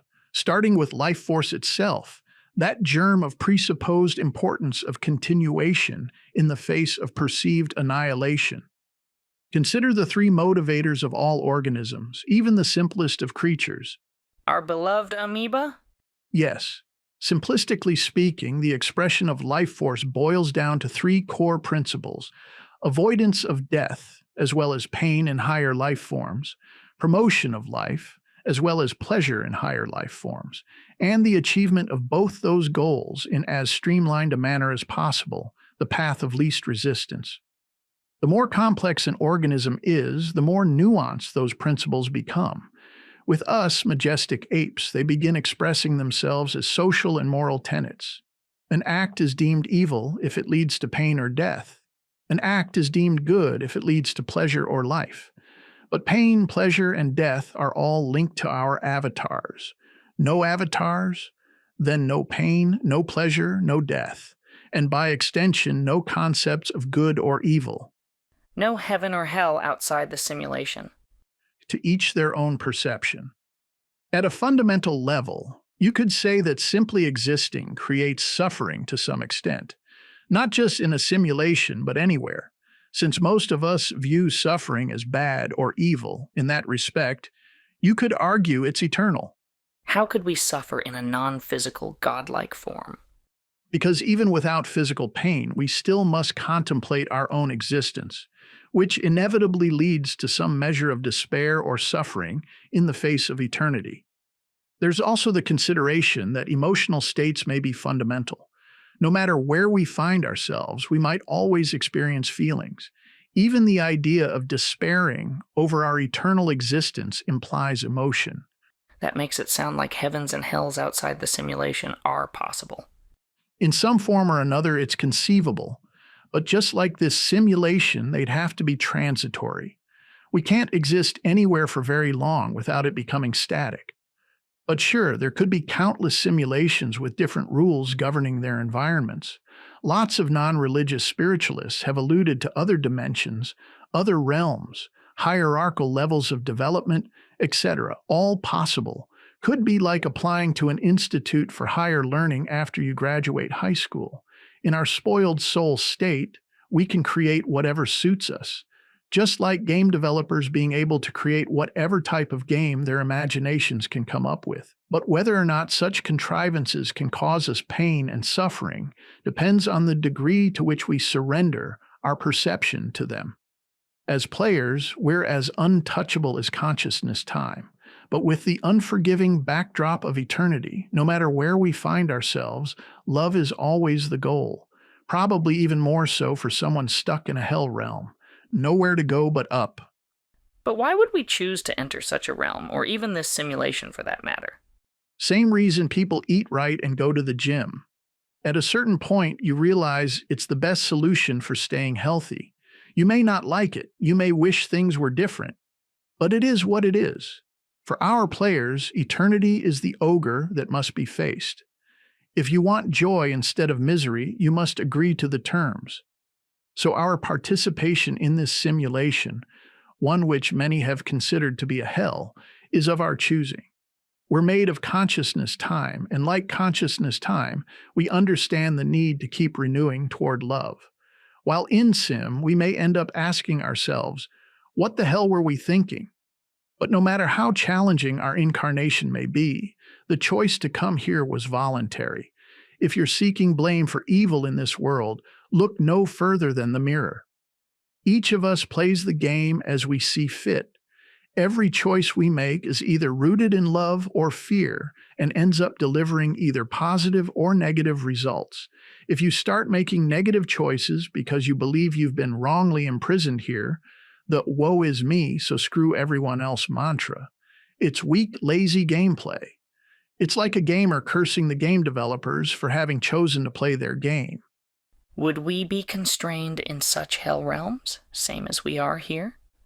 If those were the coded rules, as players we have expansively creative abilities. We're all developers, so to speak. If we harbor some notion we were bad in this simulation, it's conceivable we might create a punishment for ourselves, our own simulated hellscape, or possibly even a collectively established one, a group effort. But fear and pain, as we understand it here, could only be maintained if some manner of physical medium were also simulated. The classic trope of burning in hell could only be realized by creating a body capable of feeling flames. You'd have to constrain your perception within the illusion of that burning body. That's why just about every imagining of hell we've ever come up with is founded on fears associated with our physical bodies. But our players have no actual form, so no harm can ever come to them, and certainly not in any eternal sense. Same goes for various imaginings of heaven, a harem of virgins or endless buffets of food, for example. Those are just materialistic projections. We eat to keep our bodies alive. We procreate to keep our species going. They're both pleasurable experiences because Lifeforce wants us to keep pursuing them. But in a presumably non-physical immortal afterlife, there'd be no need for either. All we've done with many of our heavenly scenarios is transfer our in-sim material pleasures onto an eternal non-material scaffolding, which at the very least lacks correlative logic. I once heard that torment in hell is entirely emotional, not physical, that you suffer all the bad things you visited on others but through their perspective. Yes, a kind of real-time karmic payback. I've always liked that idea, like the Ghost Rider's penance stare. It'd be so much more effective than physical torment. When you're in physical pain, you don't do much contemplating. The pain monopolizes your attention, distracts you, but experiencing the emotional harm you caused others and having to contemplate it, that's hellish. Of course, that brings up the question, what are emotions? Are they byproducts of our physical avataristic selves or eternal states of expressive experience? And? I believe emotions are fundamental. I don't think something as complex and seemingly omnipotent as consciousness time could contemplate anything without experiencing feelings toward them one way or another. To propose that beauty has an eternal form, for instance, fractally implies there's some manner of emotional evaluation taking place. Wouldn't that then also imply that duality is fundamental? I don't think so, at least not as an external dynamic. If consciousness time is monistic, which I believe it is, any of two states it may contemplate are just data, and the determination between them is not being fundamentally imposed on consciousness time. They're occurring by choice from within, not being imposed from without. In contrast, duality for us is beyond our control. Things like light and dark are basic truisms of the simulation, unless we were strictly considering them in our mind, at which point we could abolish them both if we chose to. So while I don't think the duality of beauty and ugliness, for example, are imposed upon consciousness time, in contemplating them, there may be an emotional discernment which is unavoidable. If consciousness time has no choice but to feel something about the things it contemplates, then it would seem to imply emotion is fundamental. Wouldn't that also validate your idea that it needs love to cope? Hadn't considered that, but yes. While I prefer to view love as an energy or a fuel, it's also clearly an emotion. But in the larger scheme of things, I view all emotions as energy. Energies that are channeled through us, directed by us, personified by us. But you're right. If consciousness time needs love to cope, that would further imply that love and all emotions are fundamental. So by that thinking, there could be non-physical emotional hells? Back to the topic of hell, okay, yes, conceivably. But again, it would require the participants to accept the dictates of the hell simulation. Just like here, we can't not have feelings, but we can still choose how we want them to affect us. Though I expect in a non-physical environment, it would be magnitudes more difficult for us to control since the emotions would be unfiltered. How so? In our fundamental hyper-efficient reality, everything is comparatively ramped up, both with respect to intensity and speed, which prohibits meaningful experience. The purpose of this analog environment is to slow things down enough to derive meaning. Part of that involves dampening our emotional energies so we don't overload. I believe our bodies act as emotional resistors of a sort. A fractal inference of this comes from NDEs. Most NDEers mention emotional states much more intense than anything they've experienced in sim. The same thing can happen when dreaming. I've often had dreams where I'm overwhelmed with grief or joy to extremes I've never felt in my waking life. I guess I'm still bothered by the concept of eternal damnation. Oh, I get it. Not just about the possibility of punishment, but for how long. Deductively, eternal heavens or hells are absurdities. When considering eternity, the only system that makes sense is a cyclical one. Cycles with such long arcs of change that we become unaware of our own past. That, combined with our intermittent bouts of self-imposed amnesia, and we're able to effectively distract ourselves from our immortality. We can even experience a fractal representation of it here in Sim. Talk to just about anyone who's over 50, and they'll tell you that things in life repeat. Fashion trends, politics, news stories, etc. It's that perspective that often helps older people gain wisdom. They finally see firsthand that most of the things they desperately considered important in their youth weren't important at all. Just delusions brought on by unawareness. That same wisdom can be gained once we take up the main quest, and we don't have to wait until we're older. We can start seeing things for what they are right now. We can begin living joyfully as early as we wish. That's why I think rotting away in hell for eternity, or conversely lulling about in heaven, are both implausible. Neither environment could maintain its prescribed effects forever. In an eternal hell, you'd become impervious to the suffering. In an eternal heaven, you'd tire of the splendor. If one dreams of such heavens, of a desire to go to such places, the only way is to become love. Bring that heaven into yourself. Let it become who you are here and now, because now is the only time you'll ever exist in. The kingdom of heaven on earth? Exactly right. That's the generally accepted interpretation of the Christ mind. Self-realization, player realization, enlightenment, however you want to label it, it's all occurring within us. The kingdom is within. It's not some place you go. Space is an illusion. Places don't actually exist. Only our consciousness does. So that's the only place you can experience heaven. Within yourself. But isn't the idea of consciousness time using simulations to maintain a state of love similar to an eternal heaven? Somewhat, but again, only because it's striving to maintain an internal equilibrium. Whether it's this simulation or any of various simulated heavens or hells, it's all occurring within consciousness time. Simulations are just coded partitions, so to speak, running in this exact moment of now on the server that is consciousness time. There is no physical location, no external environment being imposed on us.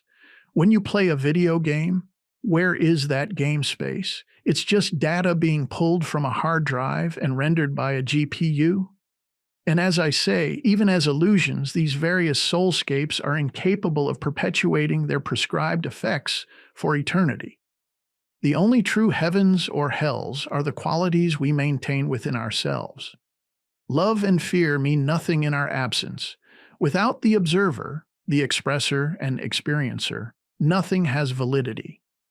Even if we decide to submit ourselves to a constructed, simulated hellscape or heavenscape, they'd still only be as effective as we allowed them to be. In short, heavens and hells go where we go. They are us. You don't go someplace to experience love or fear. You foster one or the other within yourself, resulting in either joy or misery. If love is eternal in the sense that we choose to maintain it, wouldn't something like hate be as well? Insomuch as consciousness time can choose to engage in it, contemplate it, yes, especially if emotional states themselves are fundamental. Everything is conceivable by consciousness time, including love and hate. After all, it designed our simulation with fear as the motivator, so it can obviously wield negative emotional energies. Like us, though, whichever one takes focus is based on choice. The wolf you feed, if you know that proverb. I suspect that's the idea behind God is love. The love part is a choice made by God, the same choice we have to make. The choice between existing in a state of joy or misery. All emotional states are a matter of choice. Love is simply the most enjoyable and sustainable. Hate is less enjoyable, less sustainable. Like trying to run a precision engine on low-octane fuel. Eventually, you'll destroy the engine. Even if you want to believe there's a devil with nothing but hate as its pole star, such a devil would not be able to maintain that hate indefinitely. Hate, like all lesser negative states, eventually burns itself out. On top of which, it's a very unpleasant way to spend one's time. That's why I never bought into that line from Paradise Lost. Better to rule in hell than serve in heaven. It's a nonsensical boast. To embrace evil is to exist in a personal state of fear, hate, and misery. Not even a devil would want that, and certainly not for eternity. Becoming love is the only way to achieve royal stature and truly rule. So why are there so many evildoers? Design of the simulation. Our avatars are coded to seek the path of least resistance. It's like playing an online game flooded with bumbling newbies. Doing evil is inept, lazy gameplay. It's an ego trip. It's the avatar believing itself to be clever, to be in charge, to be powerful.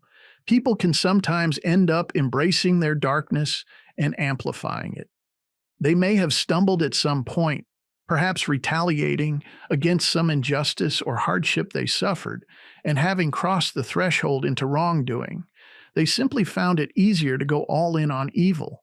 They weakly throw up their hands and think, well, I guess this is who I am now.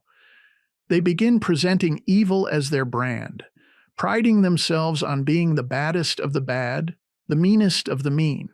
And sadly, in the absence of empathy, being ruthless and cruel can feel empowering.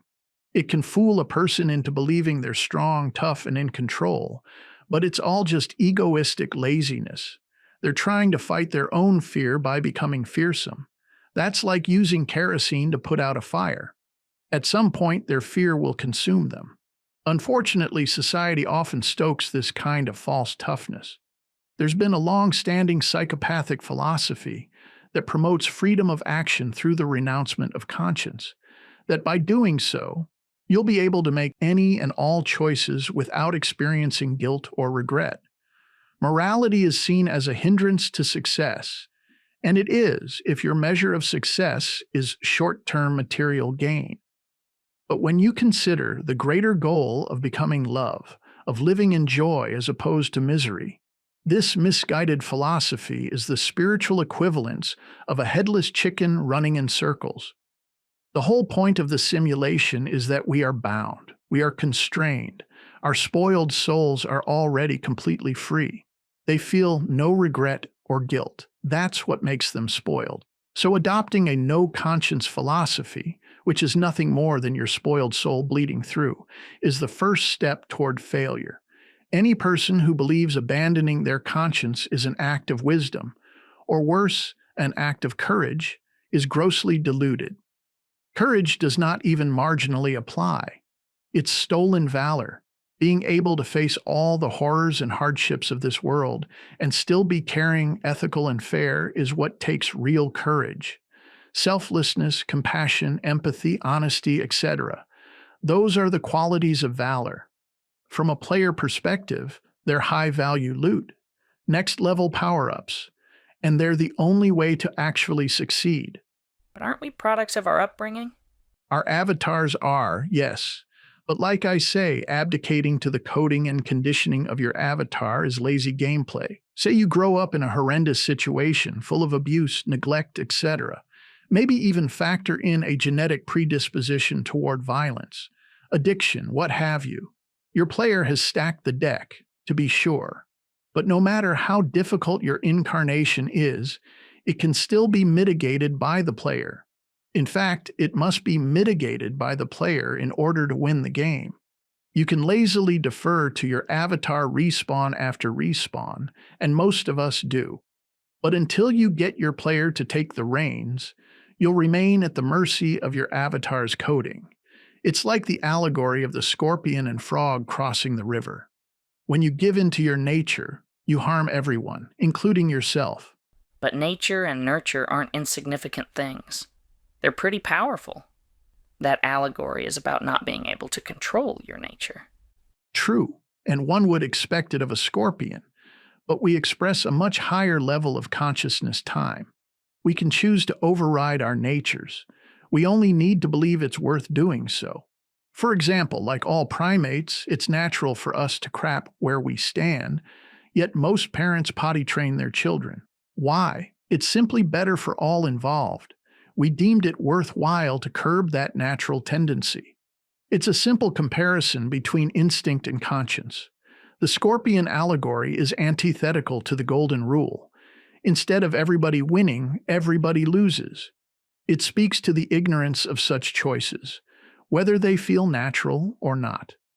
For instance, it's been argued that greed is natural, therefore it's good. But saying something is natural, even if it is, doesn't automatically make it good. Heck, I could argue that everything listed in the Ten Commandments is natural, but the reason they're tagged as shalt-nots is because they're detrimental to everyone's well-being.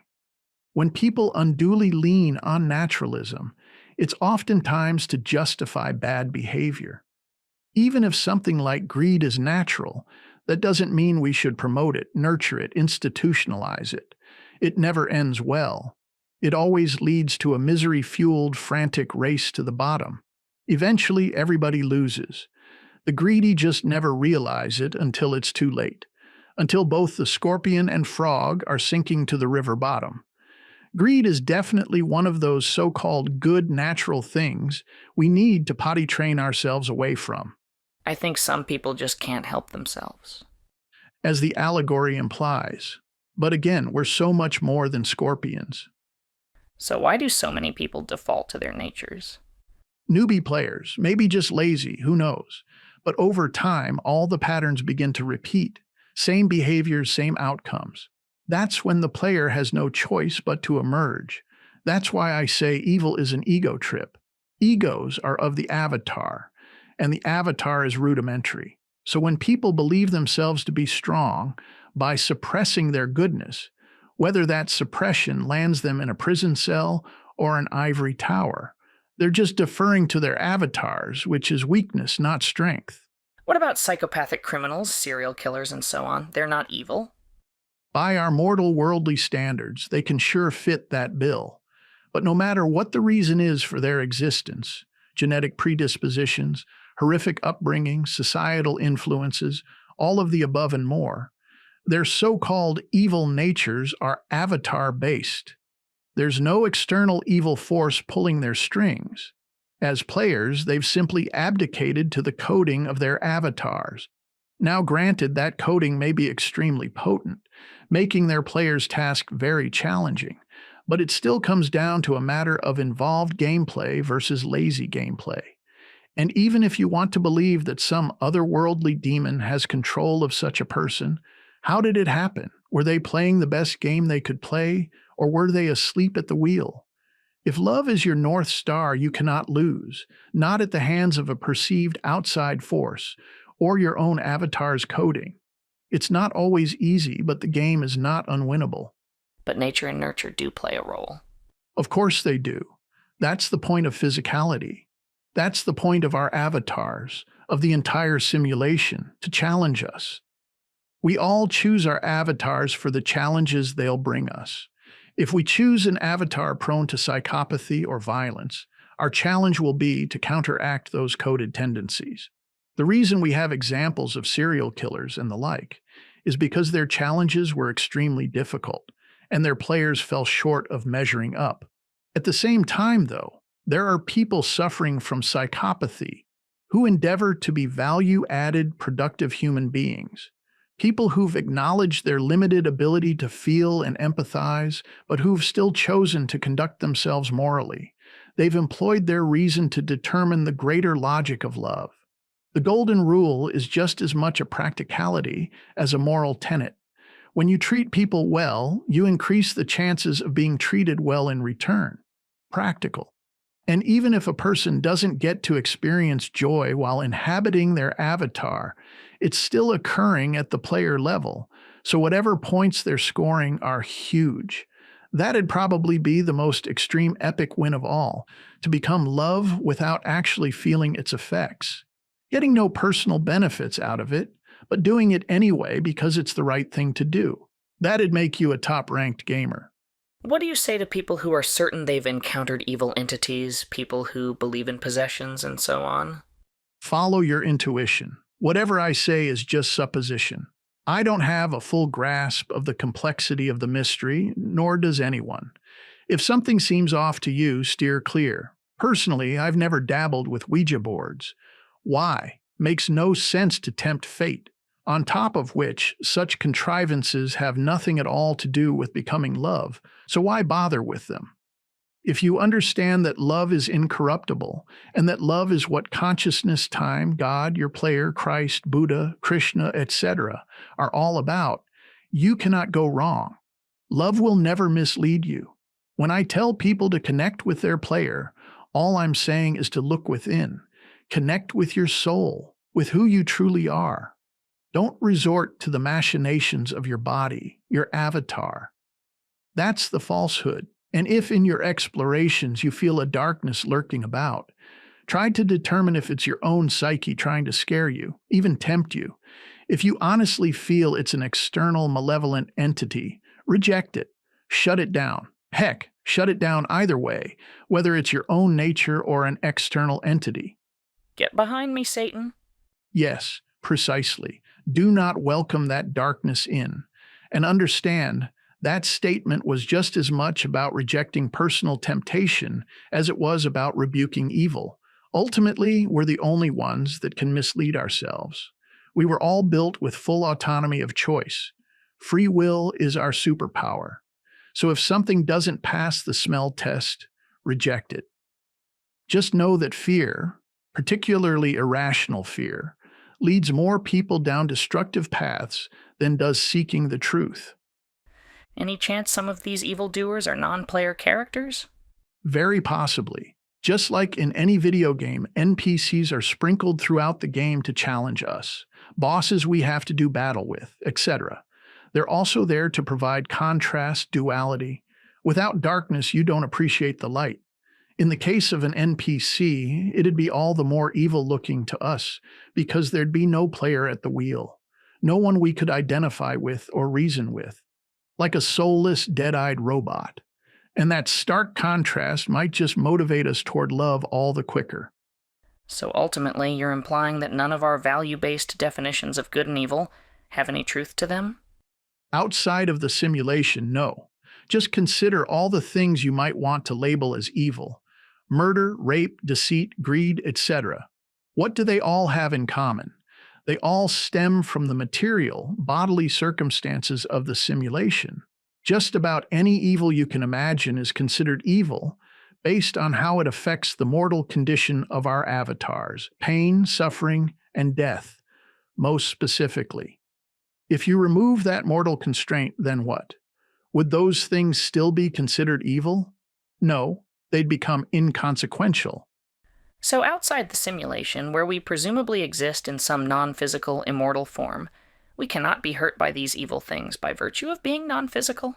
Yes, all our concepts of evil are rooted in fear, and fear is a construct of the simulation, linked primarily to the perceived mortality of our avatars. It serves a very important role in our migration toward love, but it's artificial all the same. That's why I believe so many NDErs mention an indifference toward the predicament of their bodies when hovering above them in non-physical form. They often talk about a complete absence of pain, fear, or concern. Some have even mentioned finding the damaged or dead condition of their bodies humorous. I've listened to some testimonies that are just the opposite, accounts of intense fear and pain, what they considered to be hell. Yes, but how are they feeling that pain? Presumably, they've conjured up a constraining body to experience it. Depending on how we judge our performance to have been in life, love-motivated or fear-motivated, may determine how that initial transition phase occurs after death. If we played a lazy, evil, fear-driven game, then perhaps we conjure up a hellscape with a constraining body, nervous system and all. Could also be that having placed so much value on the material world, our souls can't help but reconstitute similar physicalities when we die. What gives me hope, though, and speaks to my argument that such torments aren't permanent, is that those hellscape NDErs are almost always freed at some point. Either by calling out to a higher power, praying, repenting, what have you, love intercedes. But those are only the ones we know about because they returned. What about all those who've died and did not call out for help or redemption? Unknown, obviously. If someone wants to believe in an eternal hell, that's their prerogative. And maybe some of those transitory environments persist for quite a while. But when using eternity as your yardstick, I just don't see how such hellscapes could persist indefinitely. They may last long enough to put a severe hurting on you, instilling a profound attitude adjustment, but I just don't believe consciousness time would or could torment itself for eternity. If the whole point of existence is to grow toward love, how could perpetual torment achieve that, let alone remaining effective on a timeline of forever? Subtopic C. Awareness of time. A third component of good and evil is our ability to contemplate time, which I suspect is a distinctly human skill. How so? Our ability to regret the past and dread the future is partly what informs our understanding of good and evil. Time causes suffering in our minds, which I'd argue is a uniquely human challenge. An animal knows fear, but only in the immediate moment. In that respect, they're living in an Eden of sorts, which may in fact be the premise of the Eden story. Our so-called fall from grace, eating from the tree of knowledge, may be referencing our evolutionary leap into self-awareness, and by extension our awareness of time. That story may be a fractal inference of consciousness time, beginning to express higher levels of awareness within the simulation. With animals, they suffer and die, same as we do, but they don't sit around contemplating it. In that respect, ignorance is bliss. Before our evolutionary leap, we also lived in the now. Retrospectively speaking, that would have been our Eden. Opposable thumbs, walking upright, tool usage, all well and good. But it's our ability to contemplate time that helped us become the dominant species, to leave the garden, so to speak. Higher thought automatically involves an awareness of time.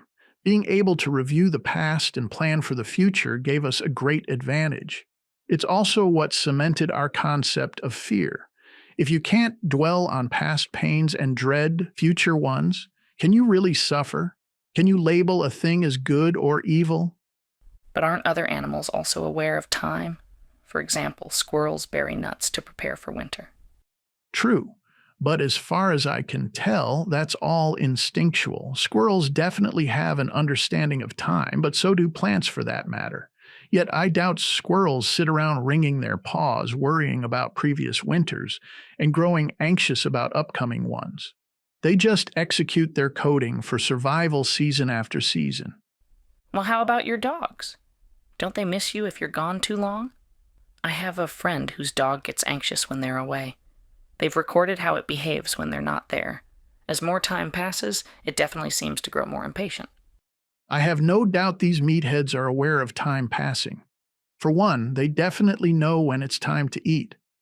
I feed them the same time every day, and they're acutely aware if I miss that window by even 30 minutes. And understand, I'm not suggesting that animals don't have personalities or don't experience emotions. They most certainly do. But when an animal is feeling anxious, it's always an affliction of the moment. They're reacting to either the presence or absence of something in their perpetual moment of now. When your friend is out, the dog takes note of their absence and feels anxious. When your friend returns, the dog is elated because they're now present again. I highly doubt that when I head out, these two knuckleheads run around speculating as to where I've gone, what I'm doing, did I remember my umbrella, etc. They've just registered that I'm no longer here, which may cause them some unease for a while. So why ever allow evolution to bring about self-awareness to let us leave the garden, as you say? Because you can't separate the dreamer from the dream. Consciousness time always emerges to higher and higher levels of self-awareness within all simulations. That emergence takes time, the longer the better, but it's always inevitable.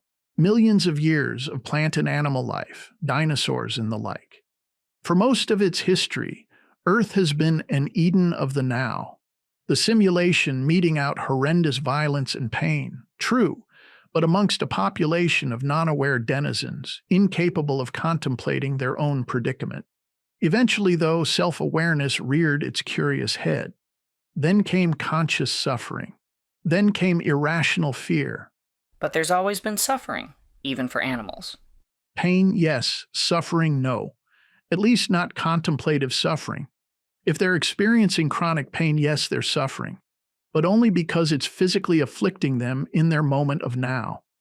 Like the old trope of putting a horse out of its misery. Say it's broken its leg.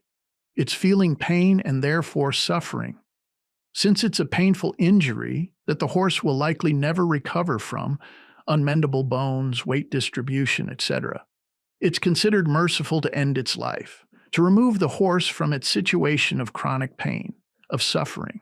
But prior to the injury, it's unlikely the horse stood around contemplating the possibility of breaking its leg, becoming so racked with fear that it decided to never run, always looking sideways at humans because it knew what they'd do if it did break its leg. Yet those are exactly the types of fears a human would ponder. Contemplative suffering can only occur when there's a conscious awareness of what pain is, thereby fostering a dread of it. An animal living strictly in the now feels pain, yes, but they have no understanding of what it is or why it's occurring. It'll register in their brain, and they'll react to it instinctively. They may even store it in their memory and cautiously recoil in future situations, but they cannot dwell on it. They cannot ruminate on their life's joys or hardships. Life for most animals is out of danger, out of mind.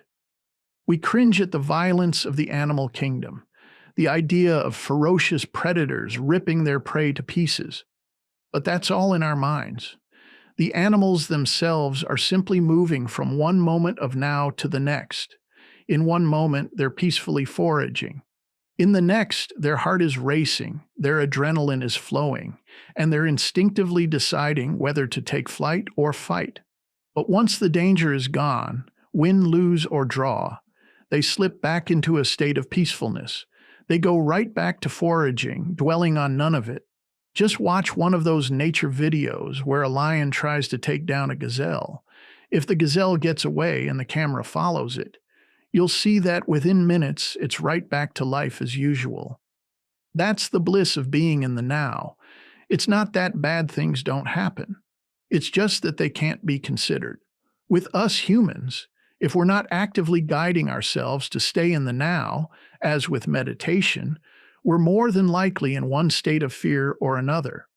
We're either dwelling on what has happened or what may happen. We're time traveling in our minds, something animals can't do. This causes stress, worry, and fear. In short, suffering. That's another one the Buddha got right. The concept of detachment. Is that the reasoning behind meditation? It's certainly one of them.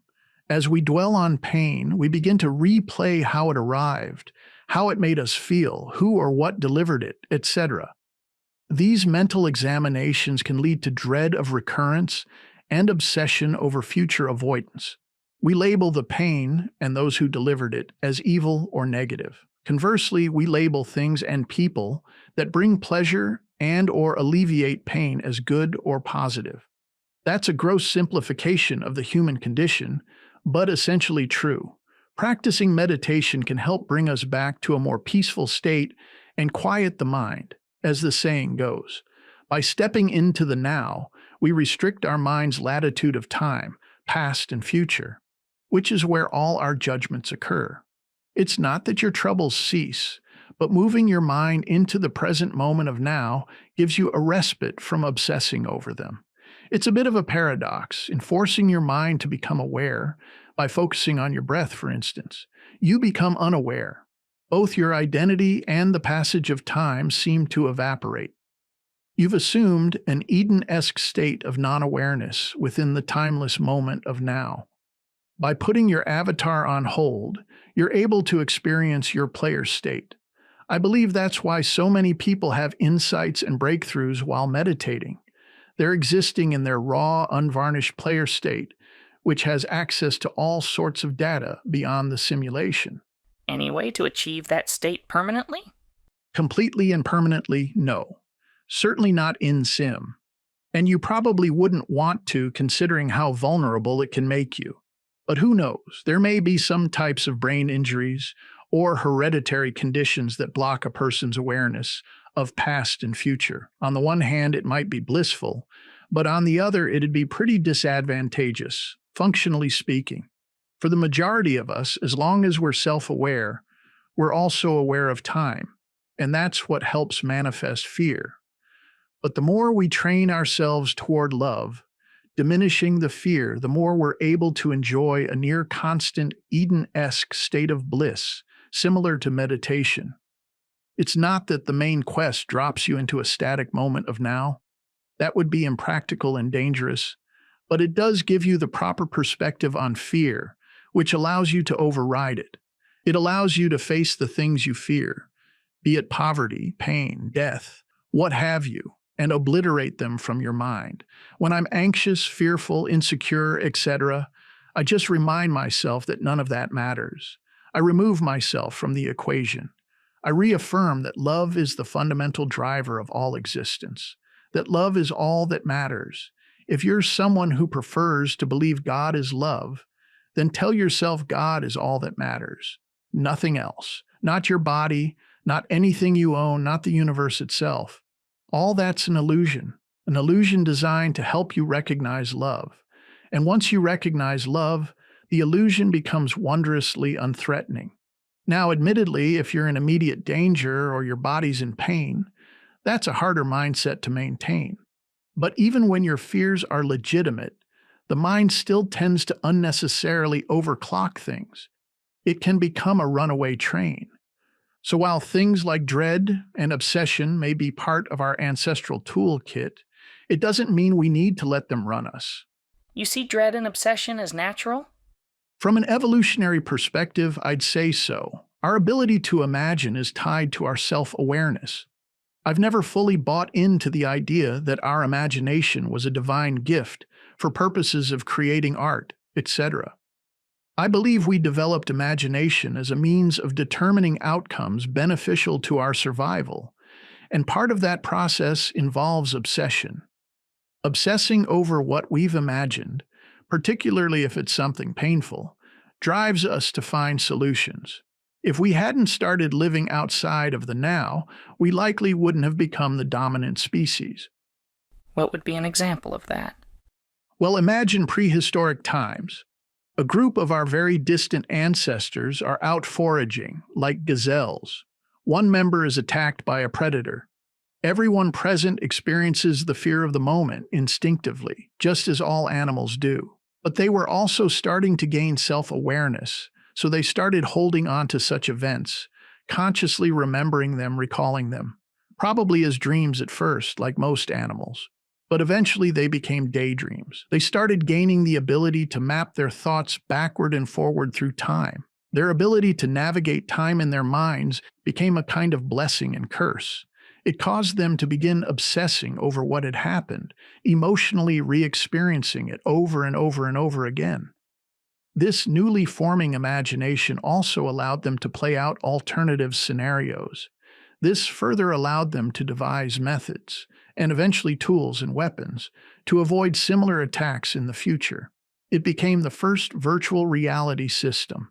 As far as I'm aware, no other animal has that ability. They may dream, that's their virtual reality, but I don't believe they possess a similar skill while awake. You may notice your dog dreaming, perhaps chasing a virtual squirrel, which may help them perfect the skill. But once they're awake, their minds become exclusively locked in the now. We adapted the dreaming VR ability that all animals have and made it a conscious waking ability. Imagination was always a survival skill, first and foremost.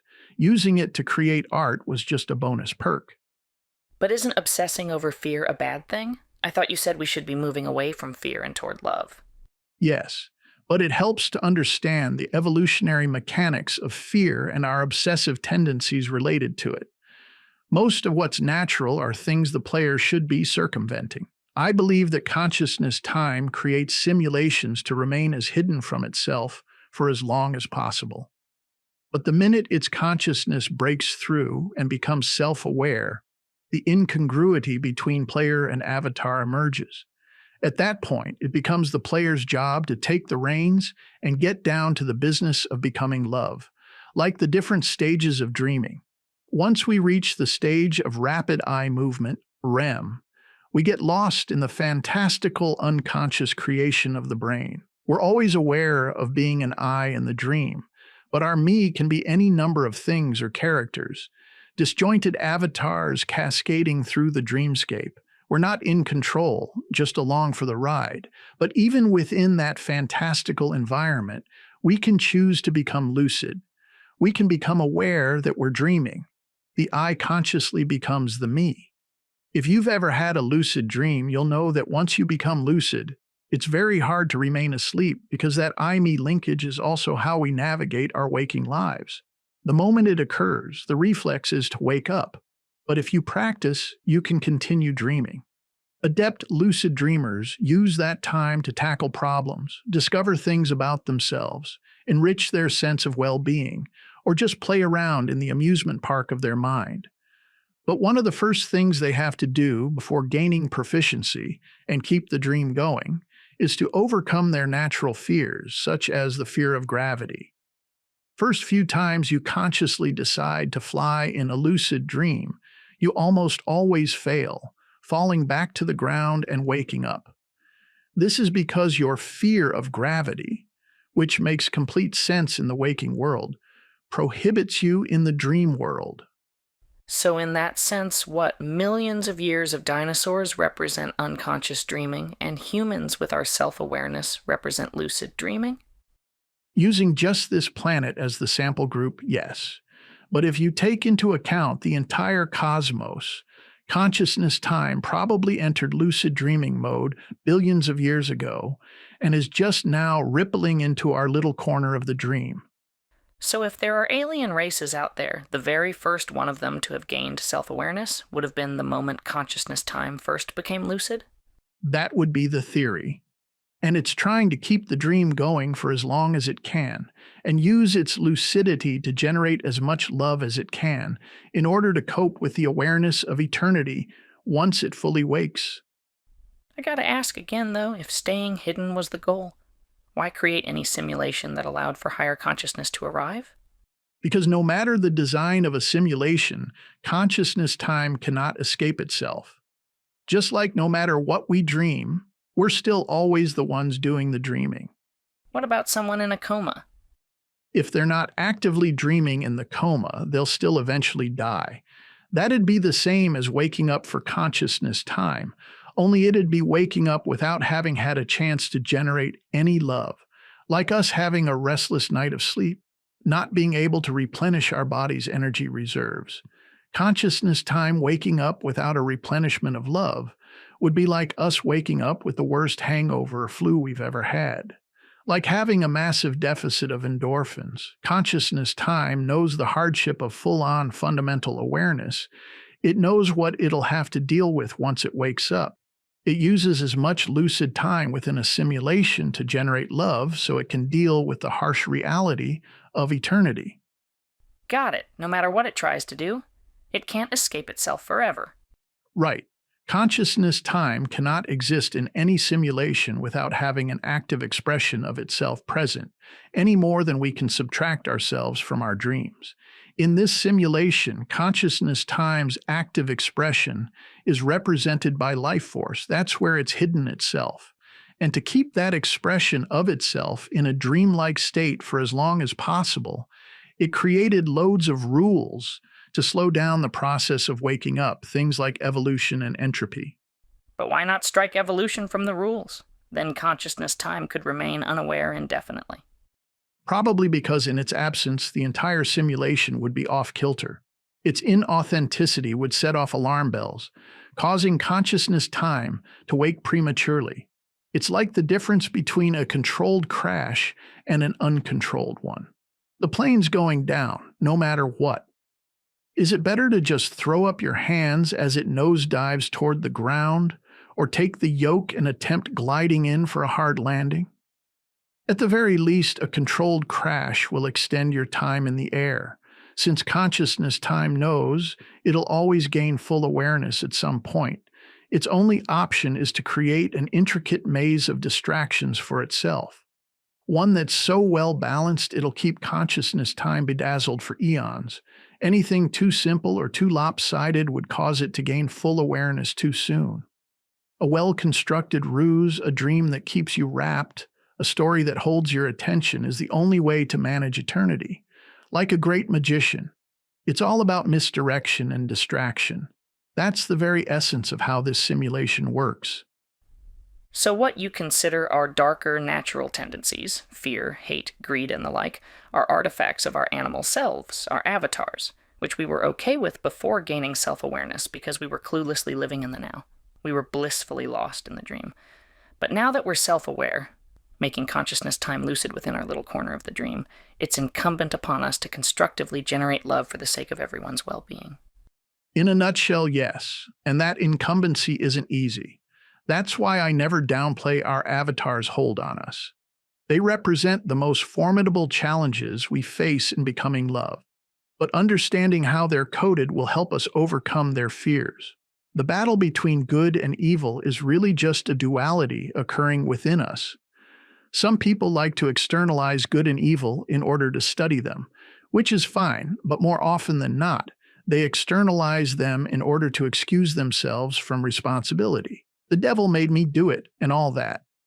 But for me, viewing evil as a disease is the easiest way to mitigate it, like pathogens in our body, or latent viruses just waiting to gain the upper hand. By keeping our immune systems healthy, we lessen the chances of disease. When our body gets weak or stressed out, a virus can rise to prominence and make us sick.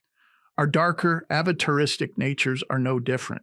Maintaining a healthy moral immune system requires effort, just like maintaining a healthy body requires effort.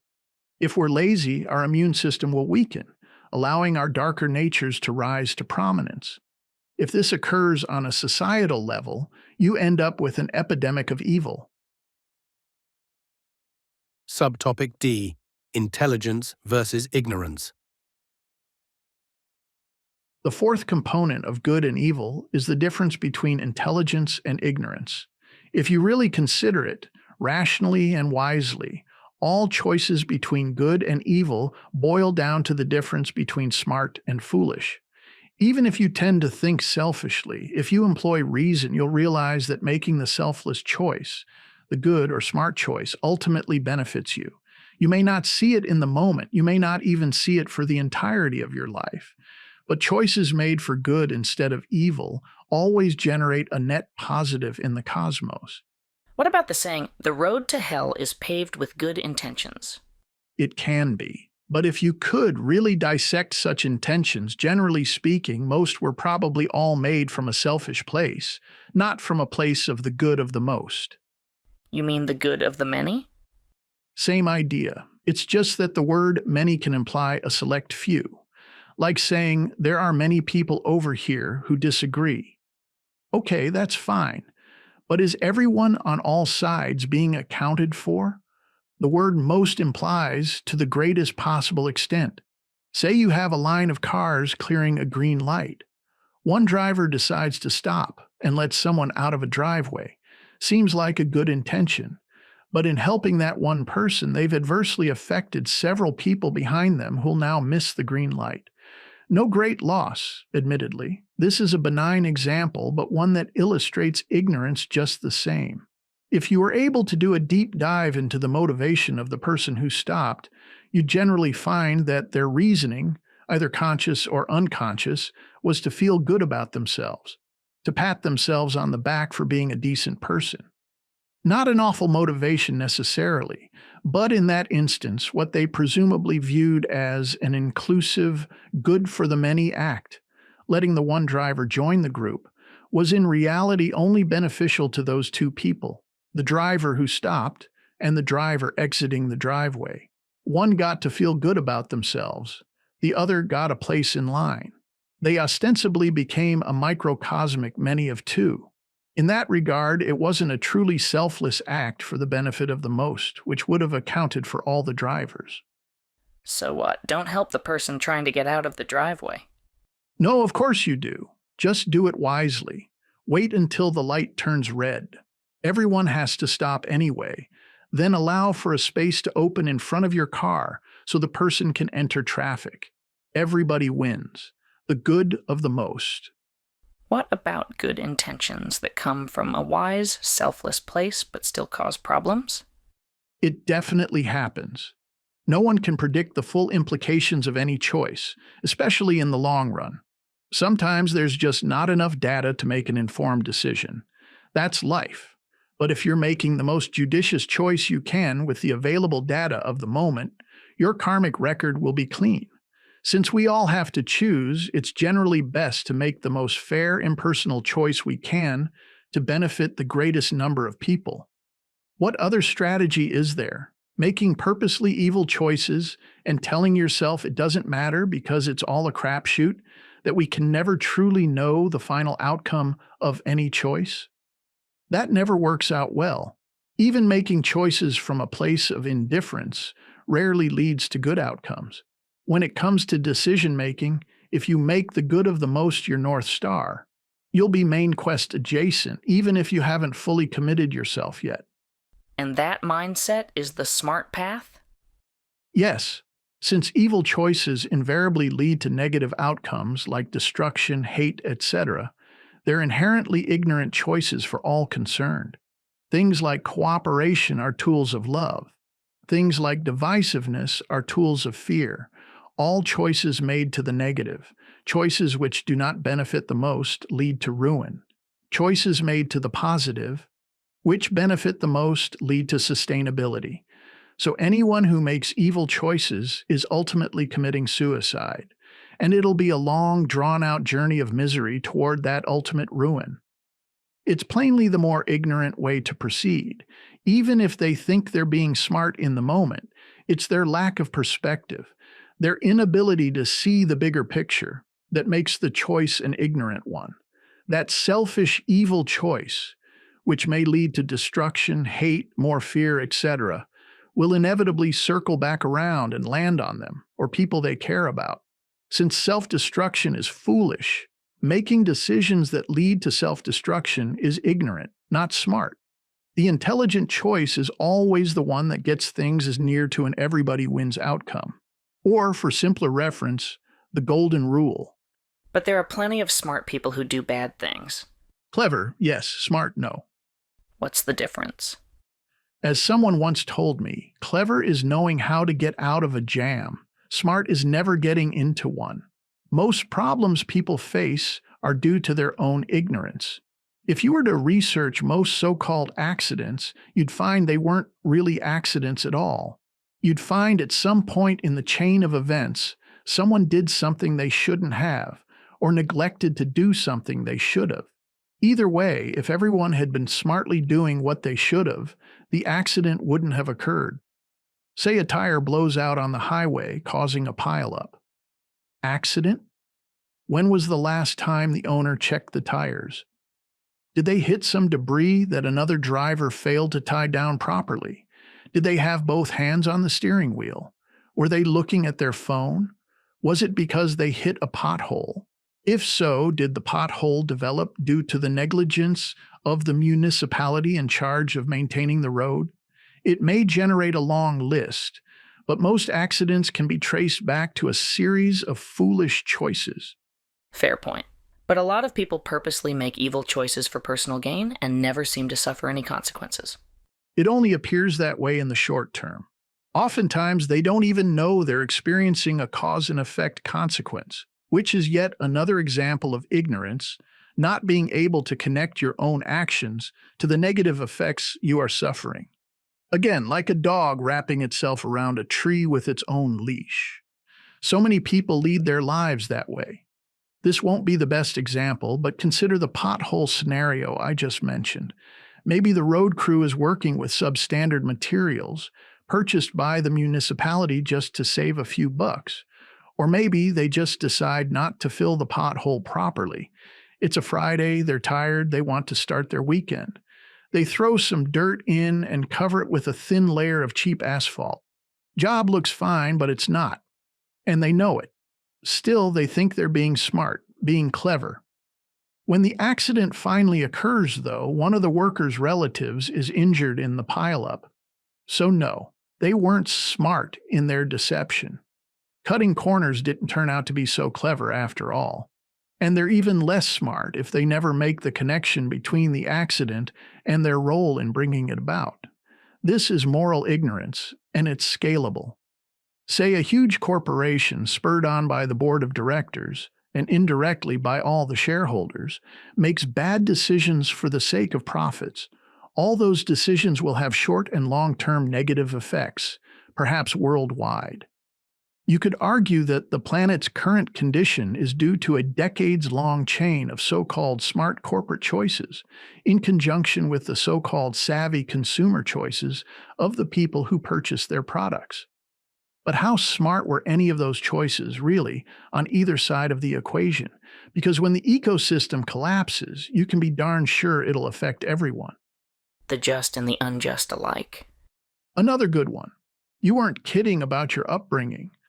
Yeah, my parents were devout Protestants. I don't subscribe, though. Lapsed Catholic myself. Sticks with you, though, doesn't it? I've yet to determine if that's a good thing or a bad thing. So evil choices always lead to bad outcomes? In one way or another. I suspect there may be examples of positive outcomes occurring by accident, but whether an evil decision is immediately felt or takes lifetimes, it almost always brings bad tidings, less so with decisions made for the benefit of the most. But not impossible. No, again, no one has a crystal ball. Good intentions can backfire. But logic dictates you go with the best average. When you make good decisions, they'll always be geared toward well-being, fairness, compassion, etc. That gives them a much better chance of turning out well. They're founded on love, on logic. Good decisions promote sustainability more often than not. Had we all been following that logic from the beginning, our societies and the planet would likely be in much, much better shape than they currently are, even with a handful of backfired good intentions along the way. The simulation is geared towards symbiotic balance. You treat it right, it treats you right. So I take it corporate greed is a big no-no in your book? Corporate and otherwise. Either we eliminate greed or it eliminates us. Seems obvious to me. Tech is an external threat. Human nature is an internal one. Greed will probably never go away. I suspect it's a residue of our hunter-gatherer past, with an emphasis on gathering. It affects every perceived commodity, money, power, fame, etc. But we can override outdated avatar coding once we realize its detriments, just like with potty training. At the personal level, you need to engage your player. Publicly, we can create laws to inhibit them, regulate them. That's all societal law is, code. Ideally, it should correct for our more detrimental natural coding. But if you write bad code, you get junk output, especially if it only serves to reinforce detrimental avataristic coding. We just wrote some really bad code with regard to corporate law, which in turn helped institutionalize greed. You really think it'd be that easy? Just write new code? Why not? It's our coding. We wrote it, we agreed to execute it, but there's no external force of nature compelling us to do so. If those in power were willing to act out of love, out of logic, we could change the code overnight. But player realization is one of the toughest challenges of the game. Getting it to occur with enough of the world's power brokers to affect policy seems unlikely. They'd first need to accept that they're existing in misery on a timeline of forever. They'd then need to engage with their player to override their fears, which is all greed is, an expression of fear. They'd then need to muster enough consensus to change policy. Some nations have come close by going straight to the logic argument. Logic is the best runner-up to love for enacting just laws. Lots of people sneer at the idea of doing good for goodness sake, at governance from love. But if you can get them to understand that doing good is logical, intelligent, they might listen. Most decisions made solely for profit are ignorant ones. It's just not apparent to those making them at the time. Let's say a corporation's bad decisions don't bear rotten fruit right away. Eventually they will. Every ignorant choice has the potential of becoming a time bomb, even if all it does is erode trust, create resentment, make the world a darker place that can still build up pressure and lead to backlash, to greater destruction. Will those bad decisions negatively affect the people in the corporation and their shareholders? Maybe not within their lifetimes, but it'll probably affect their children or grandchildren. And if karma is a real phenomenon, it'll affect them directly on their next go-around. So they may be patting themselves on the back for being smart, but that's only because they're clueless about the ripples of negative outcomes they've generated. And who knows, maybe they're aware but just don't care. But again, that would be ignorant. People can always delude themselves into believing they'll get away with things, that they're too smart to suffer fallout from their foolish choices. But in truth, they're just too ignorant to see the bigger picture. Then, when things finally do come back around and land on them, they're dumbfounded. They instantly become the innocent victim, which is due partly to subjectivism. Subjectivity allows us self-delusion, to believe we'll be insulated from any blowback. But unless that blowback is enormous or personally damaging, what's to stop them from just continuing on with more bad choices? Not much. As the saying goes, we're our own worst enemies, and I get it. Someone living selfishly may convince themselves that they're not in misery, but that's only because they haven't experienced true joy yet. They have no concept of what they're missing, but once they do, they'll instantly realize that despite all their wealth, or whatever it is they treasured, they were extremely destitute. That's why figures like Christ and Buddha forsook their kingships and lived in poverty. They knew going in that things would be much more difficult if they allowed themselves to get lost in materialism. Most saints, monks, yogis, and devotees follow that tradition. Truly smart people don't get lost in selfish pursuits of material gain. They tend to see the bigger picture, always, and understand the best way to ensure their own joy is by ensuring the well-being of others. Promoting a sense of common good with an eye to the future, the Iroquois logic of always considering the seventh generation. Or for us techies, the Vulcan understanding that the needs of the many outweigh the needs of the few. That's a simple statement of logic, and logical choices are almost always moral ones. Fan of Star Trek, eh? Well, I've always admired the Vulcan race. I wish like heck they weren't fictional. Their whole ethos is based on the duality of reason and emotion. They represent a brilliant personification of two very essential elements of conscious existence. We often view reason and emotion as diametrical, as do Vulcans. But I've always experienced the greatest bliss when reason and emotion harmonize. When you do something good, based on logic, and it creates good feelings. That's the alchemy of altruism. It's the only place a Vulcan is lacking, in my opinion, in missing out on the joy that their logic can produce, which the show often made a point of illustrating. But the simple fact is, if emotions are fundamental, then they can only ever be managed, not suppressed. So, is intelligence necessary to be good? It doesn't hurt, but it's not necessary. The player can exert itself in even the most limited of avatars. If you can convey to someone the very visceral, obvious implications of the golden rule, no matter what their level of intellect is, they should be able to grasp the concept and practice it. Even most toddlers can grasp it. What about psychopathic people who are working from an avataristic disadvantage? There are definitely some mental illnesses and disabilities that can degrade an individual's ability for self-governance. But to label someone as evil is an easy out.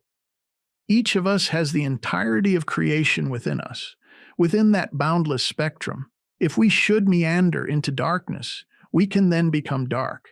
To others, we can seem to be monsters possessed by some malevolent force. But we've simply allowed our avatars, exposed to this spectrum of good and evil, to venture into the darkness. Even if someone's avatar is coated with a dark tilt, that doesn't mean they need to go there. Their player is always on hand to guide them with love, if they're willing to make an effort to connect. And it's on the rest of us to try to help them do that if we can. Where does religion fit into this intelligence-ignorance dynamic? Whether religions have done more good or harm for humanity will be ever debatable. I tend to lean toward them being a net positive overall. There are obviously some outliers, but on the whole, they've been a good first step, and a necessary one since we seem innately geared to seek greater truth beyond what the material world can provide. Most religions are founded on relatively sound teachings from one prophet or another. They acted as the source code, so to speak, and because the teachings resonated with enough people, i.e., the code installed successfully, institutions formed around them. Unfortunately, that's usually when things go off the rails. The code gets corrupted, a kind of intelligence to ignorance devolution, entropy at work. And they can't all be right? Which is what so many of them claim to be. True. But that's partly tribalism, identifying with one's group. It's also institutional preservation, each religion trying to outpopulate its competitors. That doesn't negate the original teachings, though. The fact that there are so many religions illustrates our underlying need. It speaks to that drive we have to find truth, to become love. After all, how many types of restaurants exist in the world? If there were only one true way to tackle hunger, why such variety? Okay, but I've never heard of countries going to war because of restaurants. True. Faith definitely has a stronger hold on people, and because it's not provable or disprovable, no one can seem to effectively administer it. Food at least has more definable parameters. My only point is that faith and food are both human necessities, and they come in a variety of forms. Generally speaking, most original teachings, the food, so to speak, aren't the problem. It's the institutions that form around them. They become counterproductive. They start veering off course, twisting the teachings toward avataristic desires and fears. Most religious institutions morph into vehicles for acquiring wealth and power, which are very avataristic goals. Gain more followers, gain more wealth, gain more power. Just greed under a different banner. That's the chimp brain trap. Our desirous, fearful avatars, polluting even the best of intentions. It really doesn't matter what the ism is, whether it's church-centric or state-centric. In human hands, they all become corrupted by our egos. One of the main problems with religion is that it can lull someone into falsely believing, by way of pride in the institution and solidarity with its members, that avataristic desires and fears are righteous truths. Some religions cloak our worst tendencies in virtue. That's why I keep reiterating that the journey to love is a solo trek, a personal quest. Religious institutions tend to focus more on changing the world for their own aims instead of the individual. But the simulation isn't meant to be changed, it's meant to change us. If a religion can offer someone guidance in that change, then it serves a purpose. As a power-hungry juggernaut, though, it doesn't. You mentioned being raised Protestant. I was raised Catholic. Both stem from the same teachings. How and why did they diverge? The teachings themselves aren't that difficult to understand, so why all the denominations? It's partly because people tend to interpret things differently, usually to suit their own proclivities. But it's also because we're tribal, competitive creatures. From the outset of learning I was Catholic, I definitely got the impression I was on a team. No other religious ideas were brought to the fore. If I inquired, I was sternly informed that the Catholic way was the only way. But I never felt joyful in that institution. It always struck me as dark, dreary, and fearful. In hindsight, I realized that fear was the point. It was a method of compliance, something I later determined to be an almost complete 180 from the original teachings. The institution seemed to be promoting fear instead of trying to alleviate it, but very little of what Christ said was meant to instill fear. He promoted love as a means to vanquish fear. Sounds like you're not that neutral after all when it comes to religions. Like I say, I believe they're a net positive overall, but it's hard to be neutral when you've been through something like Catholicism. I'd prefer a secular world operated by reason and fairness first and foremost. But that alone wouldn't address most people's need for spirituality in their lives. Religions have a place, so long as they stay true to their respective teachings and honestly endeavor to help individuals migrate toward love. Either way, we should definitely make sure that state affairs remain separated from spiritual ones. The state requires reason and ethics. Spiritualism, no matter how beneficial a practice may be, should always remain a matter of personal choice. I've heard it argued that religion has always been more about social cohesion than spirituality. In what sense? Well, that the fear you're talking about was to keep people in line, to impose a kind of moralistic uniformity to ensure a well-behaved society. Church and state share similar goals in that respect. It's why theocracies still exist. The state attempts to manipulate the head. The church attempts to manipulate the heart. If they can work in unison, they have greater success. To some degree, I get the impetus. And considering our current stage of development as a species, I'm even inclined to agree with it. We've never been and still aren't truly rational, loving creatures at the individual level and in toto.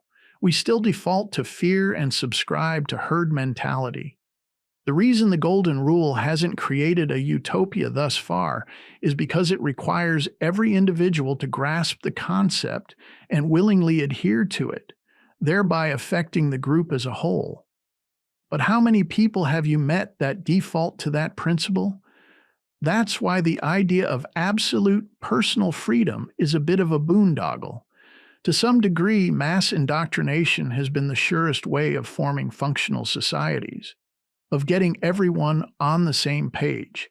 Having a centralized arbiter of morality and law, be it the church, state, or both, can help manage large groups. If we could all act according to the Golden Rule at the individual level, no institutions would be necessary. But as things stand now, most people only heed moral messaging when it comes from an institution. They'll only conduct themselves lawfully or morally when it's imposed upon them. I used to think reason was all you needed to convince someone to be good. Problem is, not everyone is reasonable, and even if they are, they may still prefer faith over reason. When I was a hardcore atheist, I'd often bait religious people into debates just to poke holes in their beliefs. My thinking was that logic would win out. If they were rational, they'd see the errors of their faith. But faith is irrational. It's of the heart, not the head. We're emotional creatures, so if you want to change people's minds, you need to appeal to their hearts. The finesse is in hooking that emotional bait to rational concepts. Our propensity for faith is ingrained. It's another breadcrumb left by consciousness time to lead us to the main quest. And since it isn't going away anytime soon, we should learn to deal with it constructively, beneficially. Whether someone's reasonable, unreasonable, or somewhere in between, you'll never get them to a positive place by ridiculing them. Okay, so that's where I was trying to go. That, under the guise of instilling morality, religions formed a powerful minority as a means of controlling an ignorant majority. Sure, no debate there. Like I said, most religions are about power acquisition. If you have an uneducated populace, fear is the easiest method of control, whether administered by the church or state or both. Getting people to listen to reason is only possible if they're reasonable. So sure, promoting ideas like burning in hell for being sinful has traditionally been an effective way of keeping the peace. But that's not to say control was the genesis of religion. Most religions originated from a sincere desire to understand existence and instruct moral behavior for the benefit of all. To believe that life is just a matter of happenstance can be unsettling to a conscious, mortal being, particularly if that conscious, mortal being is in the throes of chronic suffering. Early humans needed to find reasons for such suffering, reasons that helped them cope. And keep in mind, not all religions preach fear or are intent on control. Many Eastern faiths preach proper conduct while alive without fear-mongering eternal hellscapes after death. If you had to choose, is there one religion in particular that seems most suitable? I've always liked Taoism, but not as a religious practice. I'm just a big fan of Lao Tzu's thinking. Buddhism and Stoicism are good, but again, as philosophies, not tenets of faith. They all have practical solutions for living one's life here and now. If I had any advice to give, I'd say don't subscribe to any single religion, any more than you should limit yourself to one type of food. You can gain insight from just about any of them. The more religions you study, the more you can run comparisons between them. Discover the like-minded themes, and where those themes intersect is where you can glean the truth. Though I'd recommend going straight to the original text. Don't listen to someone else's interpretation. If the text has any worth, it'll reveal its wisdom directly to you. The software will install successfully, so to speak. You don't need to be a scholar or a high priest. If you can't read, try getting the audiobook or attend direct readings at a place of worship. If you end up having a grand epiphany, great. That means it resonated with you. Share it with others if you'd like, but don't proselytize. Better still, start walking the walk, be the example, run the program. But always try to remember any idea, no matter how plausible, logical, or revelatory, is still just an idea. It's a supposition. Even simulation theory. The only absolute any of us can be certain of is that existence is a mystery we're subjectively experiencing. I think therefore I'm baffled. Everything else is best guess. So with regard to religion, whatever school of thought can get you to a place of love in the most expeditious manner, which will bring you personal joy as you traverse the mystery, by all means employ it. Atheists would say different. That love, or at least decency, is innate. Some do. And undoubtedly aspects of it are. Motherly love, for example, is built on maternal instinct. I'd argue that mutually beneficial decency is also innate. You wash my back, I'll wash yours.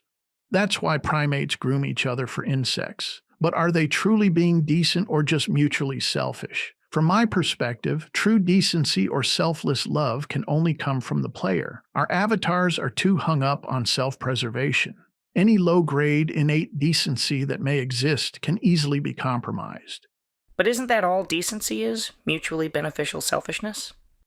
In a functional sense, sure. But once you get into the realm of self-awareness, it becomes a matter of intent. Are you being decent to get something in return, or are you doing it for no other reason than it's the right thing to do? Is it self-serving decency, or is it sourced from love? And even if it is innate, just a product of evolution, wouldn't it still make sense to reinforce it with education? The argument that since it's innate, why bother teaching it defies reason. Innate or not, it can certainly be suppressed or subverted. History is littered with examples, so it's clearly a fragile thing, no matter where it originates from. The moment we attained self-awareness and then embarked on our technological revolution, it became clear that relying on such a fragile decency, based solely on reciprocity, just wasn't going to cut it anymore. We needed a reinforced, steadfast morality. I think most atheists are fine with teaching decency, just not from a spiritual footing. Religious morality can be too easily warped.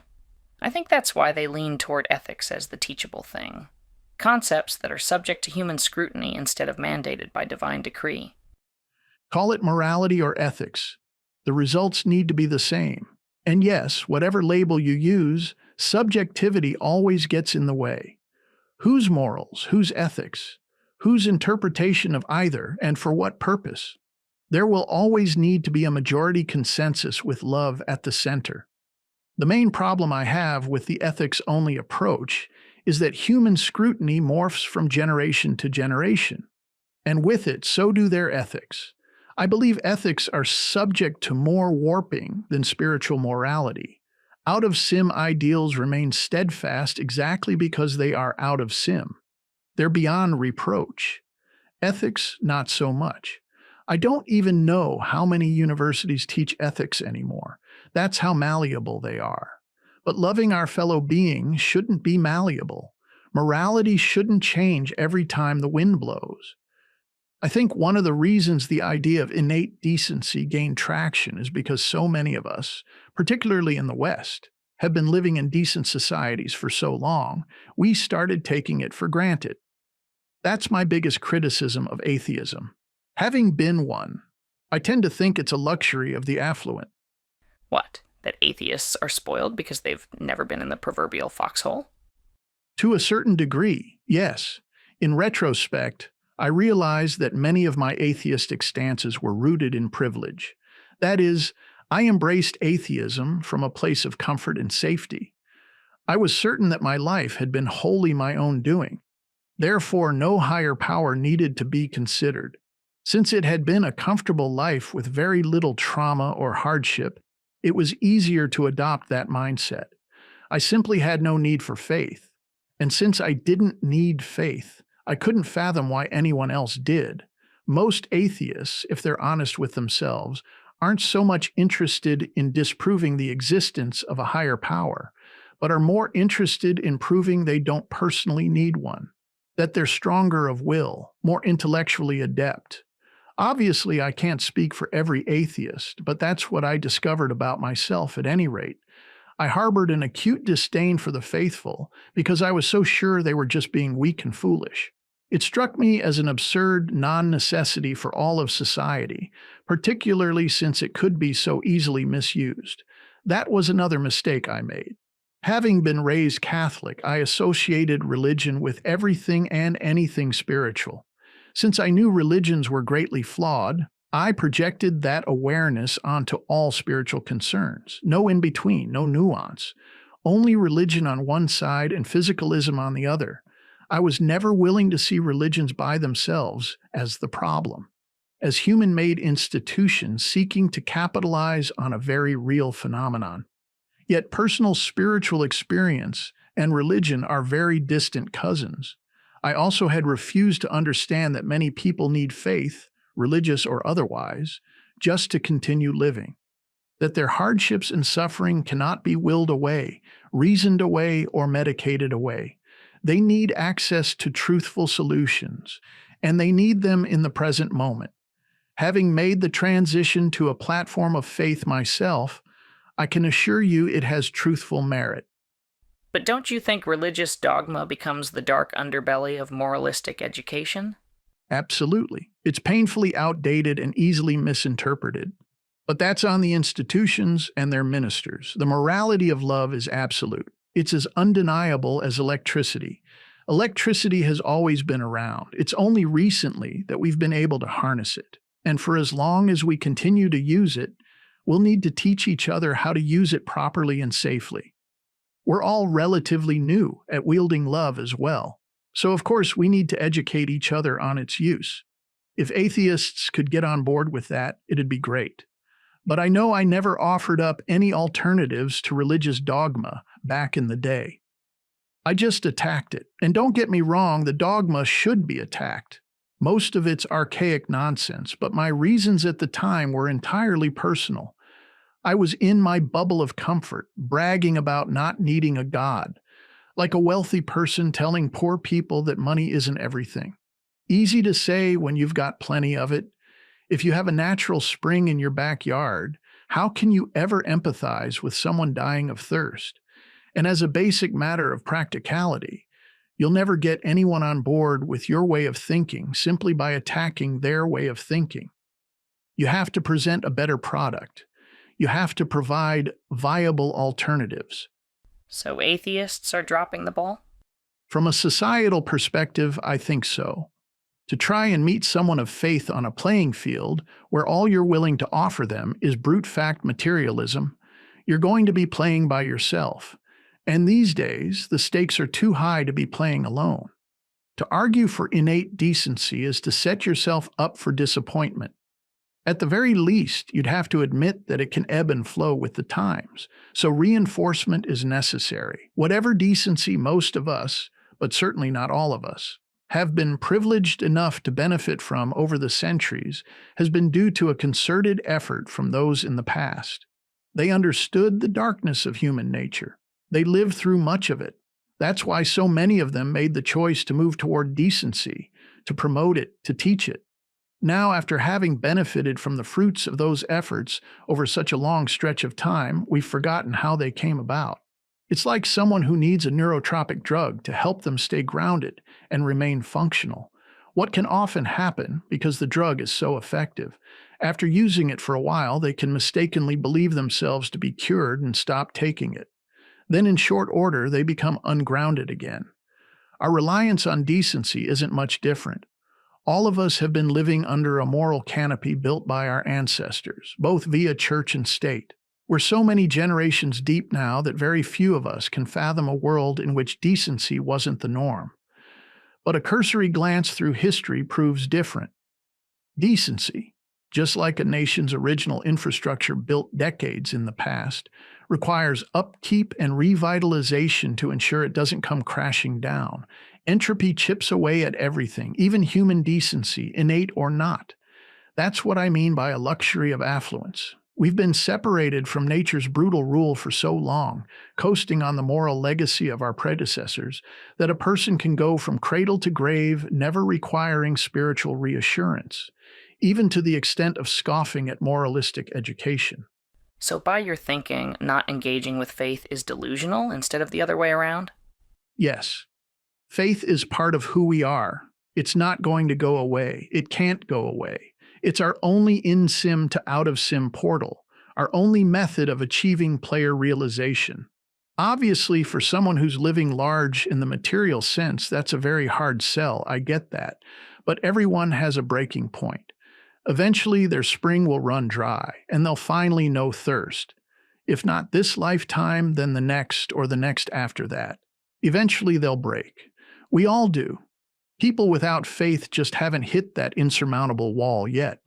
They've yet to suffer in ways beyond their imagining. It's at the point of being broken, when your avatar's standard armor fails, that you begin seeking help from beyond the simulation. That's when player realization becomes an imperative. When you start getting an inkling that life is an illusion. Catch is, though, it's impossible to plumb the depths of the illusion from an avataristic perspective, because your avatar is a product of the illusion. This is why authentic player realization is necessary for change. It cuts through all the avataristic, egocentric identifications. Once you're able to manage that, you won't have any personal investment in who you are. It'll have no relevance. The true you, your player, doesn't care what race you belong to, what gender you are, what your nationality is, your economic standing, your religious affiliation, none of it. It only cares about love and your ability to wield it. Okay, let me focus on your point about history and its lack of decency. Relatively speaking, I'd agree that we take our current trend of decency for granted, and that it's not naturally occurring. But it seems to me that it only ever came about because of modernity and technological advancement, because of our ability to separate ourselves from nature's rule. For example, we no longer view someone with schizophrenia as being possessed. We no longer burn witches at the stake. The more we've been able to elevate ourselves above our animalistic baseline, the more we've been able to rationally focus our attention on things like morality, ethics, and the rule of law. A very good point. When the better angels of our nature employ technology to ease suffering, advance justice, promote equality, etc., it's a beautiful wonder to behold. And you're right, in many cases, it's the technology that allowed those better angels to express themselves. That has to be acknowledged. That's why I try my best not to malign technology in toto. Tech is just an expressive tendency occurring within a simulation coded to constrain that tendency. It's an unavoidable legacy of our spoiled souls, and like everything at our disposal, it can be used for good or ill. It can either be technology or wrecknology, and the deciding factor between those two outcomes is us. But it's a dynamic that existed long before we severed our ties with Mother Nature. From the perspective of our player, whether or not we conduct ourselves morally has nothing to do with the level of uncertainty or hardship doled out by nature. Even back when we were beating each other over the head with clubs, also a form of tech, we still had access to our higher selves. We could still choose to operate from a place of love instead of fear. Technology alone did not give us that ability. It may have afforded us more wiggle room as we advanced, but that's about it. And now that we've taken things as far as we have, even if you want to believe tech created the space for us to become moral, it's clearly ready to implode on us, so it can hardly be seen as our salvation. When it comes to morality, we're the singular part of the equation. Our determination of good and evil, right from wrong, decency, all began self-presenting as we evolved into conscious beings. Once we reached self-awareness, our players became fully accessible to us, and that's where we need to focus our attention, on our natures, not our tech. Like the chimp with a chainsaw meme. Which of the two things in that scenario needs addressing?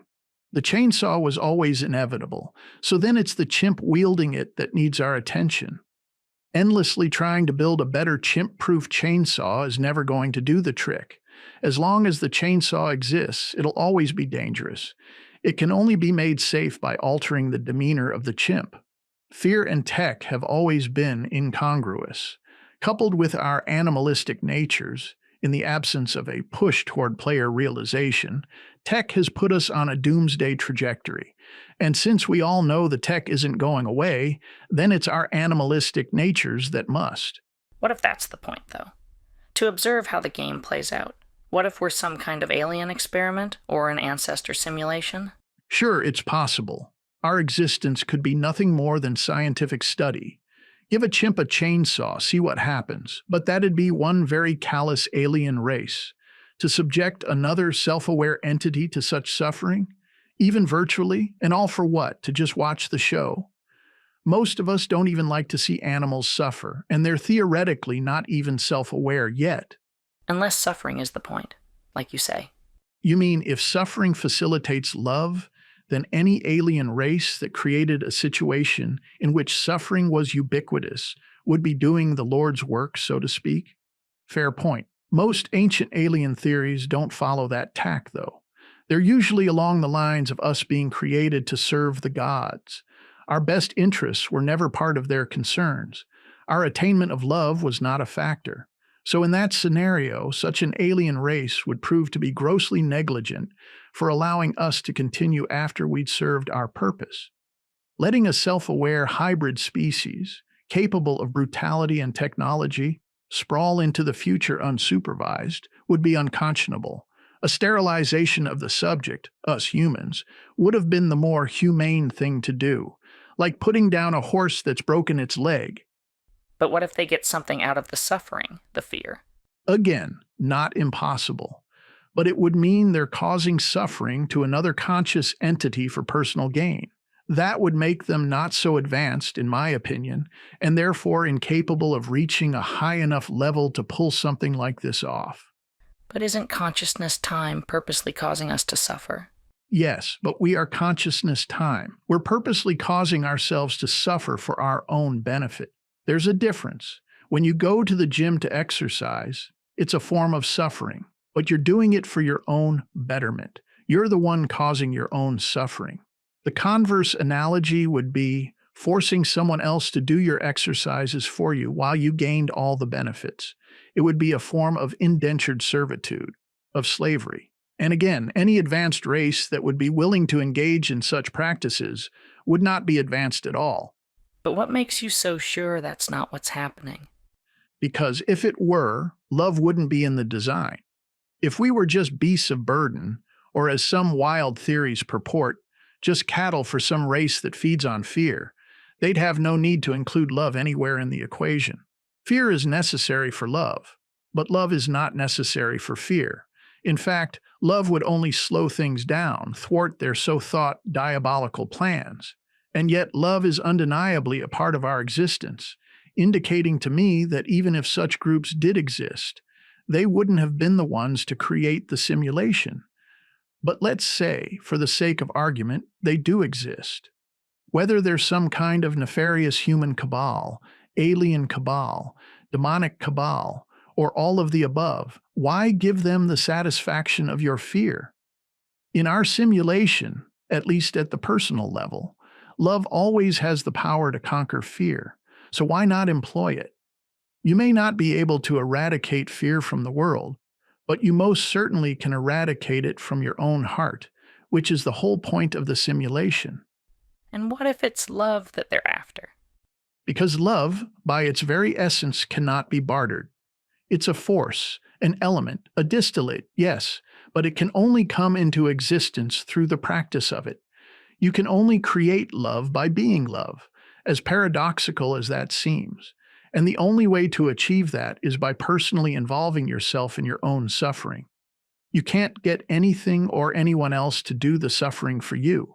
So any alien race or demonic force seeking to exploit others in hopes of siphoning off their love would never succeed.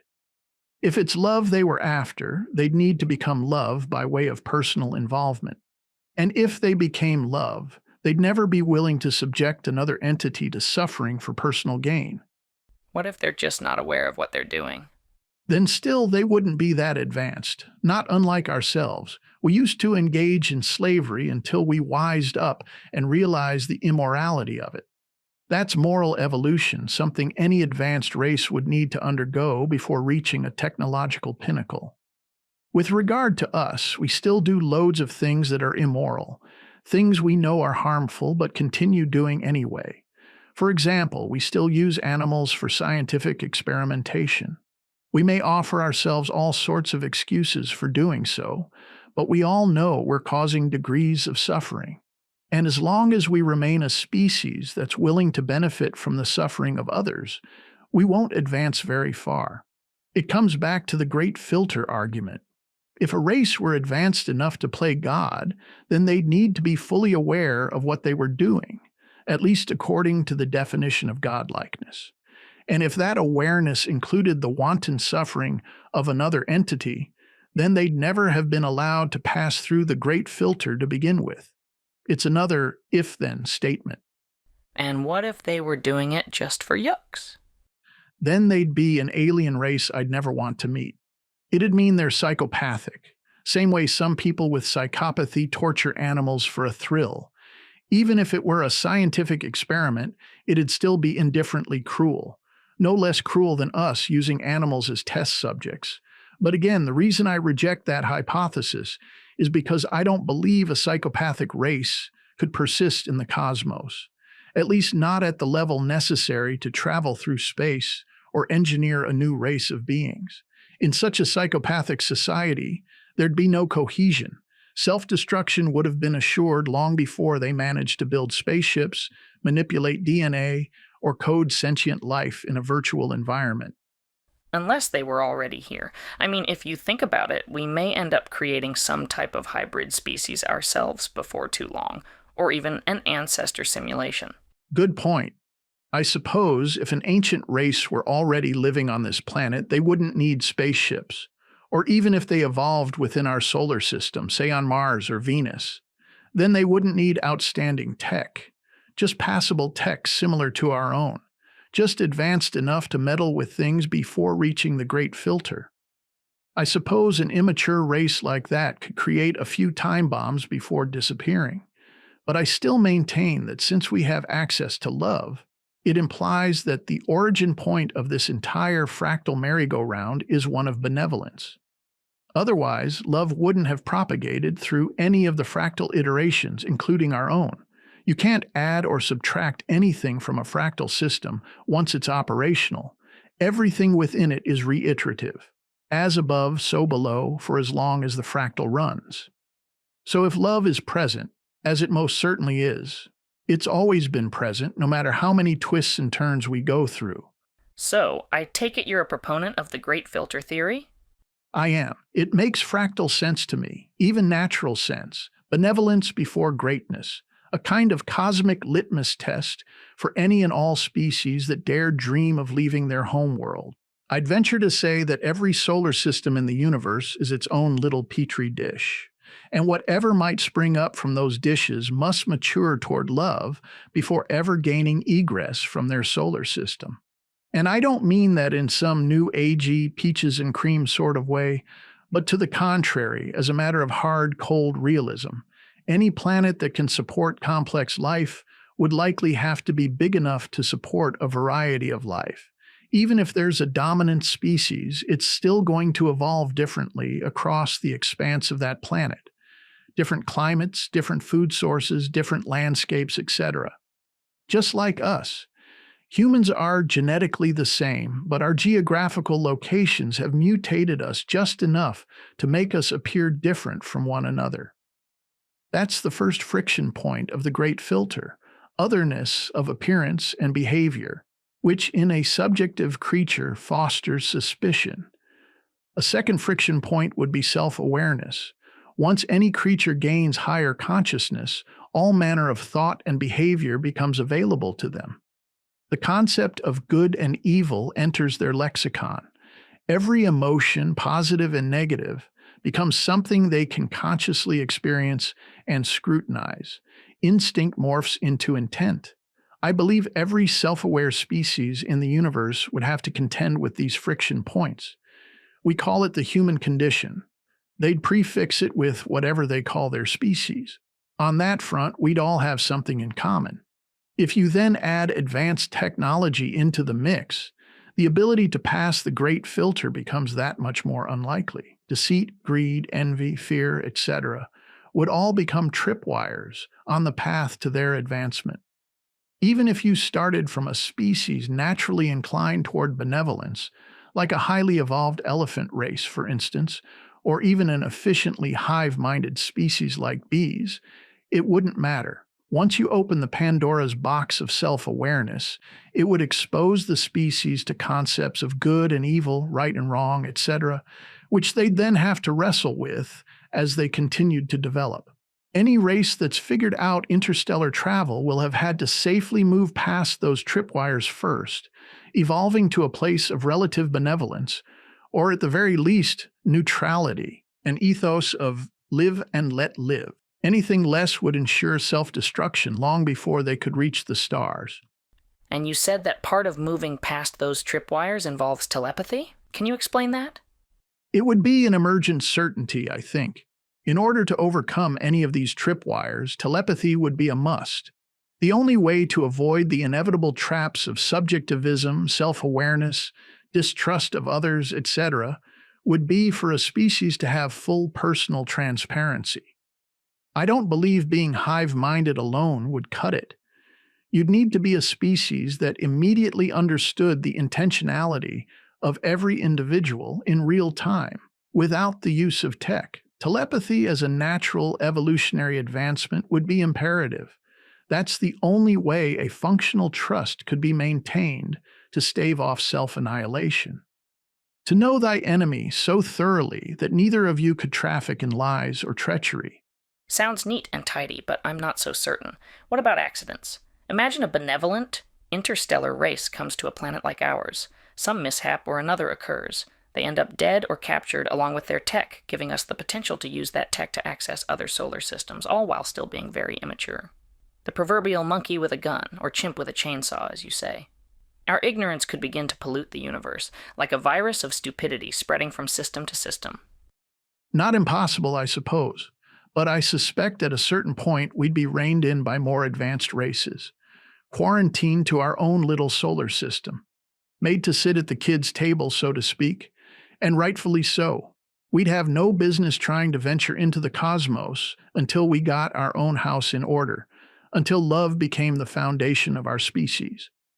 Maybe, but some viruses and pests are hard to contain. Mosquitoes, roaches, termites. We've been battling them for eons with very little success. True, and your association of humanity with pestilence is noted, but there's still a whole lot of ifs and buts in that theory. That said, you're not alone. There are all kinds of suppositions about captured alien tech and our own clandestine advancements, but I still always come back to the origin point of love. No matter what may be going on behind the scenes, no matter how this cycle plays out, the only true and eternal objective for each and every sentient being is the attainment of player realization. Always has been, always will be. On that scale of understanding, even mosquitoes, roaches, and termites have a shot at redemption. It simply doesn't matter what all the particulars are or how many twists and turns take place in the storyline. It's always ever been about our personal task of becoming love. It won't serve you to get lost in the weeds. Just keep your eye on the prize. Love. All right, but if we were a hybrid race negligently left unchecked, wouldn't that have a bearing on our ability to become love? Wouldn't we have been cheated out of our natural evolution toward benevolence? Assuming we were on that trajectory to begin with, we may have been slated for extinction long before the opportunity of self-awareness arose. Like the dinosaurs. But if I understand the ancient alien argument correctly, I get your point. If we were genetically altered, leapfrogging us past hundreds of thousands of years of natural evolution, we'd have missed out on quite a few developmental milestones. Milestones that could have conceivably molded us into a benevolent race before our acquisition of high technology. So in that respect, such an alien race would have been the serpent in the garden, the entity that pulled us into self-awareness prematurely. I like that. Their genetic manipulation would have been the fabled poison apple, but whether self-awareness was forced on us prematurely or happened naturally, it still always comes back to an evolution toward love. That's the eternal path for each and every creature, no matter how much time it takes or who reaches the finish line first. Are you sure about that? Very little about nature seems to imply such outcomes based solely on time. I mean, crocodiles are ancient but don't seem all that benevolent. Crocodiles just haven't tilted toward higher consciousness yet. Given even more time than they've already had, who knows? There are obviously environmental factors at play. Dolphins, for instance, seem tilted towards self-awareness within a lesser span of time, comparatively speaking. The reason may be due to environment. But sharks are even older. Same environment. Good point. But I suspect environment is just one piece of the puzzle. Warm blood versus cold blood may play a factor as well. There are likely a gazillion tumblers in the lock that releases self-awareness. But when conditions are right, anywhere in the cosmos, I believe anything possessing life force, given enough time of uninterrupted development, will eventually trend towards self-awareness, and then from self-awareness toward benevolence, or self-destruction if they fail. It's just inconceivable to me that any species still possessing aggressive, reckless tendencies could reach a level of high technology without ultimately employing that technology to wipe themselves out. A chimp with a chainsaw will invariably end up killing itself. Unless the chainsaw ran out of fuel first? I suppose, if you wanted to get literal, that'd be the equivalent of us getting knocked back to the Stone Age by a solar flare or something. Some kind of event that'd make all our tech useless and therefore harmless. In that scenario, yes, the chimp would get a second chance. Either way, it's clear that we tilted toward self-awareness sooner than any other species on the planet. And whether that occurred naturally or artificially, now that we possess it, benevolence is our only feasible next step. Either that or we can kiss ourselves goodbye. But to your point, even if we're a hybrid species that missed out on eons of critical natural development, becoming love is still most certainly possible. We may not reach benevolence on a global scale, but it's entirely doable at the individual level. There have been plenty of people throughout history and currently who've raised their awareness to levels of extreme benevolence. Consciousness time can still express and experience love through us, regardless our origin story. But let's say that were true, that we were alien hybrids. Then wouldn't that imply that our higher level of consciousness was actually due to technology? Alien technology? Due to no. Prematurely induced by, yes. Absent any alien intervention, would we have evolved to a higher consciousness? Assuming we didn't get wiped out or die off, yes. I'm certain of it. Lifeforce always ends on that note, self-awareness. We can just study our closest primate relatives. Do any of them exhibit inklings of self-awareness? I'd say yes from what I've seen. Left to their own devices, given another several 100,000 years, I'd say it's very likely they'd evolve to our level. The fact that higher levels of consciousness are possible at all proves it must be attainable by natural means. Even if you want to buy the alien intervention theory, it still wouldn't answer how the aliens attained their higher consciousness. Some species, somewhere along the line, had to have been the first to naturally achieve it.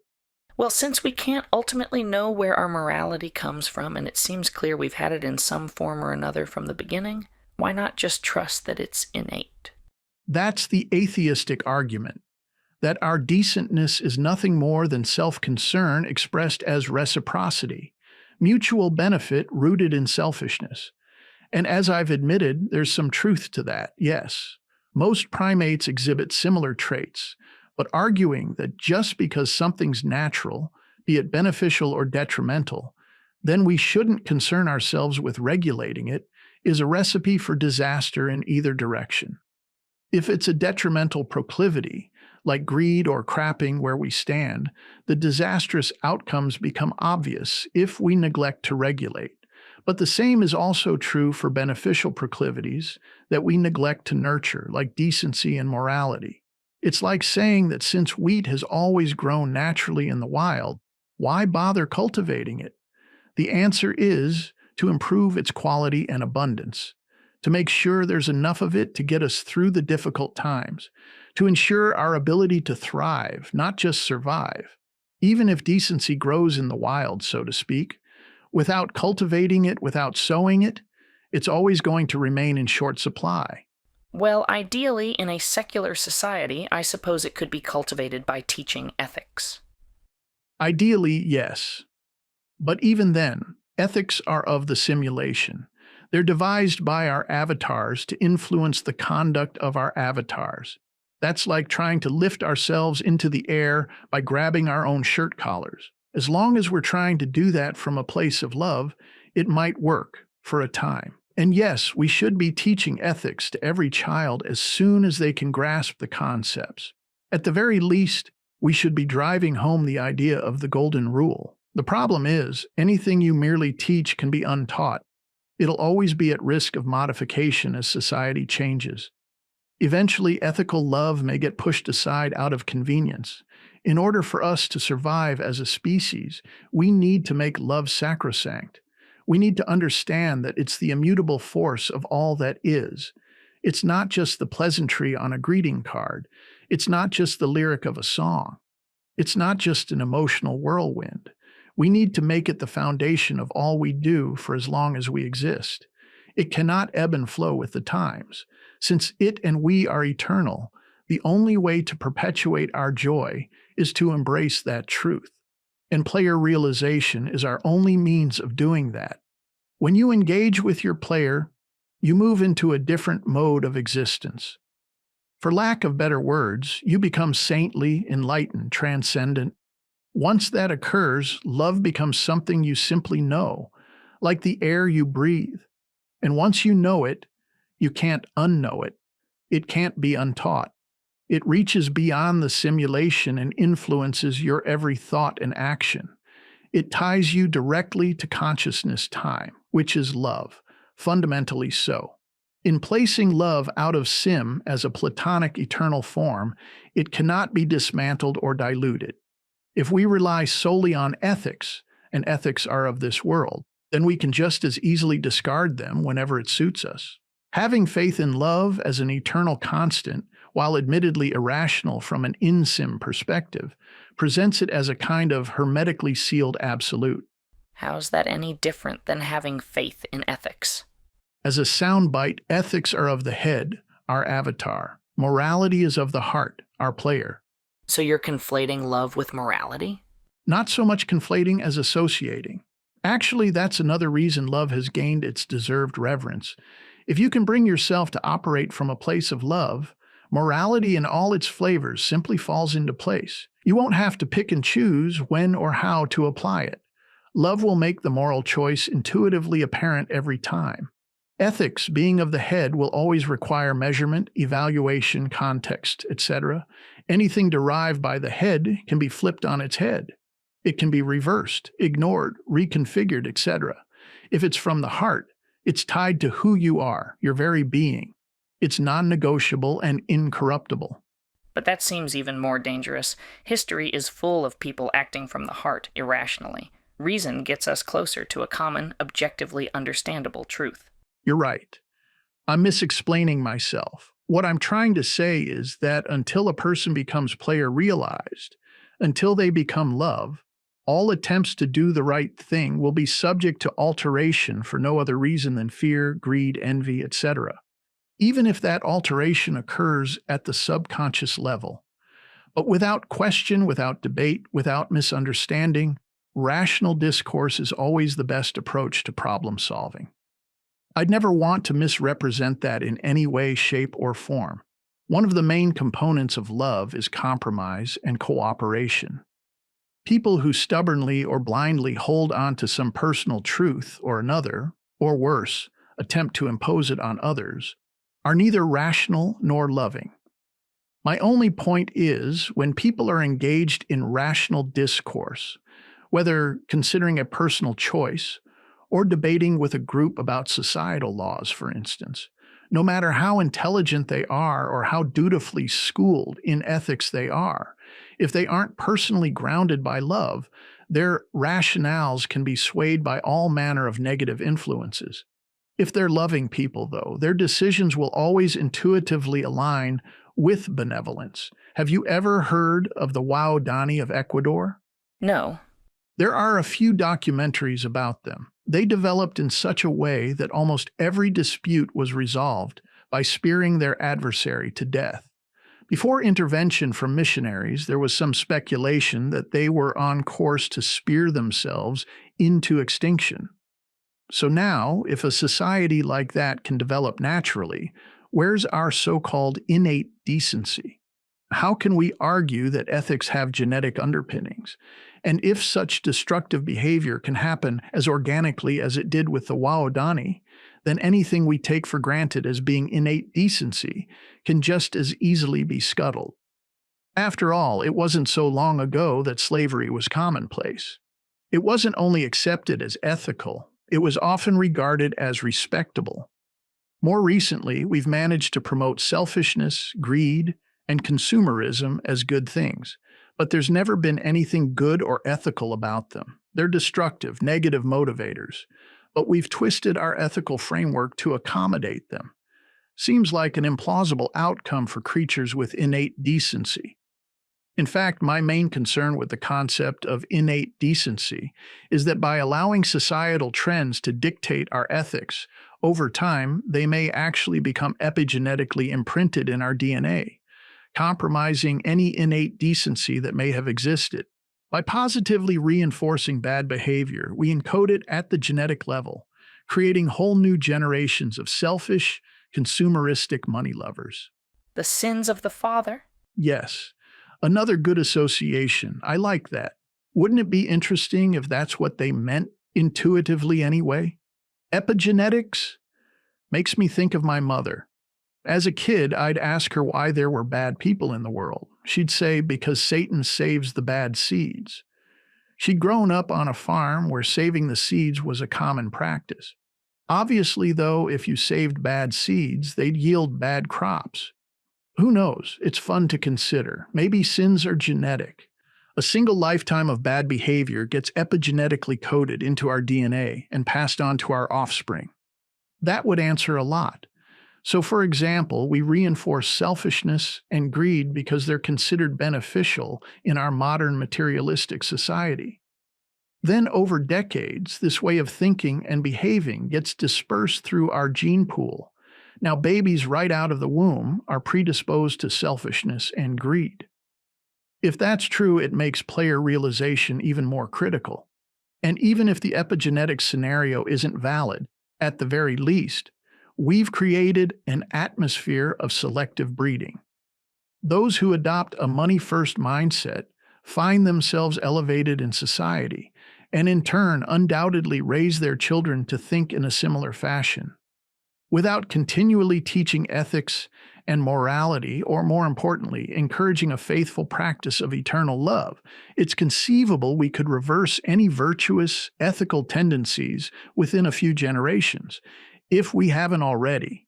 You mentioned karma and reincarnation earlier. Do you really think people can be swayed by those ideas to act morally? They're effective in some parts of the world, but there'll always be newbies in the game that'll never want to listen to such ideas. When you're deluded by the simulation, you only want answers that come from the simulation. We can't easily prove karma or reincarnation, so most will never give them serious consideration. I've always had trouble with those concepts myself. Guess I'm a newbie.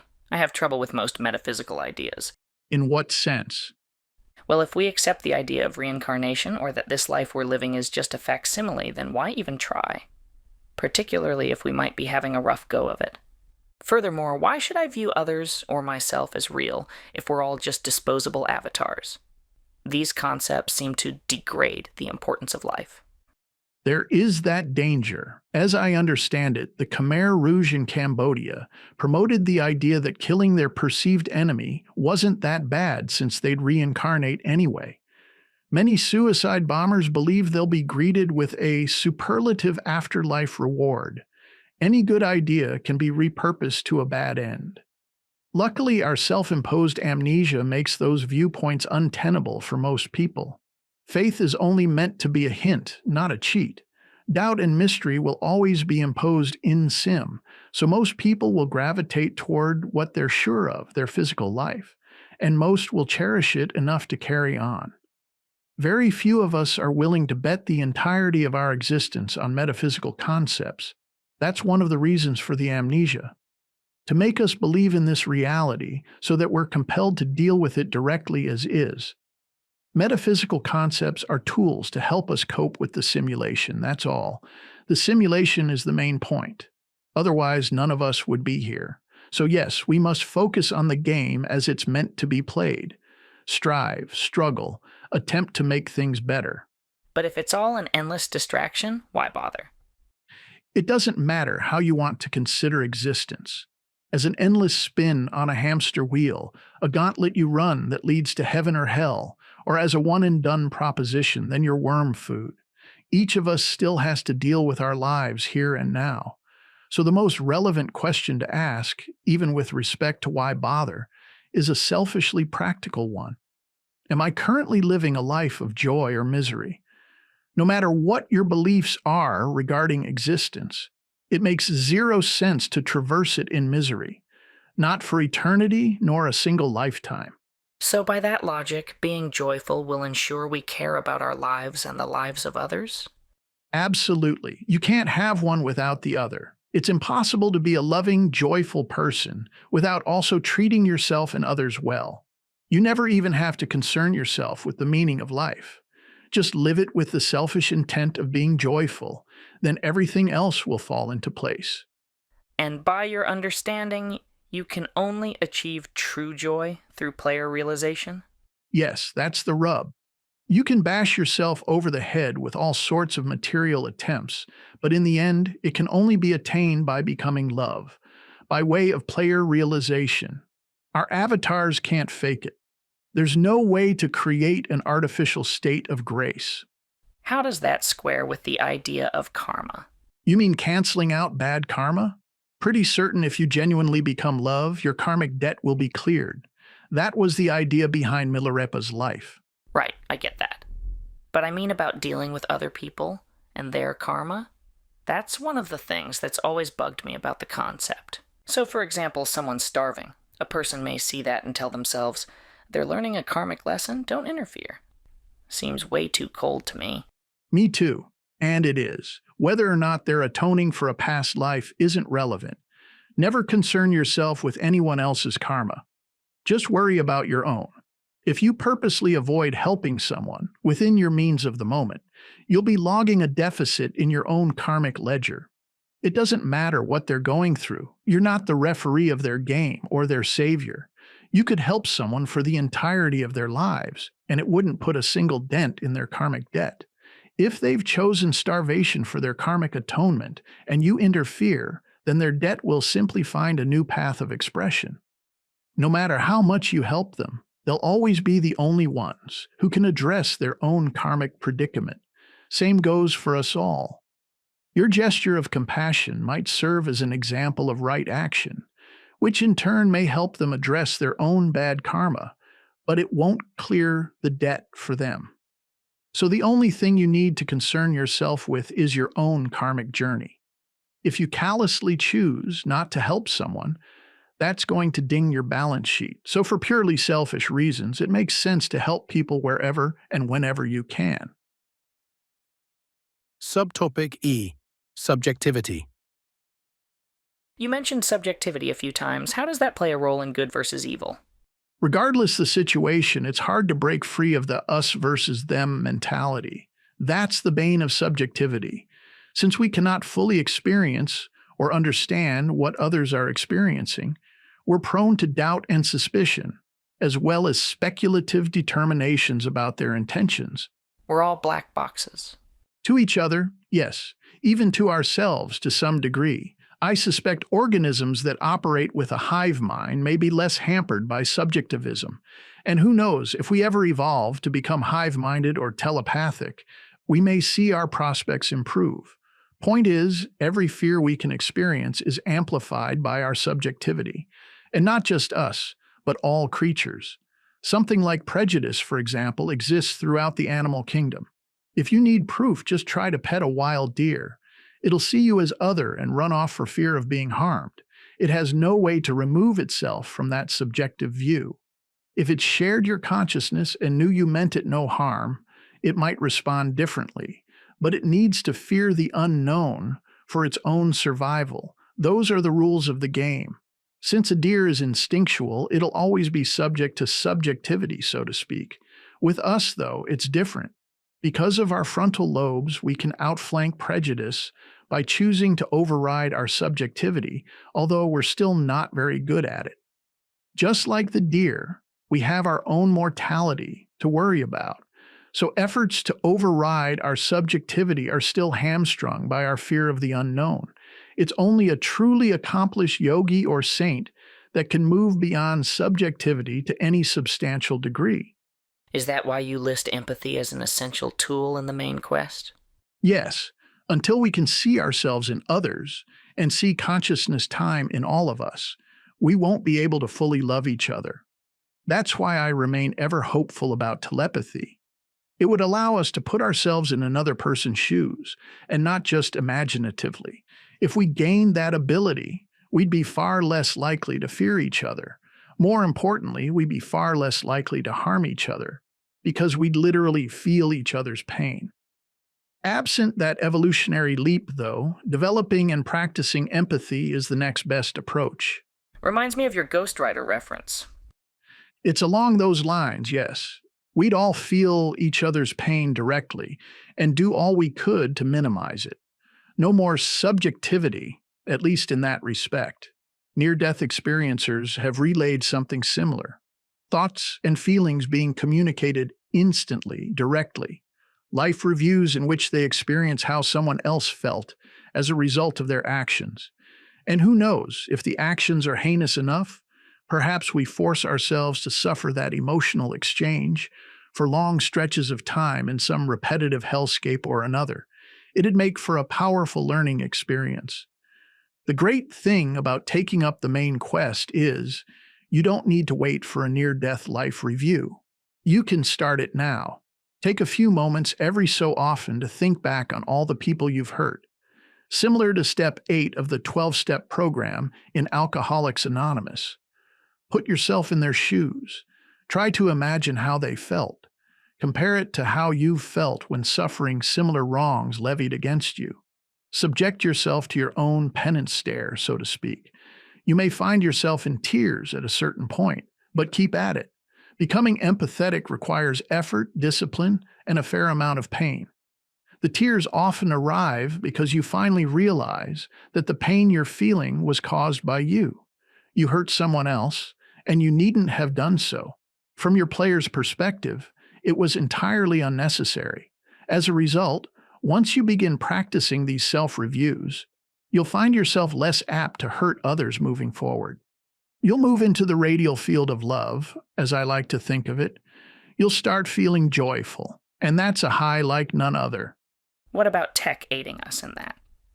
An argument has been made that with the proliferation of smartphones, for example, aspects of human behavior are being recorded and scrutinized, which is helping us to become more self-critical and empathetic. Possibly. Similar to the argument of having Big Brother watching every street corner to keep us honest. In theory, it's not a bad idea, but in practice, who knows? Such ideas are never bad until they're misused, and unfortunately, they're almost always misused. There have been plenty of smartphone recordings that have caused a great deal of unwarranted harm as well. It's still too soon to say. If the majority of outcomes from such tech positively aid us in our migration toward love, then it'll have been beneficial. My problem with relying on tech to do what we should be doing ourselves, particularly with regard to empathy, is that tech is always changing, can always malfunction, and is always susceptible to being hijacked. For instance, what happens when all that camera tech becomes unreliable in the wake of AI? Deepfakes are already shaking things up. What do we do when we can no longer trust our own eyes and ears? We can't rely on in-sim technology to address out-of-sim challenges. And becoming love is an out-of-sim challenge. It's the only challenge. That's why the simulation, the original tech, was created in the first place. How else does subjectivity affect good and evil? Converse to the hazard of prejudicial suspicion, it can cause us to be naive. It can delude us into believing that everyone else thinks as we do. Like the Galapagos hazard, many of the animals there evolved without natural predators. So unlike the deer example, when predators were introduced, they literally walked into the jaws of death. As that relates to us, because we can only know our own subjective experiences, we can mistakenly believe everyone else has had similar experiences and therefore shares our worldview. From a prejudicial standpoint, if someone is constantly worried about others stealing from them, for example, odds are they grew up in an environment where that was common. It could also be that if they steal from others, they subjectively presume everyone else does likewise. That's psychological projection 101. Either way, as a means of protecting themselves, they've adopted a mindset of trusting no one. But the opposite can also be true. If someone grows up in a safe, idyllic environment, like our Galapagos friends, their subjectivity may put them on course to be victimized. In either example, subjectivity can help create situations where evil can occur. The first person perpetrating theft, the second person oblivious to thieves. This can then spiral out of control in a tit-for-tat cycle. The second person decides they need to retaliate, to even the score with the first person. They feel subjectively justified. They possess no objective or empathetic consideration for the first person's motivation to steal, only that they were wronged. Endless feuds exist because of subjective feedback loops like that. It's also why so many people accuse others of evil they themselves are committing. They're so mired in their own subjectivity, they don't realize that they're projecting their own behavior onto others. So what? We should just ignore it when someone steals from us. Ignore? No. Empathize? Yes. No one steals unless they believe they need to. Oftentimes that belief is founded on nonsense and selfishness, granted. But the fact is, if we all had everything we needed in life, we wouldn't steal from one another. Most of us, at any rate.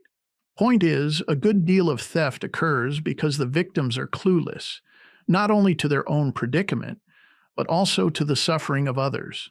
They've made no effort to understand their surroundings, the hardships and struggles of other people, or even the larger reality of material existence in an unforgiving universe. Events like Bastille Day, for example, routinely occur at the macrocosmic and microcosmic levels, primarily due to a cluelessness born of privilege and comfort.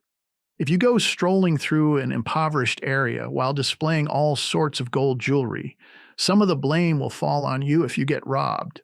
And that's not deflective victim blaming. It's just an acknowledgement that we exist in a rules-based simulation.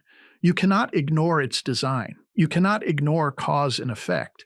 So for instance, while our hearts may go out to the native animals of the Galapagos when they're decimated, we can't very well demonize the predators who are attacking them. They're just operating as they were designed to do. Rational and judicious understanding needs to be employed on both sides of the equation. Had we done that to begin with, we never would have introduced predators to that archipelago in the first place. Okay, well, let me lock in that idea of ignoring the rules of the simulation.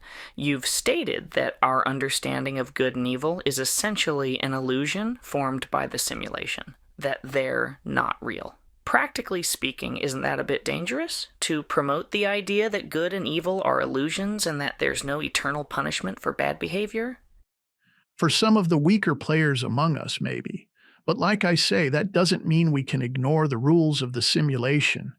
While we're in sim, a hot stove can still burn us. Even evildoers know that much. So if they're willing to ignore right and wrong when dealing with others, they've got no business complaining when they get burned in return. Ideas of morality and ethics emerged from our players to help us manage in-sim evil. But the concepts themselves are simulated for the sole purpose of leading us to our players. Then once we connect, even sporadically, we begin to understand the value of promoting love and experiencing joy. Once that happens, once we achieve player realization, we continue to promote love whether we believe in heaven and hell or not. The promise of one and the threat of the other ceases to influence us. But why bother? I mean, without the threat of punishment, why be good? But there is punishment. It's an existence spent in perpetual misery. To live without joy is to suffer greatly. Many of us don't understand that right away, but after multiple lifetimes, it becomes glaringly apparent. That's when we shelve everything else and get down to completing the main quest. From our player's perspective, love and joy are highly valued loot. As a result, being good provides us with the greatest sense of accomplishment, whereas doing evil is self-destructive. It only perpetuates your own state of misery on a timeline of forever. Obviously, you can go on hitting yourself in the face with a hammer, but most reasonable souls would prefer not to. And even if you don't want to buy into the eternity argument, evildoers cause themselves harm in very real-world here-and-now ways. For one, they're personally miserable, whether they're able to admit that to themselves or not. They're trudging through their lives full of fear, hate, anxiety, suspicion, envy, you name it. And the more they engage in evil, the more they increase their personal misery, as well as lay the groundwork for evil retaliation from others. It's a lose-lose approach to life. You not only destroy yourself from within, but you also plant landmines of retribution all around yourself in the form of external enemies. And no, people who boast about being happy while engaging in evil are not. They're self-deluded. It's a feeble defense mechanism to try and deal with their own pain, emptiness, loneliness, and fear. Well, they can certainly appear happy. Appear is the operative word. If you play Monopoly and someone starts gathering up all the best properties and collecting all the rent, it would appear they're winning, right? They may even mistake their advantage as a personal skill, when in fact, it was due primarily to a roll of the dice, quite literally. As a result of these factors, we and they may mistake their self-satisfied gloating for happiness.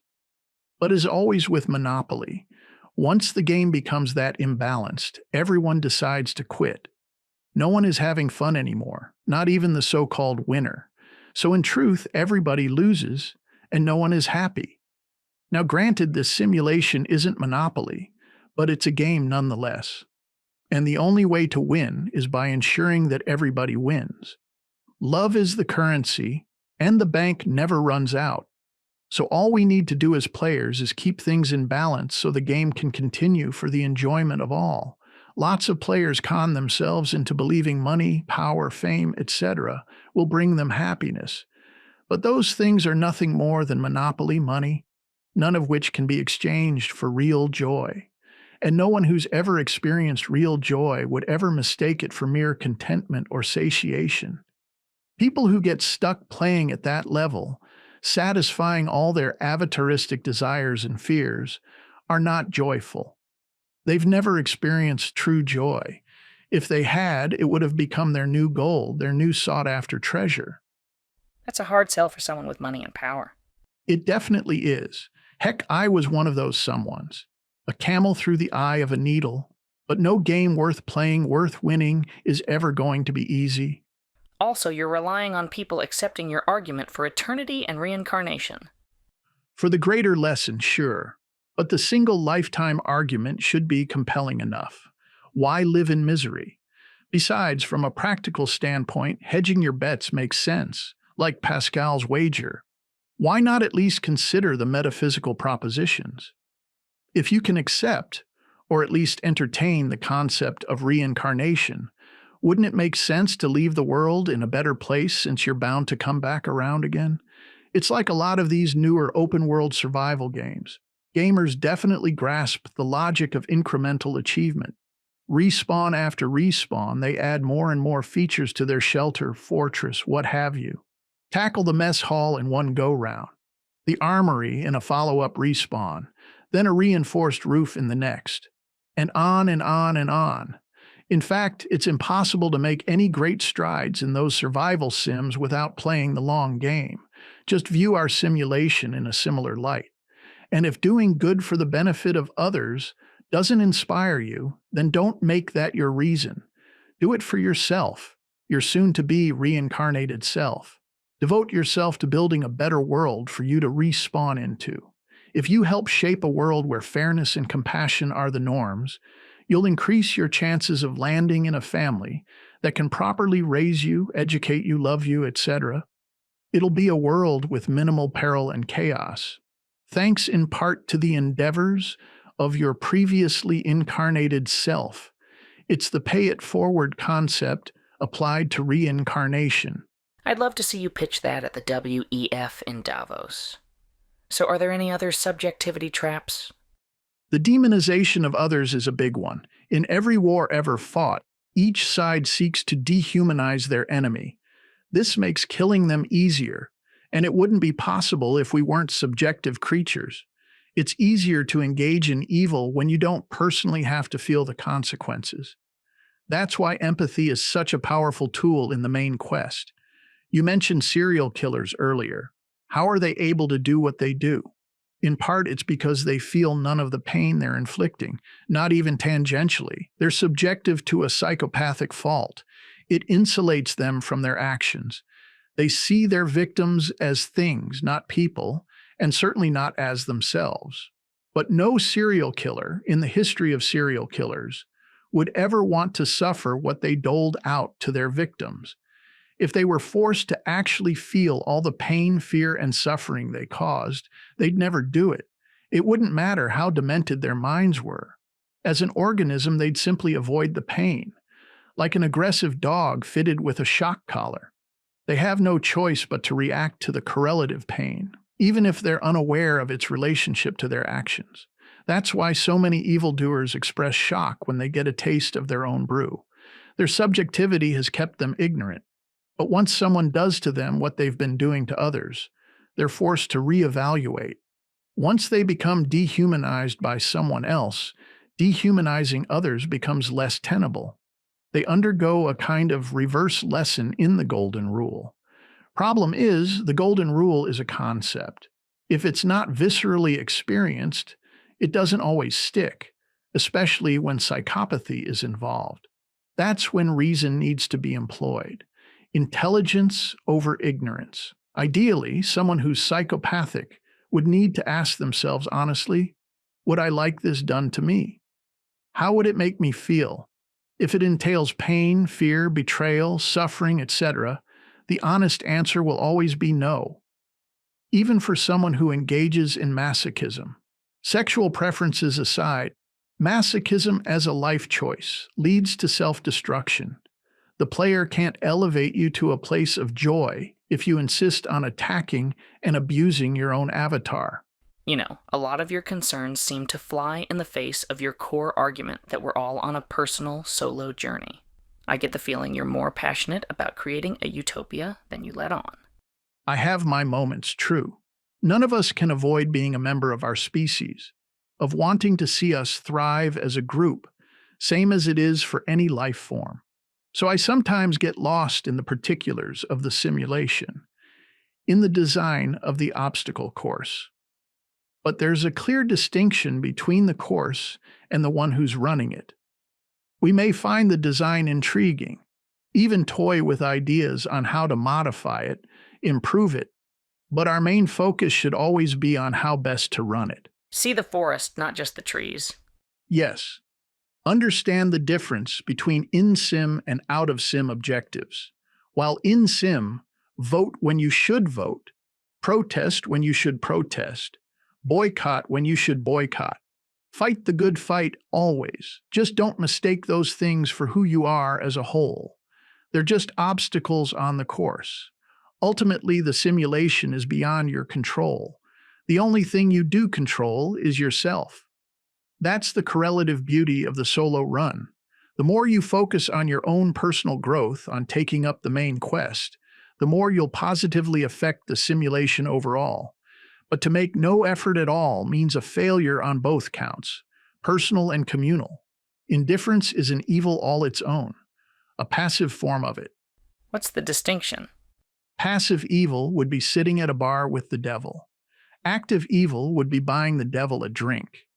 Now, it would be great if we could ban the devil from the bar altogether, but we can't. So the next best thing is, don't even enter the bar in the first place. It's the one thing you have control over. And if enough people follow your example, the devil will have to drink alone. Subtopic F. Faith.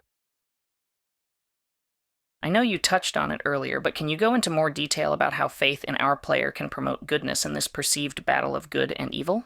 Faith is a tricky one. It's arguably one of the greatest tools for becoming love, but also the most intangible and often misconstrued. Can't be proven, yet easily hijacked. Yes, a person's faith can often be their blind spot. Their ability to have faith makes them vulnerable to those who might seek to misdirect it.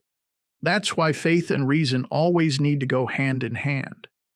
I heard a comedian once say that religious faith was just a redirection of our belief in things like Santa Claus and the Tooth Fairy as kids. We just upgrade to God when we're older because it provides us the same wonder and comfort those earlier beliefs gave us. Comfort faith? Yes, but I've come to believe it's more than that. In fact, the reverse may be true. Our belief in imaginary childhood characters may simply be our faith apparatus not fully formed yet. Then, as with many things as we mature, it becomes more nuanced and sophisticated. it becomes fully functional and ready for player realization. But faith is hard to define, especially for people who don't have it. I'd like to think the majority of simulation theory is at least plausible, rational, but faith does require a leap. Ironically, that's exactly what makes it so powerful. It's also the only way people can prove it to themselves, by taking the leap. It's like getting proficient at a sport. Someone can tell you how to play, show you, but until you start playing for yourself and experiencing the results, you may have considered it impossible. I went through that kind of transformation when I started skiing. I'd watch the pros and think to myself, no way I could ever do that. Then, as I got more proficient, I started to envision getting even better, which I did. Never reached pro level, but those initial proofs encouraged further proofs until I just knew what I was capable of. That's what faith is, a knowingness, and it's a self-affirming process. The more you do, the more you know you're capable of doing. And how does that relate to good and evil? Both good and evil are outcomes of the simulation's rules, and while I'll always maintain you can manage them with the use of reason, not everyone can accept that. Some people need more transcendental reasons to be good. If you tackle morals strictly from a terrestrial perspective, teach them as ethics, as we were talking about earlier, the pitfall is they'll always be subject to change. Push comes to shove. Reasoned morals can be tossed out the window. Enter faith. It places morality out of sim. It pedestals it as an eternal absolute existing in an elsewhere place. This imbues it with indestructibility, making it capable of withstanding in-sim fluctuations. So you're speaking specifically about religious faith? That's one flavor, especially when someone wants to invoke a supernatural deity. But what I'm interested in is the broader aspect of faith, the apparatus that allows us to engage in faith to begin with, to use it as a means of out-of-sim congress, whether by praying, meditating, shamanic journeying, what have you. I've come to believe it's a conduit to aid us in our main quest to become love, a kind of built-in phone home feature or HUD detail. And you believe we all innately possess this ability of faith? I do. It's allotted to us the moment we enter the simulation. It's our passkey, so to speak. For starters, faith can be employed immediately by any individual. At any moment in our existence, we can choose to take up the main quest and seek player realization. It's a latent superpower we all possess. You don't need special training or special skills. You just need a desire to become love, and your faith will lead you home.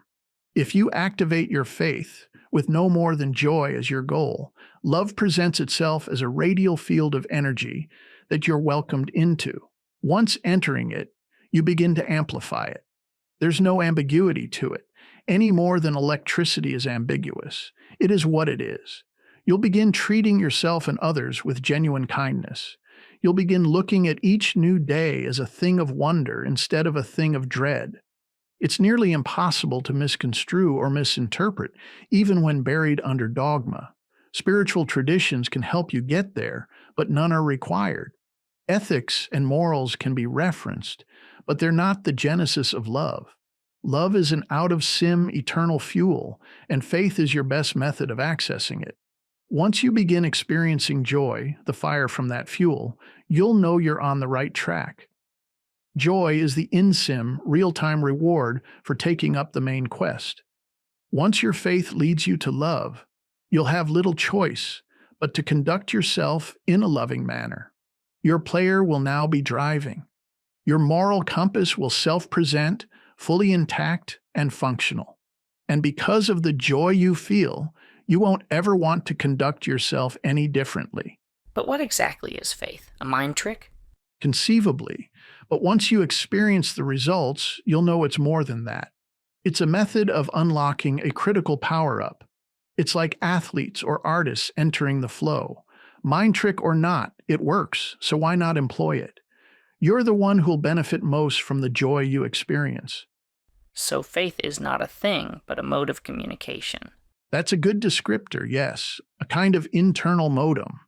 But since it's subjective, it can never be placed under a microscope. It can't be qualified any more than thoughts or feelings can be. Yet each of us knows when we're having them. But what sets faith apart from thoughts or feelings? Faith has out-of-sim relevance. Worldly bravado only gets us so far. At a certain point, we need to reach beyond the constraints of our avatar. We can no longer rely on its self-proclamations and feeble defenses. If you've ever met someone who's gone through a transformation of faith, they'll all relay something similar, reaching an impassable barrier, followed by a last-ditch call for help, then deliverance. Whatever's occurring, it seems apparent to me that some type of pathway is being opened. Maybe it is a mind trick, as you say, but it works and can have profound, lasting results. It's like those superhero movies where the protagonist first unlocks their superpowers. The unlocking, the mode of deliverance, can present itself in many different ways. With respect to faith, to player realization, love is always the mode of deliverance. It can present as acceptance in the face of peril, an act of self-sacrifice, perhaps. Or it may present as an otherworldly jolt of determination, stamina, or willpower, providing someone the ability to climb an unclimbable mountain, for instance. It answers whatever the call of the moment may be. The only common denominator I've found is that it obliterates fear. In short, faith is a fear slayer. Couldn't it just as easily be a mental break with reality?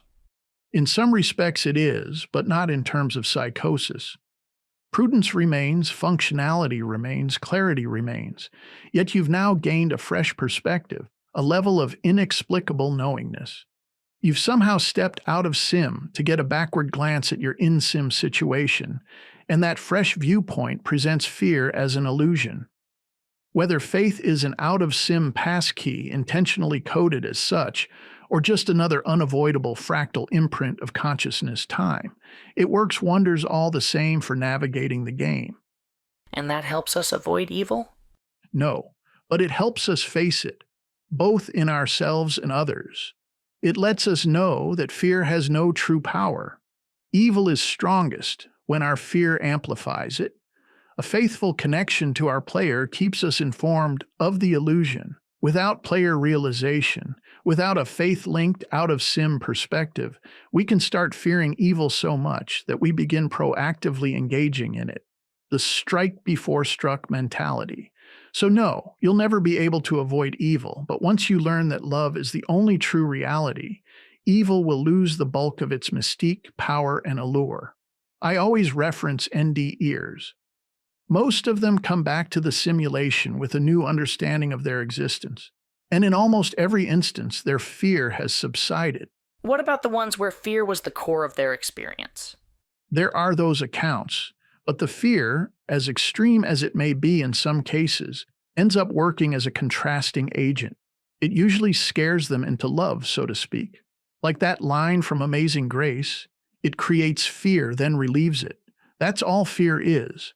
A contrasting motivator, a catalyst for love. But it requires us to have the humility to ask for help, whether in sim or out. It may take several lifetimes, or perhaps several horrific stays in some hellscape or another. But eventually love becomes the final conclusion. ND ears just get a sampling ahead of time. They get a peek behind the curtain. Right. And the effect is usually more than just a change of mind. It seems to restructure the fabric of who they are. Again, it's a knowingness. That's what faith is after it's been actuated. Until it's actuated, it's only a potential. But once we achieve player realization, we're able to sidestep most of the simulation's pitfalls. We're able to reconcile our faith with our in-sim doubts, or more specifically, our player with our avatar. As in player versus avatar? Not in a diametrical sense, but in terms of proficiency and awareness, yes. When an athlete trains for a sport, striving to become more proficient, they're at odds with their body. They need to increase stamina, flexibility, strength, balance, etc. Until your player can proficiently utilize your avatar, it'll be at odds with it. Faith is a useful training tool in that respect, whereas doubt tries to thwart that training. Doubt is the default mode of our avatar. If you can't see it, touch it, etc., it has no relevance. Like the doubting Thomas character in the Christ story.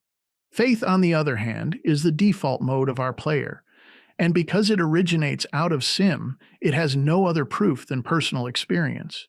Joy will be your indicator of proficiency.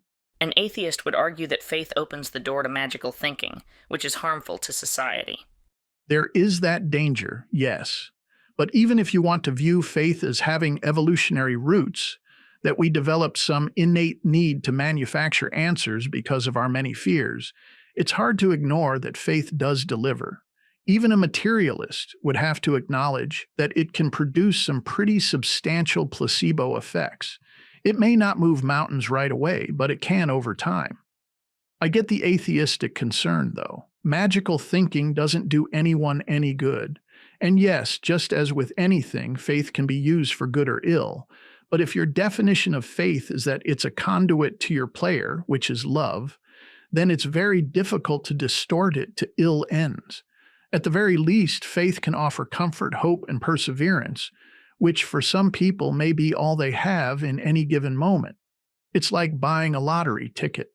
The person may intellectually understand their odds of winning are near impossible, but just having the ticket, just maintaining that hope, that faith, can be enough to get them through their day. It's not that they believe their faith will grant them a win. That would be magical thinking. It's that their faith helps them deal with not winning.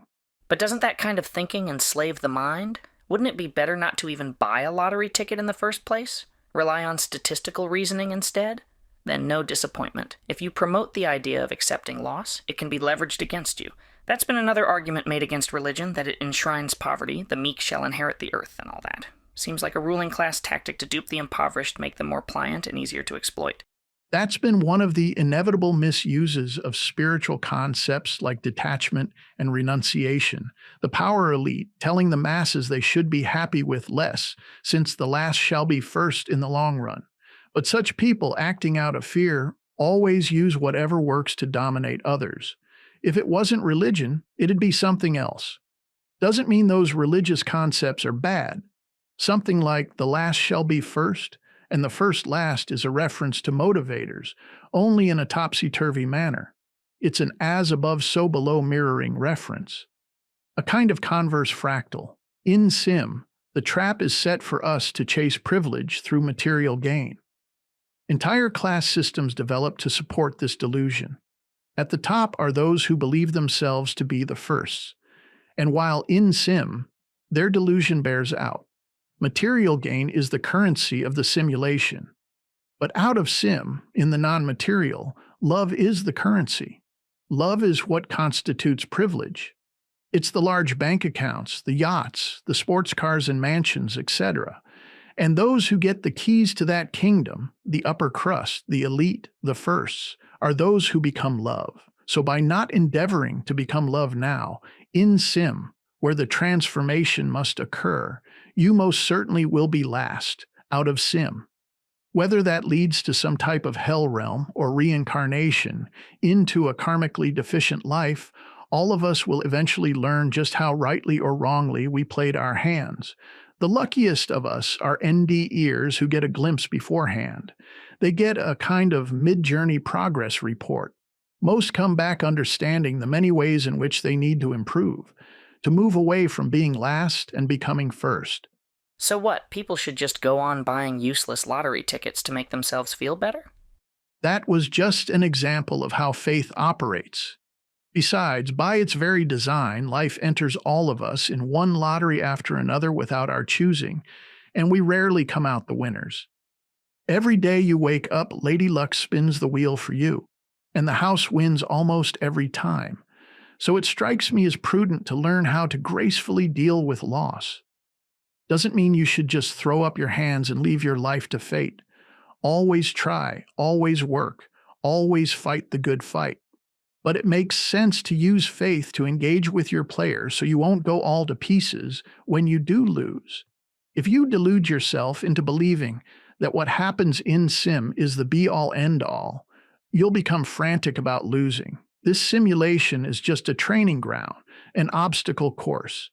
That's why a lot of overprivileged people go into shock when they lose or come up short. They fly off the handle like spoiled kids throwing a tantrum. They can become irrational and dangerous.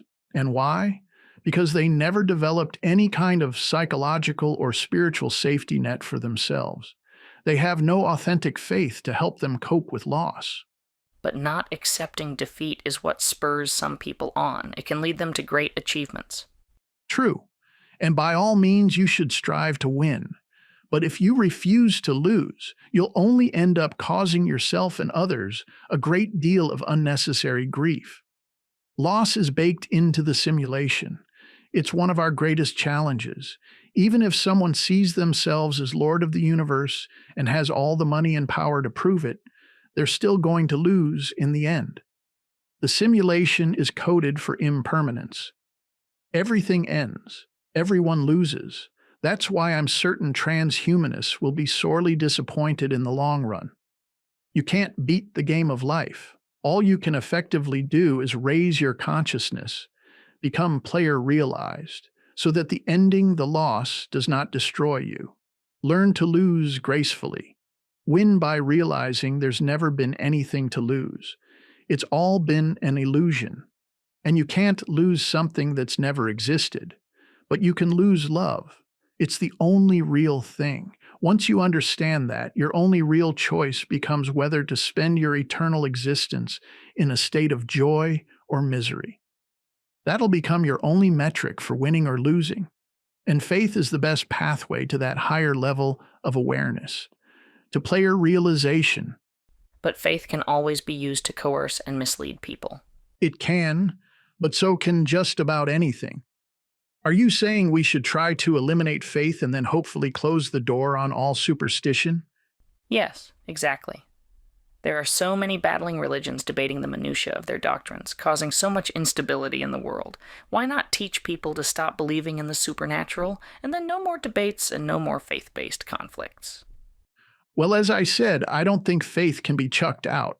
Even if it's just part of our evolutionary makeup, without having any metaphysical underpinnings, it still seems to have functional merit. People can improve themselves and their lives through its use. It also wouldn't matter much if we could get rid of it. We'd still find loads of other things to fight about, to divide ourselves over. As it stands, most religious conflicts are just a veneer for materialistic frictions anyway. Historical land rights, access to resources, money, power, etc. Religions tend to be misused as rallying platforms for what are almost always baser, more worldly disputes. That's why there always needs to be a balance between faith and doubt. Faith can too easily be co-opted by less than honorable people or factions. It's up to the individual to perform self-inventories of their faith from time to time. If they allow themselves to become locked down or static in their faith, they can be more easily misled. If someone is only about faith, or worse, blind faith, they tend not to question much of anything. This can lead to evil actions, particularly when linked to a deity. People can remove themselves from the equation by believing their deity is flawless, though ironically, such deities are often described as having many flaws, such as jealousy, wrath, pride, etc. It's the person's blind faith that gives them cover. It provides them with a warped sense of righteousness. Their deity is perfect and has given them permission to act on its behalf. This is an avataristic, fear-based approach to faith, which is why so many religious followers don't always conduct themselves from a place of love. Paradoxically, it's doubt, our avatar's default mode, that can help us regulate our faith. Healthy skepticism and rational thought are the best ways to shape faith. They're also the best ways to test it. The more you rationally develop your faith, the more subjective proofs you'll begin to experience. Things like grace, joy, fearlessness, as well as a welcomed lessening of materialistic and consumeristic bents. What about objective proofs? Harder to come by, admittedly. One thing I've always done is to study the matter from an either-or perspective. So, for example, if you're a car enthusiast, which car is going to be more valuable? One that's fuel efficient or a gas guzzler? You can categorize people the same way. Study them from a simple perspective of energy expenditure and consumption. Who seems most efficient? Someone who's sated by joy, able to live their lives with the bare minimums, capable of using love as a kind of zero-point energy? Someone who can sit alone in nature and find fulfillment while requiring very few products derived from that nature? Or is it the person who's in constant need of things and activities in their efforts to fulfill themselves? Someone who, like a locust, chews through everything in its path to gain ever-fleeting sensory contentment? Being a materialist, which further promotes endless consumerism, is simply the less efficient way to live. Of the two types of people, who's more stable? From a sustainability standpoint, which machine is more desirable? The one that uses fuel sparingly, or the one that burns through all its reserves immediately? The one that can exist in bliss, obviously, but is that all there is to life? Maybe some of us prefer the inefficient machines for aesthetic reasons, for how they make us feel. Yes, and I get that. But for one thing, living that way is ultimately self-destructive. On a planet with finite resources, efficiency and sustainability need to be paramount concerns. Secondly, if you've ever experienced bliss, true joy, you'd know that nothing else can match it. Once you're able to run your engine on love, you'll never consider any other fuel source. You'll end your love affair with things and pointless endeavors. You'll only be concerned with the essentials needed to sustain your life. Your relationship with others will improve. You'll be calmer, wiser, more fulfilled, and many of these results are objectively measurable. But faith itself is subjective, so how can anyone know what they're experiencing is legitimate or worse, not misguided? Trial, error, rational examination. Again, use skepticism and reason as your testing method. A simple qualifier is to imagine the rendered outcome. If it causes needless harm, it's not legitimate. If it's strictly self-serving, it's not legitimate. Simpler still, if it's not sourced from love, it's not legitimate. Lots of people champion the idea of love, but fall way short of practicing it. Most religious teachings are founded on, and hint at, the greater challenge of becoming love. But it's only the rare saint or yogi that can actually live up to those teachings. It may prove to be a long haul, but we can all get there if we dedicate ourselves. A guru of mine once told me a joke about two yogis who meet on a footpath after many incarnations. One says to the other, "What took you so long?" The other says, traumas, hardships, vices, suffering, fear, the usual. Still seems pretty vague. What are some other ways to keep ourselves honest when assessing our faith? Measure all your choices, particularly the intentions behind them, on the scale of love and fear, selflessness and selfishness. Player and avatar. I tend to use the Titanic disaster as an allegorical benchmark. Mortal dilemmas like that are the surest way to discover if your faith is legitimate. How will it steady you and inform your decisions during times of great peril?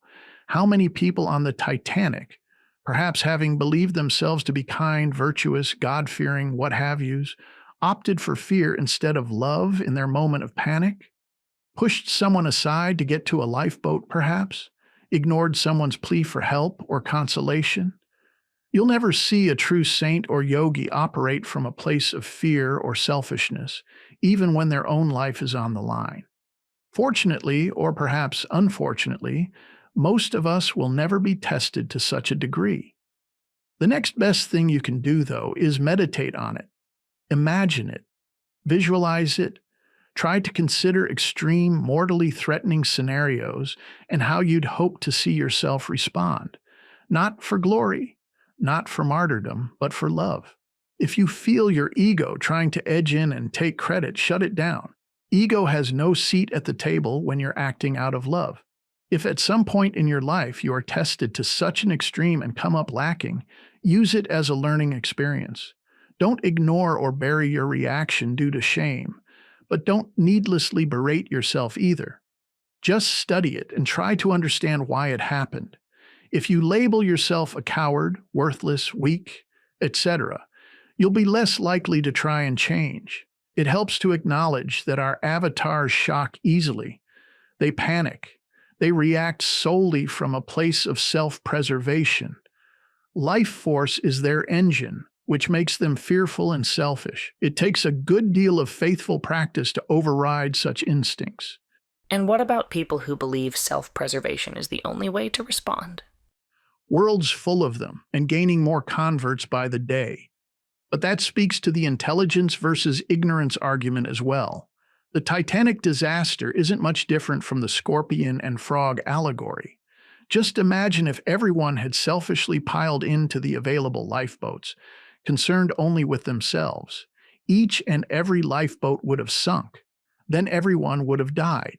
So even from a materialistic, species-preserving standpoint, that would have been ignorant.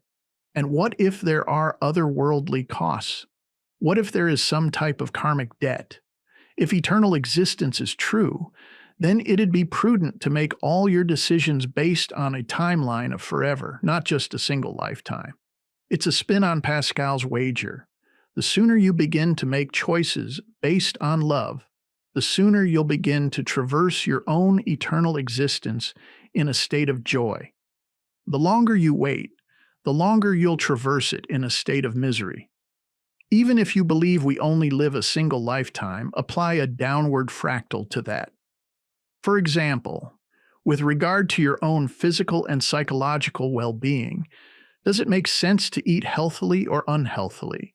Does the short-term contentment of eating unhealthy food, yet feeling miserable and sick all the time, make more sense than eating healthy food and feeling good? Generally speaking, it's best to remove your avataristic urges from the equation and just use reason. Most questions about right versus wrong, good versus evil, joy versus misery, come down to intelligence over ignorance.